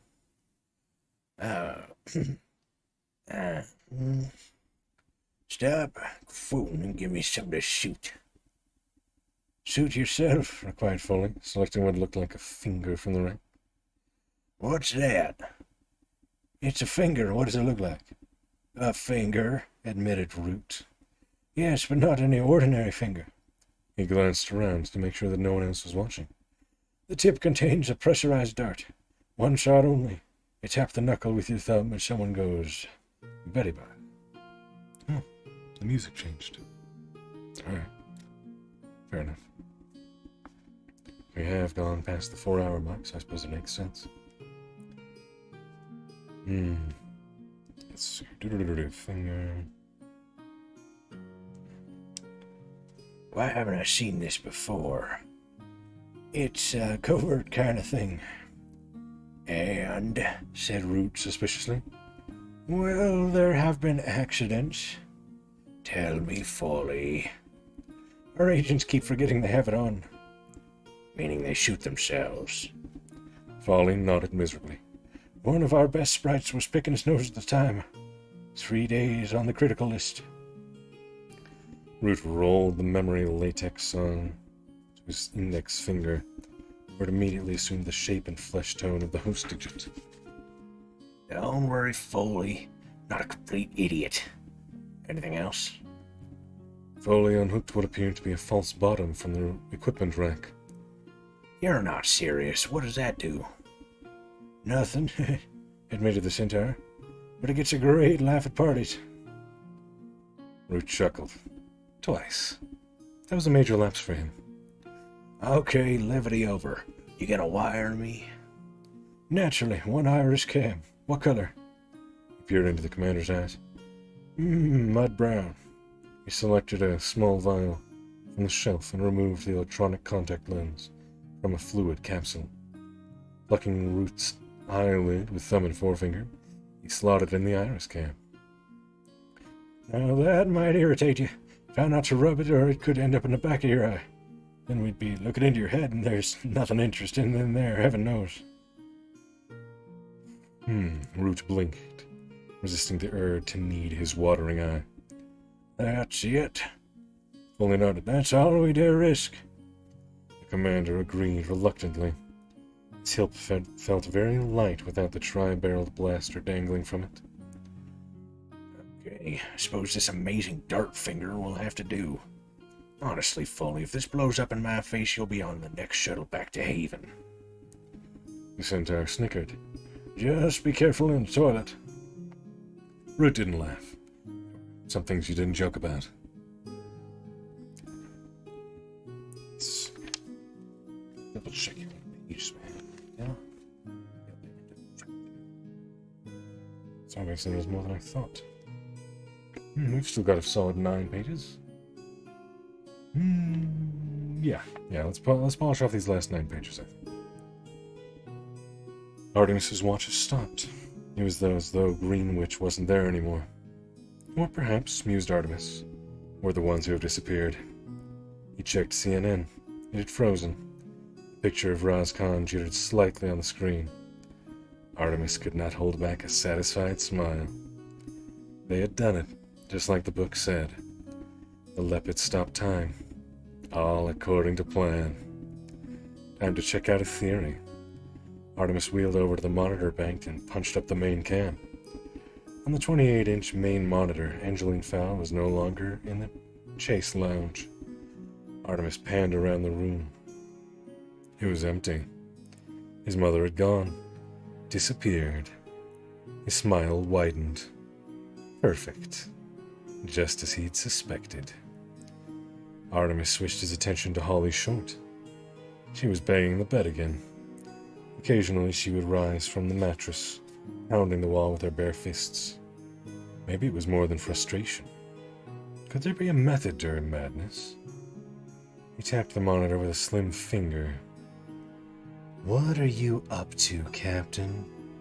What's your little plan? He was distracted by a movement on the Avenue monitor. At last, He breathed. the games begin. A figure was advancing down the avenue, small but imposing nonetheless. Unshielded, too. Finished play acting then. Artemis punched the intercom button. Butler, we have a guest. I'll show him in. You get back here and police the surveillance cameras. Butler's voice came back tinny through the speaker. Gen 4, Artemis. On my way. Artemis buttoned his designer jacket, pausing at the mirror to straighten his tie. The trick to negotiation was to hold all the cards going in. And even if you didn't, to try and look as though you did. Artemis put on his best sinister face. Evil, he told himself. Evil, but highly intelligent. And determined. Don't forget determined. He put a hand on the doorknob. Steady now. Deep breaths. And try not to think about the possibility that you have misjudged the situation and are about to be shot dead. 1, 2, 3. He opened the door. Good evening, he said, every inch of the gracious host. I bet a sinister, evil, intelligent, and determined one. Root stood on the doorstep, palms up. The universal gesture for, look, I'm not carrying a big murderous weapon. You're Fowl. Artemis Fowl, at your service. And you are? Lep Commander Root. Right. We know each other's names, so could we get on with this? Certainly. Root decided to chance taking out his weapon. Step aside, then, where I can see you. Artemis's face is hardened. Have you learned nothing from my demonstrations? The ship, your commandos, do I need to kill someone? No, Root said hurriedly. You only meant to lure me outside where I could be snatched and used to trade. Please, Commander Root, raise your game or send someone intelligent. Root felt the blood pump through his cheeks. Now you listen to me, you young... Artemis smiled, in command again. Not very good negotiation techniques, Commander. To lose your cool before we even get to the table. Root took several deep breaths. Fine. Whatever you say. Where would you prefer to conduct our talks? Inside, of course. You have my permission to enter, but remember, Captain Short's life is in your hands. Be careful with it. Root followed his host down the vaulted hallway. Generations of fowls glared down at him in classical portraits. They passed through a stained oak doorway to a long conference room. There were 2 places, set at a round table, complete with pads, ashtrays, and water jugs. Root was delighted to see the ashtrays and immediately pulled a half-chewed cigar from his vest. Maybe you're not such a barbarian after all. He grunted, exhaling a huge cloud of green smoke. The commander ignored the water jugs, instead pouring himself a shot of something purple from a hip flask. He drank deeply, belched, and sat. Ready? Artemis shuffled his notes like a news anchor. Here's the situation as I see it. I have the means to expose your subterranean existence, and you are powerless to stop me. So basically, whatever I ask for is a small price to pay. Root spat out a shred of fungus tobacco. So you think you can just put all this information out over the internet? Well, not immediately, not with the time stop in effect. Root choked on a lungful of smoke. Their ace in the hole. Gone. Well, if you know about the time stop, you must also know that you are completely cut off from the outside world. You are, in effect, powerless. Artemis jotted a note on the pad. Let's save some time here. I grow weary of your clumsy bluffs. In the case of an abduction, the LAP will first send a crack retrieval team to get back what has been lost. You have done so. Excuse me while I titter. Crack team? Really? Honestly? A Cub Scout patrol armed with water pistols could have defeated them. Root fumed silently, taking out his anger on the cigar butt. The next official step is negotiation, and finally, when the 8-hour time limit is about to run out, and if no solution can be reached, a biobomb is detonated, contained by the time field. You appear to know an awful lot about us, Master Fowl. I don't suppose you'll tell me how? Correct. Root mashed the remains of his cigar into the crystal ashtray. So let's have it. What are your demands? One demand, singular. Artemis slid his notepad across the polished table. Root read what was written there. 1 ton of 24-karat gold. Small unmarked ingots only. You can't be serious. Oh, but I am. Root sat forward in his chair. Don't you see? Your position is untenable. Either you give us back Captain Short, or we'll be forced to kill you all. There's no middle ground. We don't negotiate. Not really. I'm just here to explain the facts to you. Artemis smiled his vampire smile. Oh, but you will negotiate with me, Commander. Oh, really? And what makes you so special? I am special, because I know how to escape the time field. Impossible. Snorted Root. Can't be done. Oh, yes, it can. Trust me. I haven't been wrong yet. Root tore off the top page, folding it into his pocket. I'll have to think about this. Take your time. We have 8 hours. Excuse me, 7.5 hours, when time's up for everybody. Root said nothing for a long while, tapping his nails on the tabletop. He took a breath to speak, then changed his mind and stood abruptly. Ah, hello, Miss Ironblade. Good to see you. Welcome, welcome. Yes. Hope you enjoyed the books and the narration. Surprised none of you have fallen asleep as far as I can tell. Right, let's see. Root said nothing for a long while, tapping his nails on the tabletop. He took a breath to speak, then changed his mind and stood abruptly. We'll be in touch, don't worry. I'll see myself out. Artemis pushed back his chair. You do that. But remember this, none of your race has permission to enter here while I'm alive. Root stalked down the hallway, glaring back at the oil paintings. Better to leave now and process this new information. The Fowl boy was indeed a slippery opponent, but he was making one basic mistake. The assumption that Root would play by the rules. However, Julius Root hadn't gotten his commander's stripes by following any rule book. Time for a bit of unorthodox action. The videotape from Root's iris cam was being reviewed by experts. You see there, said Professor Cumulus, a behavioral specialist. That's Twitch. He's lying. Nonsense, huffed Dr. Organ, a psychologist from below the United States. He's itchy, that's all. He's itchy, so he scratches. Nothing sinister in it. Cumulus turned to Foley.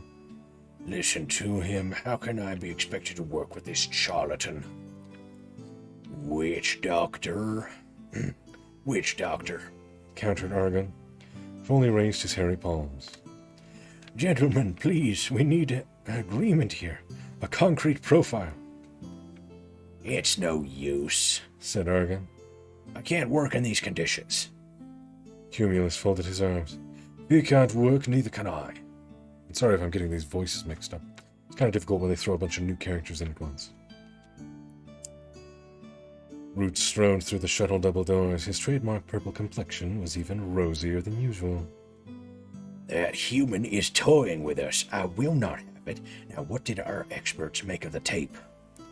Foley moved slightly to the side, allowing the commander a clear run at the so-called experts. Apparently, they can't work in these conditions. Root's eyes narrowed to slits, bringing his prey into sharp focus. Excuse me. The good doctor is a half-wit, said Cumulus, unfamiliar with the commander's temper. I'm a half-wit, stuttered Argon, equally ignorant. What about you, you cave fairy, plastering your absurd interpretations into the most innocent of gestures? Innocent? The boy is a bag of nerves, obviously lying. It's textbook. Root slammed a clenched fist onto the table, sending a spiderweb of cracks scurrying across the surface. Silence! And silence there was. Instantly. Now, you two experts are on handsome retainers for your profiling work, correct? The pair nodded, afraid to speak in case that broke the silence rule. This is probably the case of your lives, so I want you to concentrate very hard. Understood? More nods. Root popped the camera out of his weeping eye. Fast forward it, Foley, toward the end. The tape hopped forward erratically. On screen, Root followed the human into his conference room. There. Stop it there. Can you zoom in on his face? Can't I zoom in on his face? Snorted Foley. Can a dwarf steal the web from under a spider? Yes, replied Root. That was a rhetorical question, actually. I don't need a grammar lesson, Foley. Just zoom in, would you? Foley ground his tombstone teeth. Okay, boss, will do. The centaur's fingers prodded the keyboard with lightning speed. Artemis's visage grew to fill the plasma screen. I'd advise you to listen, said Root, squeezing the expert's shoulders. This is a pivotal moment in your careers. I am special, said the mouth on the screen, because I can escape the time field.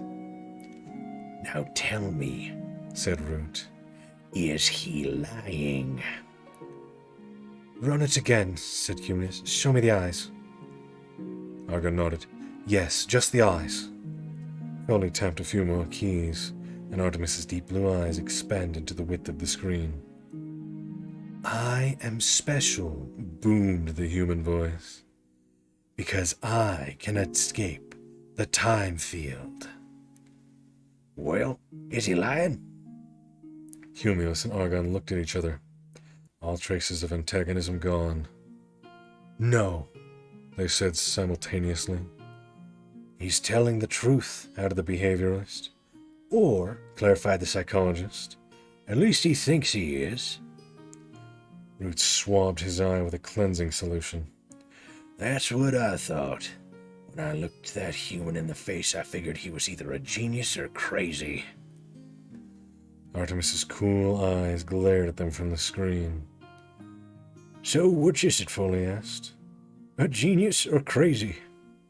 Root grabbed his tri-barreled blaster from the gun rack. What's the difference? He snapped, strapping his trusty weapon to his hip. Get me an outside the line to E1. This foul person seems to know all of our rules, so it's time to break a few. And that brings us to Chapter 7, Mulch. So recalling tunes from earlier is exactly what I needed now. It's been quite the day today. Well, I'm sorry you've had a rough day, Miss Ironblade. Need some stretches, one moment.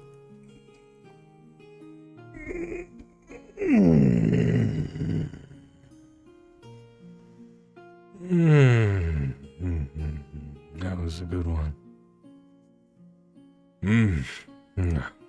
Yes. Yeah, I hope you have a good rest. I'm happy I can help at least a little bit. Unfortunately, I've been going for about 4.5 hours. I think this is a decent stopping point because we're about halfway through the book, and I don't want to make my voice too rough for tomorrow. We will be doing a continuation stream of this on Sunday, probably. Tomorrow we'll be doing more Okami HD just to refresh ourselves after the last couple of weeks. Saturday I'll be doing a collab, possibly Monster Hunter World, but we haven't nailed that in stone yet, I don't think. So yeah, I'll be upgrading. How am I doing? I'm doing well, Weaver. Thank you. You purred? Yeah, no need to be sorry about that, man. I kind of expected it. In fact, that's kind of what I was aiming for. I know you in particular like my stretchy growls. Let's say I came and just stream this ending. Unfortunately, Kathy, yeah. But the VOD will be up on Twitch for 2 weeks, and I'm going to be uploading it to YouTube right after I finish the stream and get something to eat. And I'll be posting the link to the YouTube video in my Discord channel so that you guys can go there and see it. And also, I can't remember if I actually linked in the Discord to the YouTube channel that I upload most of my live streams to. So I'll probably, you'll be able to find that through the link that I post on there. Yeah. Morale, same. El Demento del Mongus. Roomba that looks like a cat approaches the camera. Fascinating words. I do not know what their meaning is, either in the base or the translation. It sounds almost like a saying of some sort, but... Let's see, let me grab something to bookmark our place here. Although chapter 7 should be pretty memorable. I will take this book here. You can hear. Oh, no, blocking off my face. Yes, we'll take this book, this fancy-ass book here. The book made of paper and such. And we will place it just right over here. Yes. So we'll read that next time.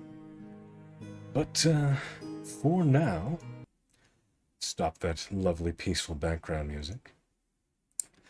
And let us see who is online for us to read. Let's see.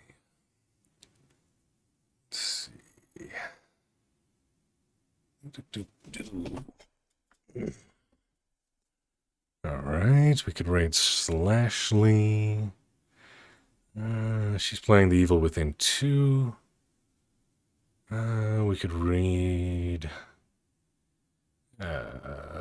Nanner's doing Power Wash Simulator. That's pretty relaxing. Well, might be worth a shot. Haven't raided Nanner's before. Although I do like to raid the smaller ones. Difficult to say. Difficult to say.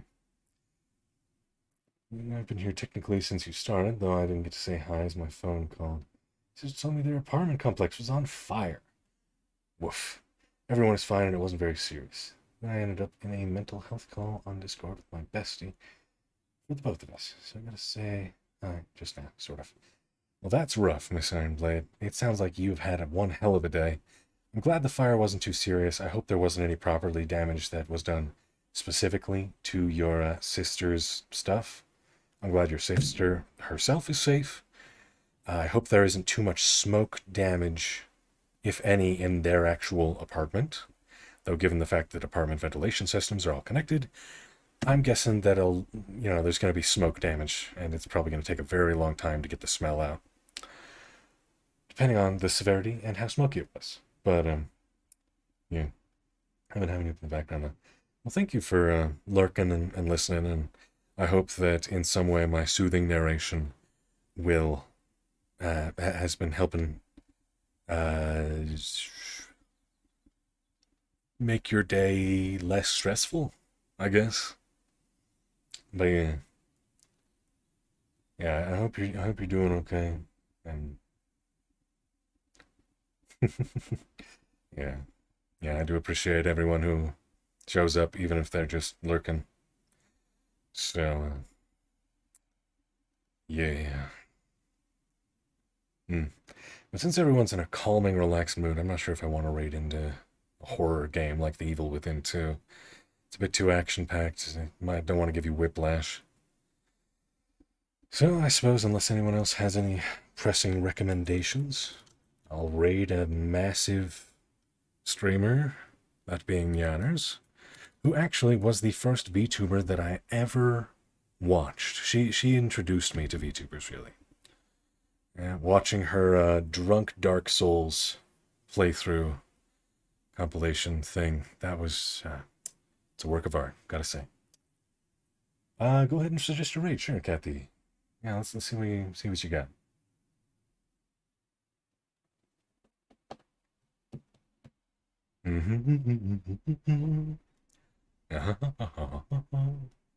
Yeah. Riley, dear kitty. Let's see. Let me take a look.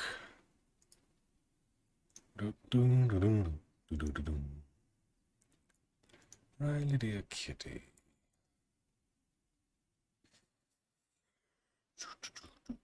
Ah. Oh, actually, I'm already following them. It's just I hadn't really considered them for the raid. And to explain that, I have nothing against them personally. It's just they're playing Fortnite, and I never raid into a stream that I wouldn't be willing to watch myself to a degree, even though I don't really watch other streamers much. But you know, I don't really care for Fortnite. Very repetitive. I don't want to diss anyone's preferences for games and taste. But you know, it's kind of a child's game nowadays. Every 12-year-old, hell, every kid older than the age of like 5 or 6 seems to be playing Fortnite. So not quite my cup of tea. Transversary. Yeah, I lurk on Nana's streams when I can, but yeah, even though she's my girlfriend and a lover, my brain, I need constant new input. So I can do edited content sometimes, like the stuff that people upload to YouTube, but watching full on live like streams that people do, even if it's a game I'm interested in, not really my preferred way to spend my time. I've got way too much other shit that I need to do. I've got a backlog of like a month and a half of like YouTube videos that I haven't watched because I've been addicted to audiobooks lately. And I've got a bunch of games that I'm in the middle of that I keep forgetting to take the time to finish. And it's IRL stuff as well. So, yeah. Yeah. Yeah. But if she's ever playing something that I wouldn't mind raiding into, then sure, I wouldn't mind raiding Kitty. So, I forget how. She's continuing with Phasma 30-minute-ish. Hmm.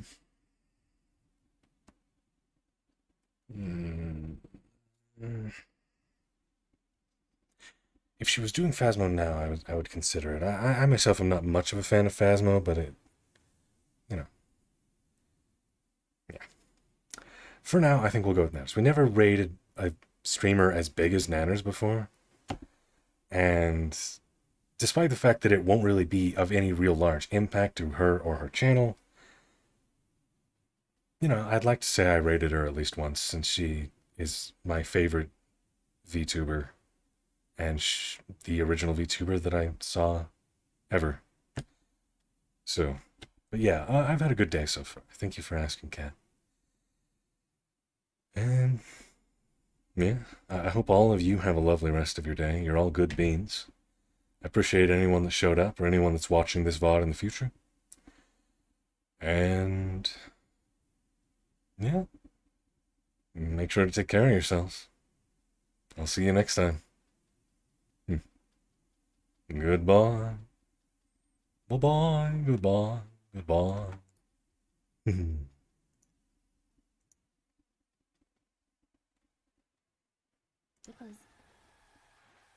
people keep running into me in parking lots and throwing their trolleys at me. What are those things called? Shopping carts? Sorry, I studied abroad. I say aluminium. You wouldn't get it.